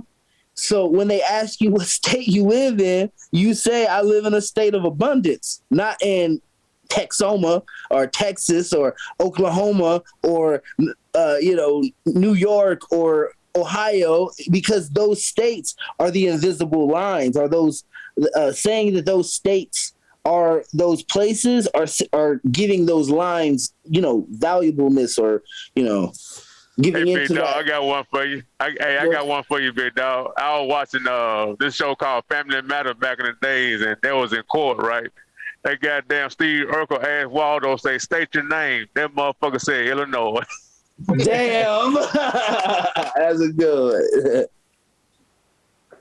It's not hey, yo, check it. It's not a coincidence that the word mind and mine are so similar. That's on purpose. It's a spell right there too, because he considers it all our minds his, if you know what I mean. Yeah. And I bet you brother Sanchez in here, he got all the spell words on tap.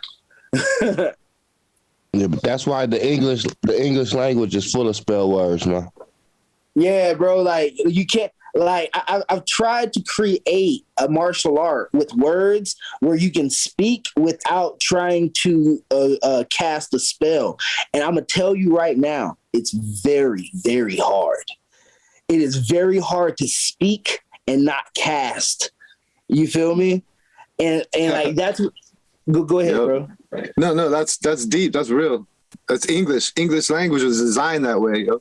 It's literally the English language was created off the casting system. The casting system was created off of casting spells. And then when you speak, you are literally casting a spell, and like they call your tongue your sword, or in other terminologies your wand, right? But like they call your tongue your sword because in English, when you speak, each word feels like you're fighting somebody. You feel me what I'm saying? But if you notice in other languages, they don't feel like that. It don't sound like that. In other languages, it feels like people are throwing cotton at you. You feel me what I'm saying? You do know that English is going to be created by a black man, right? Satan. I've heard that before. I think his name was William Tisdale, if I'm not mistaken. But he's coined for creating English, man. So we gotta understand that this is our shit. But we gotta, embrace it. And hey, I know that's hard to swallow, but it is what it is. Right. I've heard that condemnation, or I've heard that notion before, I should say. And it sure will feel good. We can take back everything that's ours. I'm gonna tell you that right now. Like all the crazy stuff that's happening in London and England, all that shit right now, I feel it's just like the energies there is like, where the fuck are my black people? And they're like, I know y'all see the videos of white folks spontaneously combusting and them falling out and all that other crazy stuff. I'm like, hey, it ain't even that hot. It's 112 in Texas. What you mean? I think spontaneous combustion is them hitting you with that finger of God weapon. That finger of God will have been down.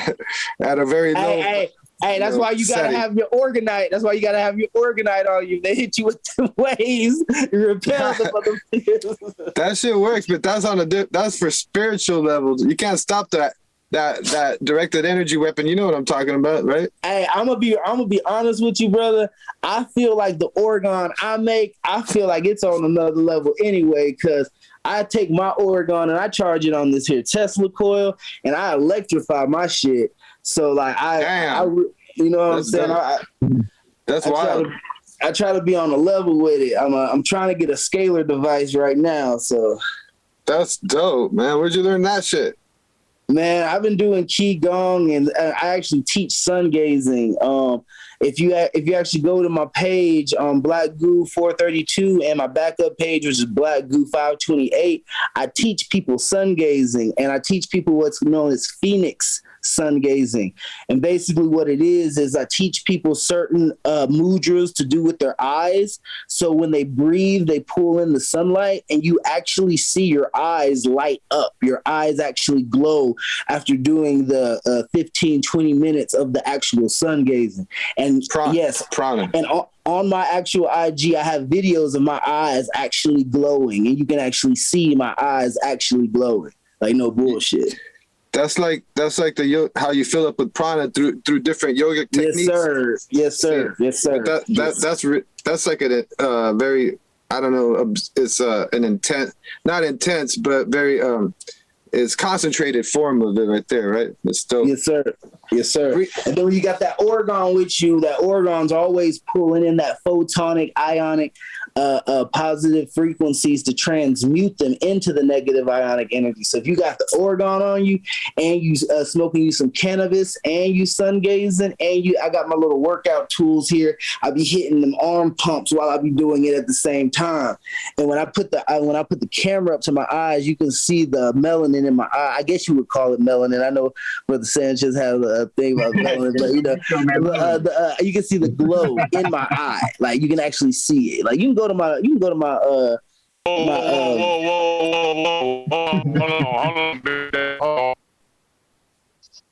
In your eye. This is my first time ever hearing this, man. I thought melanin only is in your skin.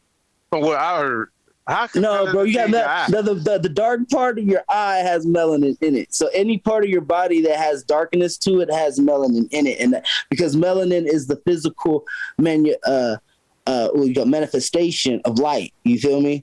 So like as light circles and it like transgress and it kind of decays a little bit, it turns itself into melanin, and melanin turns itself into something physical, which is carbon. You feel me?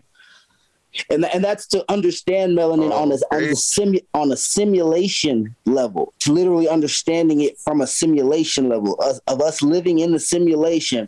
Melanin and the different forms of melanin are basically forms of decayed light that have, turned into a physical carbon structure.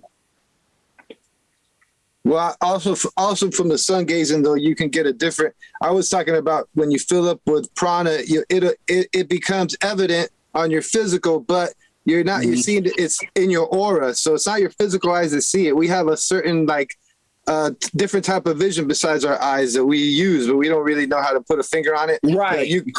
Correct. So like I teach people Phoenix and I teach people Phoenix and the Crown of Thorns and the Three Swords meditation.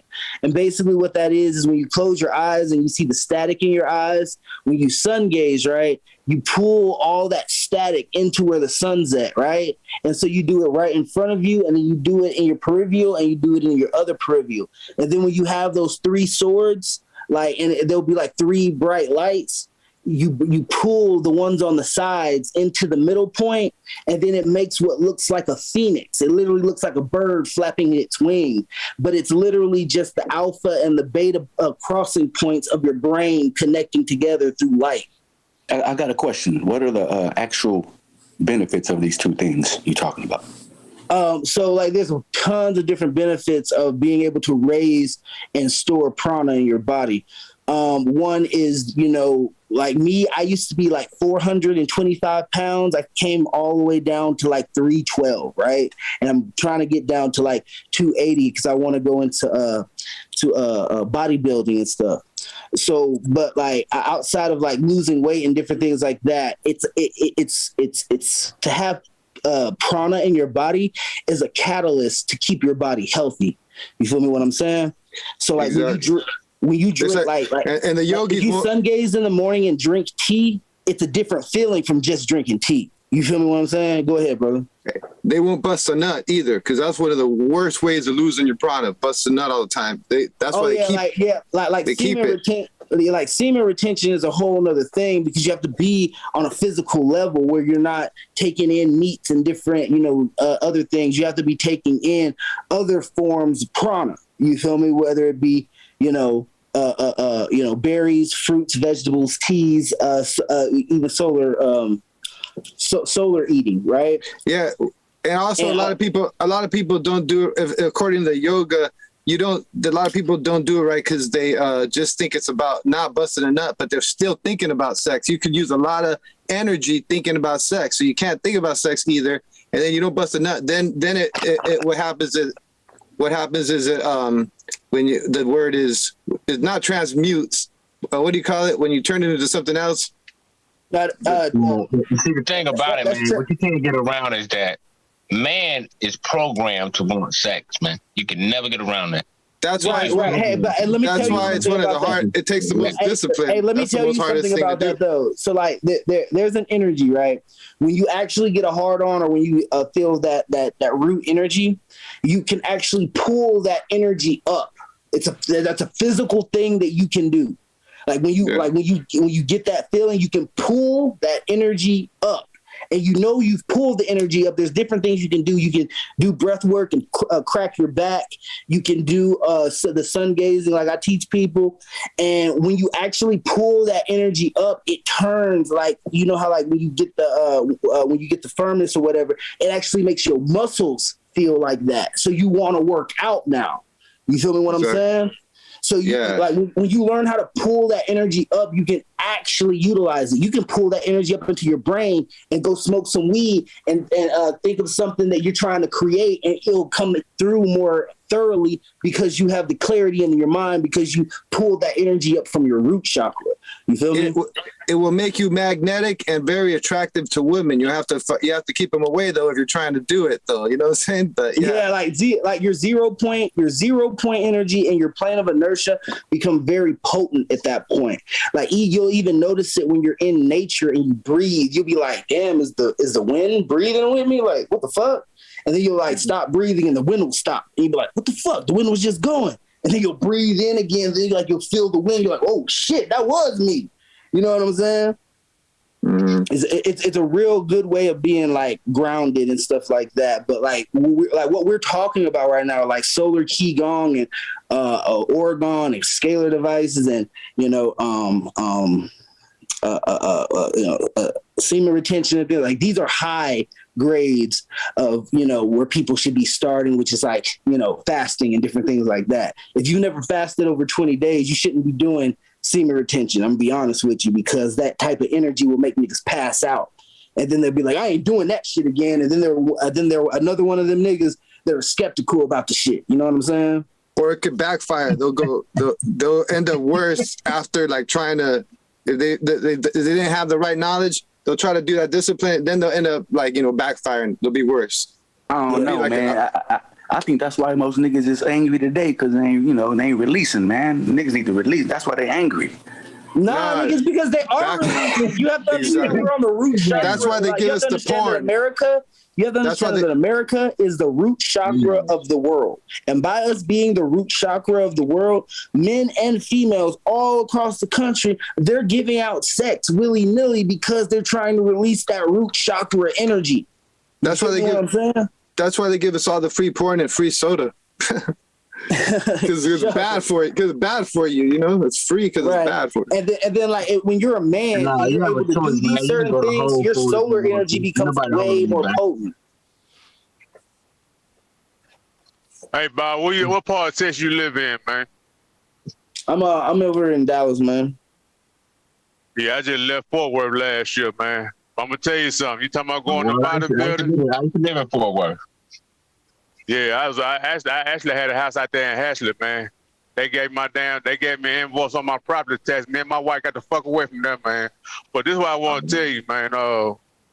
You talking about going to bodybuilding? Don't get with Ronnie Coleman. Don't follow Ronnie Coleman now. Man, I've met Ronnie Coleman. I've met CT Fletcher. I'm trying to meet NPO and Muscle Kali this fall. So, but like, I feel if I was there with my device for Ronnie Coleman and CT Fletcher, I don't think they would have had to go through that, man. I know I just didn't hear you say believe. What happened? Oh, did I say it? You just caught me. Yo, chop me down. Chop me down. Chop me down. If I may ask, what happened to Ronnie, man? He been waiting on somebody to say that believe word. Bro, never get away from belief. I mean, yeah, there's certain things you don't believe. Yeah, he been waiting all night for that. What I'm You're saying right, is brother. you can never get away from belief. That's all I'm saying. Man, belief is accepting something without evidence, bro. And I'm gonna say this real quick. We need to stop teaching our children that religion. That's how you cut the head off the snake. You got to stop teaching it to the youth, man. Yeah, but now about Ronnie Coleman, man, just about every bodybuilder on that juice, they taking all kinds of illegal supplements and shit like that. But once they get up in age and once they stop, they fall off. I met Ronnie Coleman in over there in Arlington, man, and man, he looked bad, man. He was on a damn walker. Yeah, I met him over in Grand Prairie, and he was doing leg workouts. He was pushing 2,000 pounds on a leg workout. And I remember somebody having to help him get out of the damn gym and shit. And I was like, damn. And I remember ever since then, man, hearing about Ronnie Coleman's heart, hearing about CT Fletcher's heart, hearing about Muscle Kali's heart, and I don't want to hear about NPO. I don't want to hear it, man. But I need to get Oregon to these bodybuilders, man, so they can utilize Oregon to allow their hearts to when they're in situations where they have to lift big weights, or they're even like in the regular day when they're just carrying their big ass muscles, their hearts don't have to suffocate because they'll have Oregon on them feeding them negative ionic current so they don't have to suffocate. You feel me? I feel you. But I don't think they're gonna stop it from taking that stuff. I think it's something they taking. I think it's something they taking, man. I think it's a deeper root to it. But that's me. Rich. Hey, is that Oregon gonna stop? Is the Oregon gonna stop that plow plow plow? Is that gonna stop that gun? It's gonna stop that plow. Maybe if I can get them strong enough to make force fields. You feel me? I feel you. Okay, so do you believe the Earth is flat? I do believe the Earth is flat, but I have more intricacies on the conduit of how the Earth is flat. Yeah, that's what I want to hear, brother. Why do you believe the Earth is flat? All right, now here we go. So let's start with the LHC, right? The Large Hadron Collider.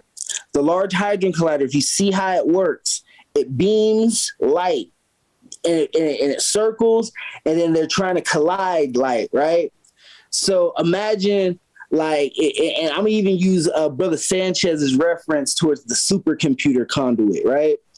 So imagine us being in a simulation. How is the simulation created? Now, if we understand because he did one about the white sun, the black sun, and the gray sun. But me personally, I'm trained to think that, there's more than just white, black, and gray, because that would only be 3, 6, 9. And if we're elevated to know there's 3, 6, 9, 12, right? So if you have the Polaris star, you have our star, and then you have the black sun, then the gray sun would be the moon, right? So you would have the moon, the sun, the black sun, and then you have the Polaris star. And that would be the four corners of the Metatronic technology that is that quantum computer that we're so-called in creating the simulation, right? And even more to that, right? Earth itself isn't just one little like disc or plane or however you want to put it, right? There are 3 levels to Earth, right? Because you have the white, the black, and the white, the black, and the gray, right? So there are 3 levels to Earth. There is Gaia, there is Terra, and there is Luna, right? And these 3 points of Earth are connected spiritually, and the spirit is connected through the waters. The waters are connected to the S above, so below, which is connected to the waters above and the waters below, right? And so the waters above and the waters below create light in the middle of it, just like sonoluminescence. But this light decays over time. And the light that decays over time is that quote unquote conduit of what I was telling you earlier about the melanin. As light decays over time, it turns into that density. As light travels over time, it turns into density. That density is melanin or carbon. That carbon creates the different life forms, blah, blah, blah. Right. So like, and so like to reenact that in a supercomputer would literally just to create a hydra collider and shoot light into one point. And that one point would be Polaris, right? And then as that light is being shoot to that one point, which is Polaris, that light shoots out, which creates the different fractals of that light, which is what we see as stars. But through those fractals of stars, those are all nerve endings to the central point, which is the quantum computer, which is the source or the most high, quote unquote, right? And so from the fractal of that, that's where we come out, because through the fractals, there's a point where the fractals become dense. That's where we come in. And that's where the ionic, the photonic, and the cellular, right, become the body. Right. And the body is the mind, and the mind is the Trinity. The Trinity is the point where you have the moon, the sun, and the earth, or the black sun, right, which creates Earth, which is actually Terra, Gaia, and Luna, and that's where we live. Okay, and let me explain the Terra, Luna, and Gaia thing, right? So have you ever heard people saying, oh, I remember in my past life, there used to be 2 suns in the sky. Or somebody saying like, oh, I remember in my past life, there used to be a dark sun and a light sun, or whatever the case may be, right? So in those cases, there's Terra, Gaia, and Luna. We are on Gaia. You have Terra, where that's where you go in towards the sun, and then you have Luna. Well, I didn't think. Okay, cool. What I need to know the shape. Okay, so it's you say it's water. The shape is like, hold up. The shape is like your eye, but the eye is in the form of a cell, and that cell is a cell upon an omniverse of what is the multiverse and the universe. There you go. I'm just saying. So, is there a shape to it? Is it a square? Is it? I mean, how is it? It's a how pan. Is it terraforming? It's a pan. We live inside of a pan. You want to know like what shape is the Earth? You want to know if what's holding it up? I need to know what's holding it up. Like what's holding it up? So what's holding us up is the mycelium kingdom. The mycelium kingdom is the crust of the Earth, or the crust of the black sun, which is being fed the gamma ray energy from the black sun, which creates the crust of the Earth, which allows the mycelium kingdom to thrive and then create other things, right?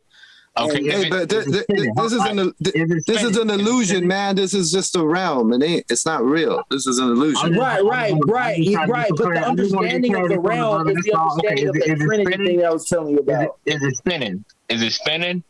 It's not moving. It's motionless. Nah, it's flowing, bro. It's flowing because the way light has to pass, it has to flow. It's flowing. If you look at a lake in the morning, they moving. Yeah, it's not moving because a lake could be perfectly still. A tiny earthquake will move a whole lake. So we're not moving. Oh, an earthquake. So hey, real quick, I just want to say this, my brother. The earth is immovable. So what is an earthquake then? If the earth is immovable, like some flat earth say, I need to know that real quick. Hey, real quick, brother. Like I was born in '65, man. It wasn't no globe. Everybody was using maps. The globe wasn't brought into, I forget what year, where they implemented it. Other than that, everything was on maps. You know, they only flatten out the globe for military purposes. You know that, right? Right. That's why you see a flat map, because they only get the globe. But All in the order maps to get a perspective, it was maps before the globe. Everybody needs a flat map, bro. Hey, Madonna, you believe we? I'm gonna give y'all a bombshell real fast, right? The reason why they even created the globe to begin with is because the Earth is shaped like an eye, and we are on the pupil, right? And isn't the eye round though? Isn't your eye round? Right. But the eye is, you have to understand, we're talking about the iris part. Like, we're talking about this black part, right? This black part right here. We're not talking about all this right here. But listen though. I'm going to give you the synchronicity like Brother Sanchez would.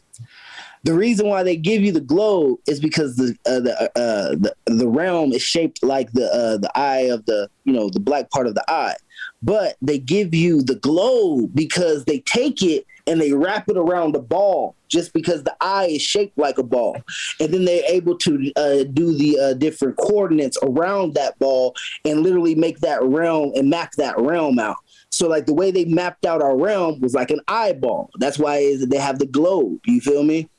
And but if you want to know, y'all can't accept the fact that the Most High made the earth as a globe.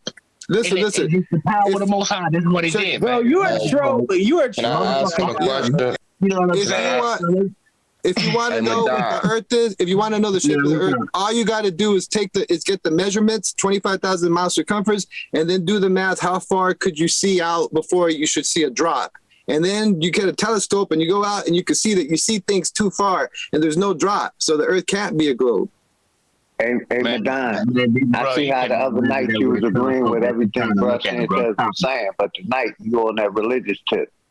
I've seen that. I'm not on a religious tip. I'm just showing brothers. Hey, that brother needs to get over some dogmatic demons in his life. But I can disprove that all day long. Hey, Madonna, you believe the Earth? Do you believe? Is the Earth spinning right now, Madonna? Do you believe in a sky daddy or something? How can you disprove what I just said? How can you disprove that you can see too far? How can you make that a globe if it's straight and flat and it's not bending? It's not like leaning away from you at all, and it should be a mile underneath the curvature. So how can you disprove that? Tell me. If you go up higher, you will see that. We've gone up higher. Wait a minute. If you get up done off all that. Boat, wait a minute. If you get up off that boat and use a telescope and go high enough into the whatever stratosphere, atmosphere they want to call it, you will see that, brother. It's been proven. We got satellites. I mean, come on, man. Y'all gotta get back. You got satanic elite, satellites or sat elite, satanic elite. But look at what you have is you have a flat plane because we send balloons 120,000 feet up, and the horizon, instead of dropping the minute that you start going up, it stays at your eye level the whole way up, and at 120,000 feet, it's still at eye level. That's indicative of a flat plane, a globe. No, only a camera, an instrument, which is Madonna. Absolutely. Hey, do you think they landed on the moon? What wanted to do? Huh? You think they landed on the moon? Oh, well, hell yeah, they landed on the moon. For a fact, yeah. We know you indoctrinated, my brother. No, man. Hey, can I ask Madonna? These people about to colonize Mars, man. We got to catch up with time. Y'all got to catch up with times, man. They passed what the Earth is. Can you answer that question, though, man? Is the like Earth Brother Sanchez said, the church and all these things basically pushed all this around Earth and religion. And that's why Hey, hold on, man. Go ahead, bro. I want to know if the Earth is spinning. I want to understand that on how this Earth is spinning. It's fake. All you gotta do if you want to see if the Earth is spinning, all you do is go out into like where it's real dark and do a time lapse with a camera and play it back, and you will see. And I will see the stars. Hey, when I was a kid, man, I was on this ride called the Gravitron. It used to spin real fast, right? Now, if we doing that, like how you moved on that ride, you can move and stand straight like how you want it, kind of, but it was a little hard, man. And what I'm trying to understand, if I was to drop something, like I dropped my keys or something on that ride, them keys was not right in front of me when I got off that ride.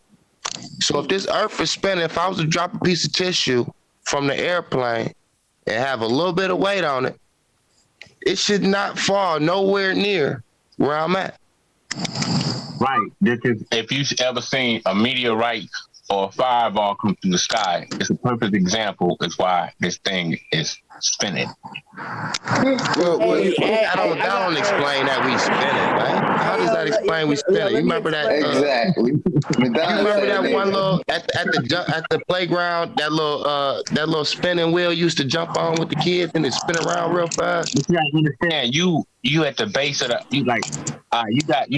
when you look at the sky, right? It's so many different what they call stratosphere, all this other. It's so many levels, right?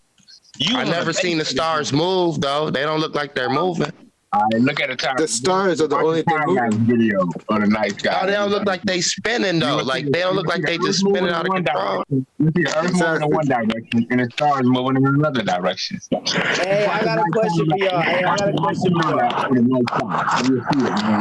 It's plain as day. This motherfucker spinning, man.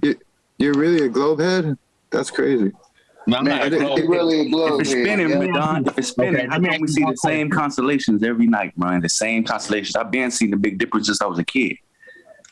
They can see it in Africa, Asia, everywhere. Well, how is that if we on the globe? Go outside right now, Madon. Go outside right now. You're gonna see it. Yeah, and as time go by, the moon go by, all that goes by. Cause this motherfucker rotating. And don't forget the planets moving too. So both same of us is supposed to be moving. Exactly. Yeah, that's why you have alignment. See, only on the globe can you predict alignments, eclipses, all these things. No. You can only do it on the globe. You know what I'm saying? You can't do it on a flat Earth. NASA is guesstimating. NASA on a flat Earth. Hey, why we see the sun and the moon out every day at the same time?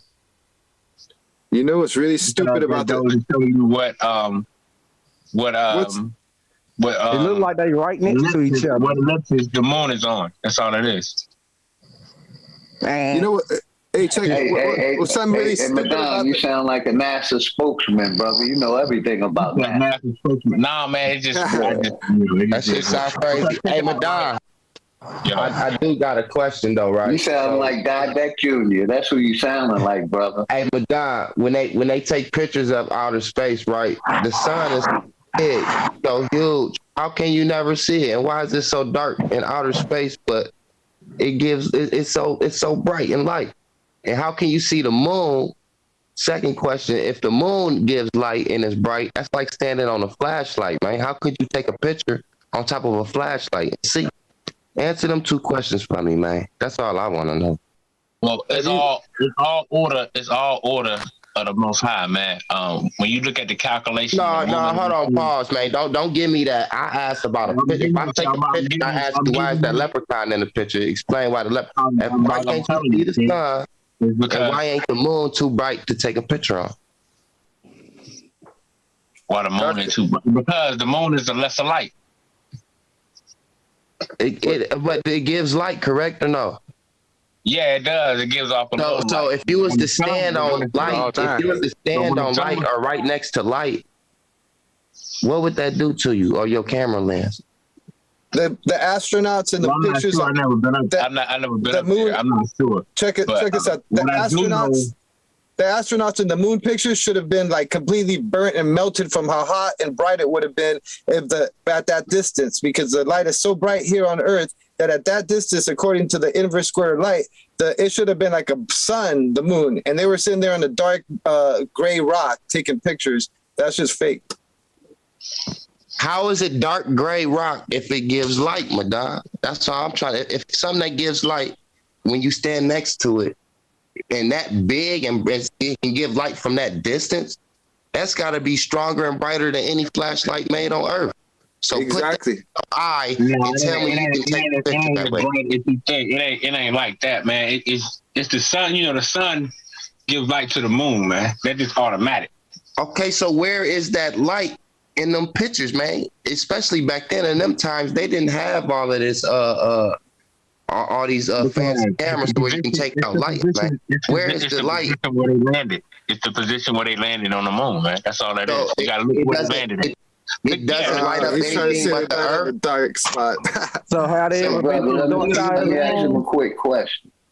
If we didn't have this technology back in '70, how was they able to, basically go communicate with the space product, the people on the moon, if they was using landlines? I want to hear you answer this one, Madonna. How was they able to communicate from the moon on a landline? Hey, yo, I got one. In 1970. Hold on. I want to hear that one. I got to hear that one. No cell phones. No, hold on. I'm going to tell you how they did it. Oh, check it out. With the string cord and the paper cups? No, it was the most high. Right? This is what they did, right? This is how they did it. They had like a middle, what do you call like a middle thing? A middle person, you can call a middle person to transfer the data. They transferred the data back to Houston, and Houston, basically what we call byway the call to Washington. That's what happened. He just did the Samuel Davis Jr. How long after that did they create it? That's how they explained it. I mean, I watched it years ago. That's how they explained it. That's not all I can go by. All right, who was transferred? So that's how the leak began? Have you zoomed in on a star, yo? Yeah, and it's rotating. Yep. It's just a light. It's a flashy little crazy looking light. How can you zoom in on a star if we spin it? Hey, I got one for him, right? Now, everybody on the panel, bear with me, right? Now, let's say, hypothetically, we are on a ball in a universe or a multiverse or an omniverse in a solar system, going as the fast as the speed of light. Around a ball is going as fast as 3 times the speed of light, doing all that crazy shit, right? Let's say we are doing that, right? What would happen? And we have done this in the past 25 years. We've done it like 3 or 4 times that I know specifically. What would happen to that planet that you call it, right? If they turned on a large Hydra collider that affected every electrical device in the entire planet, what would happen? And they have turned that thing on. So I'm asking. I don't know, but when you look at atoms, what's the shape of atoms when they show us atoms and all these things? Tell me. I mean, think about it. You seen atoms and, but they giving us GSI, they're giving us computer generated images with all that shit. Hey, bro, and I'm gonna be real with you. To even call the atomic form atom, right? It's a form of a phallus worship, because you're saying that, God. I mean the Bible. Right. I mean, no matter what we label it, right? And Adam in the Bible is a form. Adam in the Bible is a form of phallus worship in itself, right? So to call an atom, you're worshiping Adam, and that's phallus worship. Adam is not a form of phallus worship, King. That's not true. What you talking about? The worship of Adam is not the form of phallus worship? Nah, Adam, people probably created a religion, but I don't. It's not. In this inception, no, it's not. I still want to know, where's the light in space after we leave Earth? You can see it on the back of the space station. I see it all the time.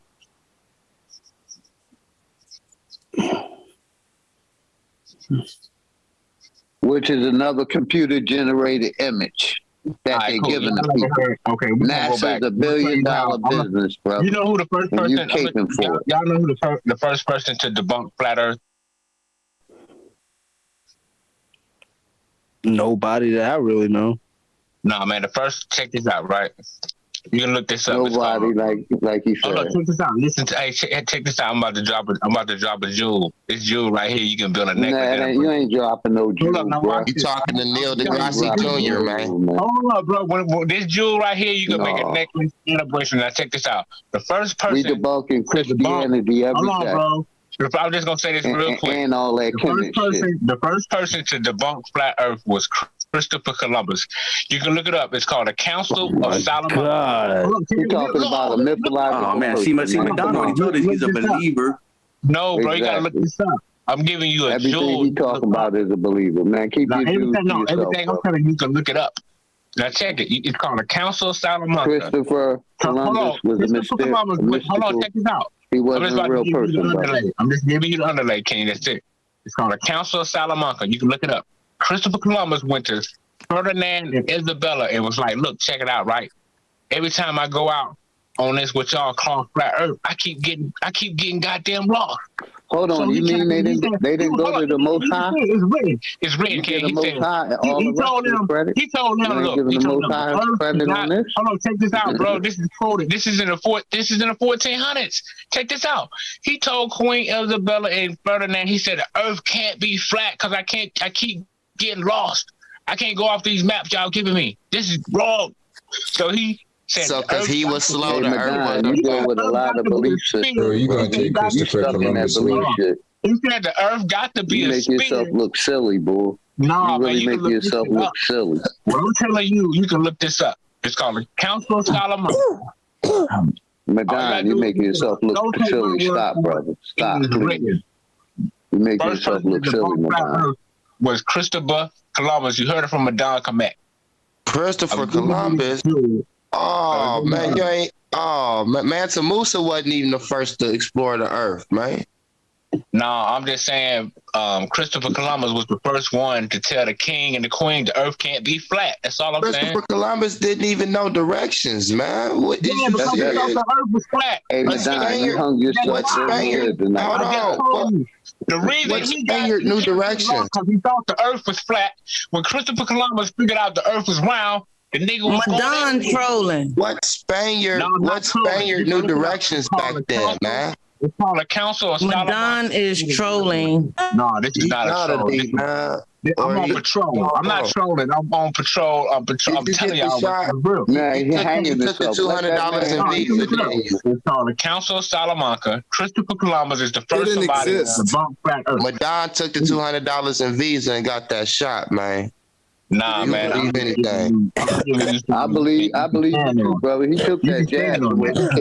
He caping for all that shit, so he caping for the medical system too. Christopher Columbus didn't exist, man. That's a fictitious character. No, he's not, man. No, he's not. Christopher Columbus.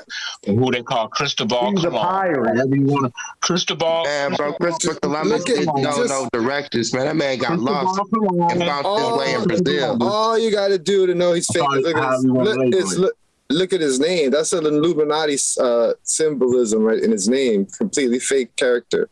And they wrote all this fake, man. This man is well social studies. He's well documented, man. This ain't, exactly. That's what the AI does. It writes a lot. It writes documents, thousands of that's a specialty. Most of the movies and newspaper articles you're reading are written by AI right now. That's what people don't know. Let me ask you a question, Sacred Knowledge. Hey, Madonna, when I told you about we're gonna start calling you Didek Jr. You're nah, man. I don't know who that is. But check this out, man. Hey y'all, let me say this. Let me say this here, y'all. If y'all been following Sanchez, bro, hey, take a break, Madonna. Let me say this here. Madonna, take a break. All right. Yeah, you been going, man. I'm gonna tell y'all something, man. Madonna ain't no troll. I've been following Sanchez for damn near over by 5 years now. Madonna was on this motherfucker since then. If Madonna ain't got it that the Earth is not a globe, he ain't gonna ever get it. So y'all wasting y'all time arguing with him. Y'all wasting y'all time asking them questions. Because he gonna do the same with David Jr. and the Gregory Hines every But goddamn it is a time. possibility. It is a possibility. I already know. That's why I ain't even arguing with him. But it is a possibility you can be I'm saved. giving y'all that which is hidden. I'm giving you that which is hidden. That's what I'm giving you, man. I'm the code breaker and the motherfucking foundation staker. No, man. Hey, bro. Y'all know who Didek is. That's Didek Jr. Ain't no hope. His name is Didek Jr. from now on. Look up the council. I just look it up. Just look up the Council of Salamanca, and you will see that Christopher Columbus was the first person to debunk flat Earth because he kept getting lost. Indoctrination. Christopher Columbus was a slow white Spaniard who didn't know directions, took the glory from somebody else who was teaching them where to go. Hey, you want to know why I ain't even taking what he's saying serious? Because he's telling you to go look it up.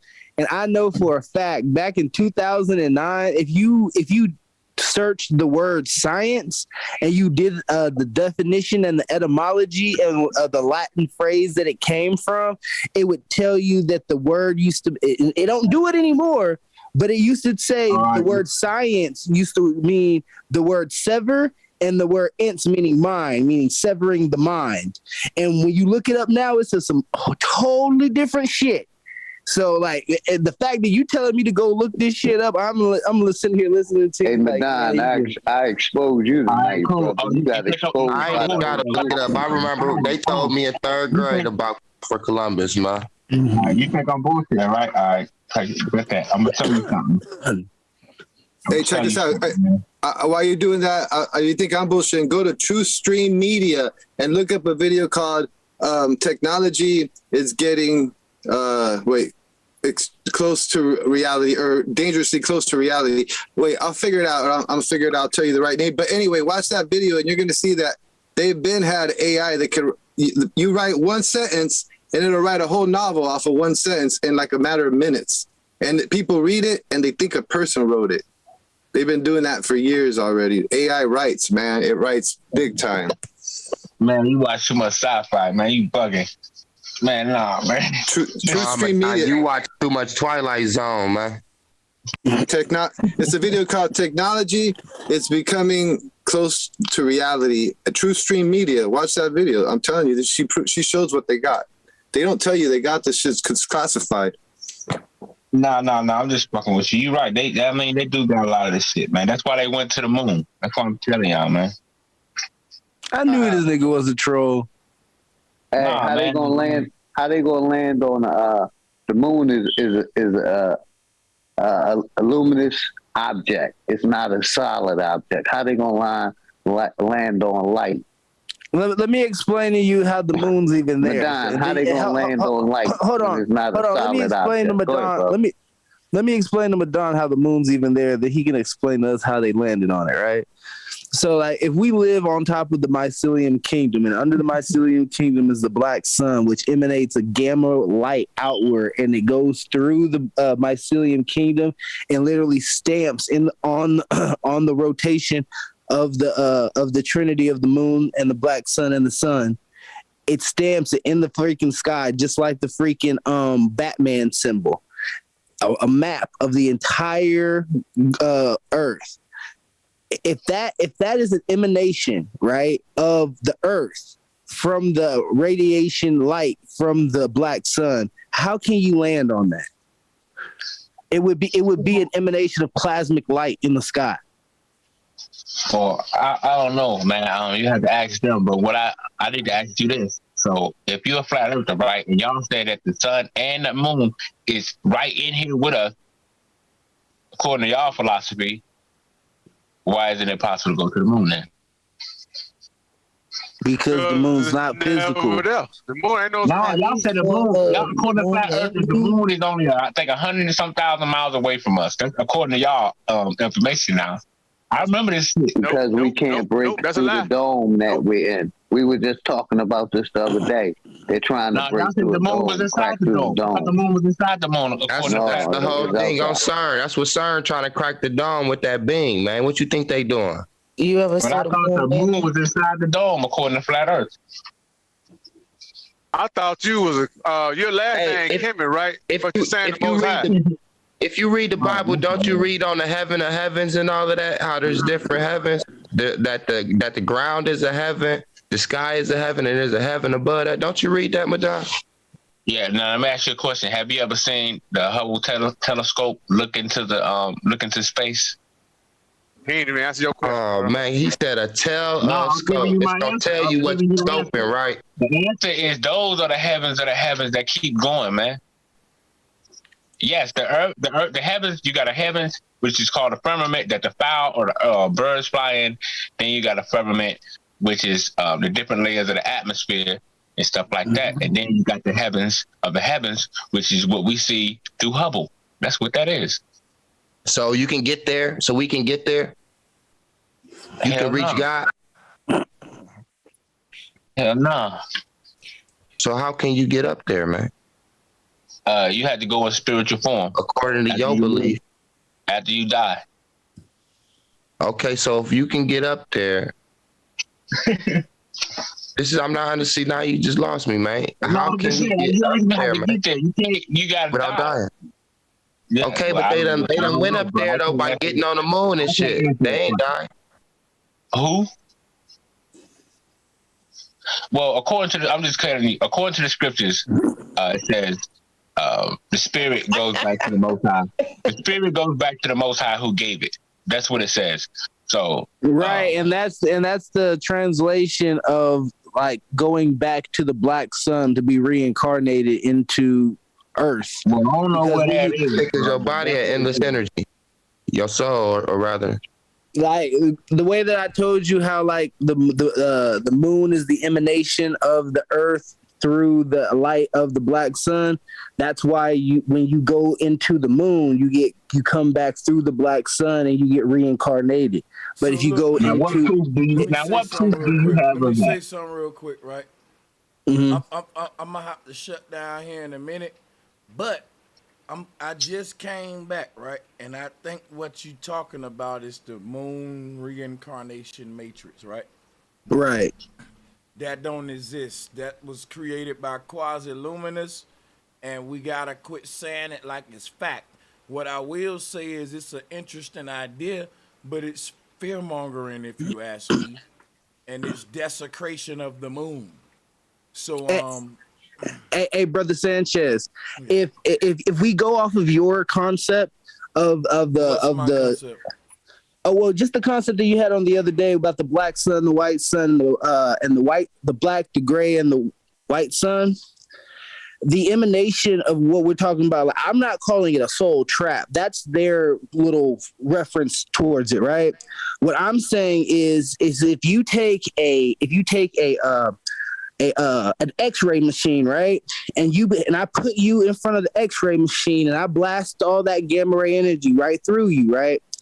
On the other side of you is going to be a picture of you. And that picture of you is going to be the X-ray image of you, which is basically the moon in the phrase, in the reference, in this reference.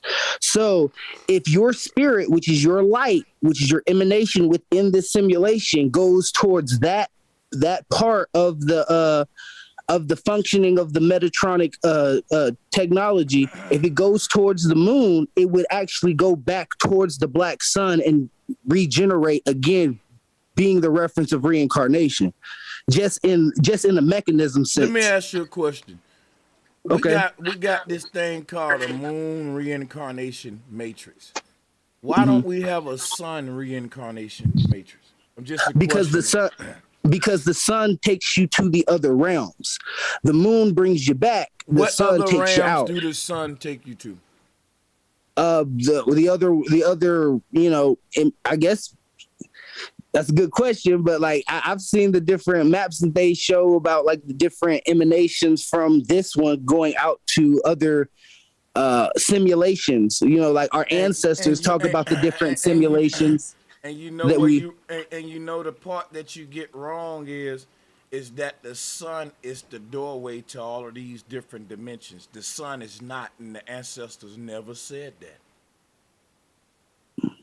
Do tell. Okay, I'll show you. Let me screen share before we get out of here. All right. Well, and this is what we'll do. Do this real quick. You want to know how do we get to the other ethers, or what the Egyptians call nethers, or other dimensions? Watch this. You see that little bitty crack right there? This little crack. You know what you looking at, first of all? First of all, let me not do you like that. Let me crawl with you first. Let me, and I ain't saying that to belittle you. Y'all having a deep conversation. Y'all some deep brothers. I'm just trying to throw this to you. So look, here go like these 7 nethers. You know, check this out, right? This ain't no reach. This is etymology. Watch this. Satan represent God being incarnated in his own creation, or the creator exploring his own creation. So when you see God casting down Jesus or Satan, it's really God going into his own creation. That's why when you take the name Satan and flip it around backwards, guess what you get? Natus. The Natus. It's talking about God's journey through the 7 deadly sins: gluttony, pride, wrath. When God came into his own creation, God fell victim to his own creation, which is that his creation had temptations that made God not want to even go back to heaven, that made God want to stay on the earth and keep eating and keep fucking and keep rapping and keep trapping. And God got trapped within his own creation, and God getting trapped within his own creation. It's the symbiotic relationship that sustain the thing. If the creation can't convince God to keep coming in and out of it, it can't power itself. God is the power. So the creator is power. The creation is the thing that need the power, like the robot need the batteries. So the way that the robot convince you to put the batteries in it is to convince you to want to play. So when the creator want to play, the creator go within his own creation and act like it didn't create it. Because if it didn't act like that, then that waterfall wouldn't be none to be in awe about. The creator, ignorance is bliss. The creator said, if I'm going to enjoy my creation, I can't enjoy it if I go down there with the mind of the creator. I got to go down there, ask the creation as a one ignorant to the fact that I created it. So that journey was summed up as the 7 netters, and netters backwards is Satan. And Satan being casted down, being the earth god, is the journey of the creator in the flesh. And that journey is all about the creator having to overcome the flesh, the desires of the flesh, to rise back to its higher self. So can I ask you a question? So before you do that, this little blue line that you see, that's not the sun, but that's the gateway to the dimensions or the netters, just like we see here. They want us to think it's the sun. They want to talk about the sun and the moon, but we should talk about the North Pole if we want to talk about the way out. Go ahead. I'm sorry. Go ahead. 2 questions. Wouldn't that light send you directly to Polaris? And 2, no, it won't. Where would it take you if you went into that light? What light? The light at the North Pole, the light that goes beam straight up. My bad. You're right. It will send you into right here what we're looking at. This is Polaris. You're correct. I'm sorry.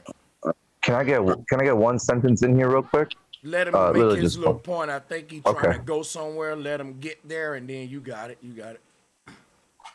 Right. So in the 7 netus, right? You would call those different layers of existence, right?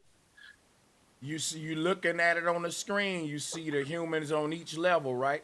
Right. Okay. Now look. Now let me show you something though, real quick, because you asking good questions, and this, I think that's why I say I fucks with y'all. We didn't. You see this area where my mouse set up here, where these people at right here? Yeah. We haven't made it there yet. Where we are is right here in the underworld. This is called Midgard. This is the earth realm. We're right here. So our next incarnation is said to be up here. That's the first heaven. And then we start our heavenly incarnations. But this part right here ain't even considered as part of the heavens. They said this is the starter. This is saying, listen, when you look at this, You see where my mouse at? You know how all butterflies start as a caterpillar. So this is telling us humans, your journey start down here, not in the heavens. You hadn't made it to the heavens yet because you haven't earned your wings yet. So a caterpillar got to make a cocoon, earn its wings, and that's why you see the graveyard right here. That's the cocoon for the caterpillars. So all of these people down here, they living out their earthly lives and shit. This is the wheel of fortune right here that they're cycling through, however long it take for them to pop out the box like Jack out the box. And so this thing is spinning down here. This is time in the earth realm, all what you see down here. And as people wake up, they get to take their first step to that first heaven. But until the end, they just stay down here indefinitely. But what we see, though, is when they awaken down here, their next incarnation is up here. They get their wings now, but their wings ain't strong. So just because a butterfly ended its life as a caterpillar don't mean it can fly high yet just because it can fly. Yeah, you got your wings, but they baby wings. Let me show you how to use them right. That's now you got to start your whole new journey as a butterfly, which is this where you see these people at. These are the realms of people that escape the Earth Matrix. All of these are like Neo, like Neo in the Matrix.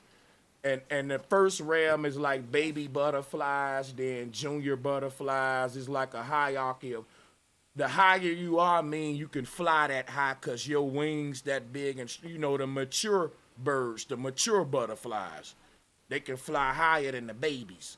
So that's how this whole hierarchy is set up. But down here on the earth is where the caterpillars at. That's our journey starting kindergarten right here.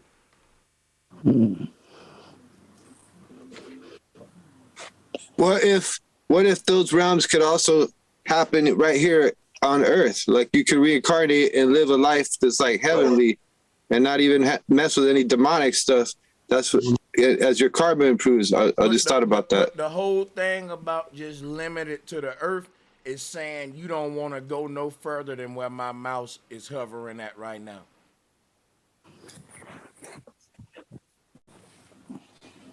Each of these is a classroom, and we just trying to stay right here and think we can know it all when your next incarnation is a whole nother phase of understanding, like first grade, second grade, third grade. Why you think they call it the universe and they call a college a university? It's set up the way the heavens and the earth are. Man just copying that shit. Feel me? Mm-hmm. It's possible. I was just wondering because it kind of goes with what the Hindus say, like your karma, depending on your karma is how your life is going to be going. So maybe, I mean, is it possible that also it could happen right here, you know? I don't know. Just a thought. I got one. I got one for Brother Sanchez. Karma and what the Hindus say don't change the facts that the Hindus say, just what you see in the image right here. That good karma leads you on an upward path of evolution up this staircase you see, and bad karma leads you down on a downward path. I can show you the other side now. Here it go right there. Mm-hmm. So and ain't no such thing as staying on the earth. Just like you can't stay in kindergarten forever. Now you can flunk kindergarten 3 or 4 times, then they either gonna say we kicking this nigga out of our school, or we just gonna let him go to first grade because we feel sorry for him. But they ain't just gonna let you stay in kindergarten at 18 years old because you acting like you don't know the knowledge. That's the question you asking about staying here on like in the middle realm. Like the universe is literally a university. Yeah.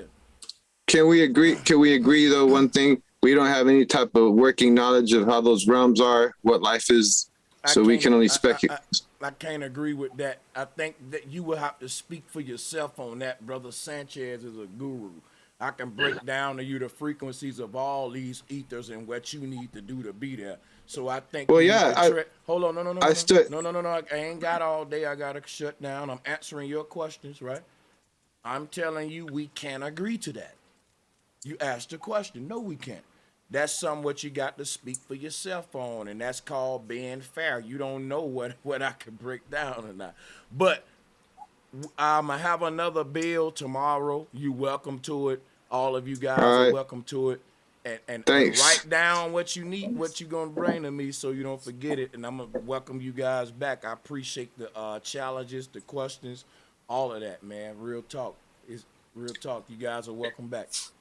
And thank you for having this. I appreciate it, man. I enjoyed it. Yeah, I appreciate you, bro, Sanchez. And I want to drop a bomb, man. I want to drop a bomb for all of y'all brothers on the panel because I was listening in and y'all brothers was keeping the bill respectful and on some mature shit, man. Real talk. And it was a pleasure to listen in to y'all's bill as if I was a listener. So salutes to that. I appreciate that. Much love, appreciate you giving us the platform, bro. Yeah, much love, bro, Sanchez, and everybody on the panel, man. Shout out to y'all. Peace. I'll be at the house. I'll be at the house tomorrow, so I'll be stationed there just like y'all. So, hey, salute, sister. Hey, peace to everybody. I see y'all tomorrow for sure. And salutes to everybody in the chat. I got the jet. Hey, if you donated to the show, I want to say thank you. I got to get up out of here real quick, and I'll see y'all tomorrow though for sure.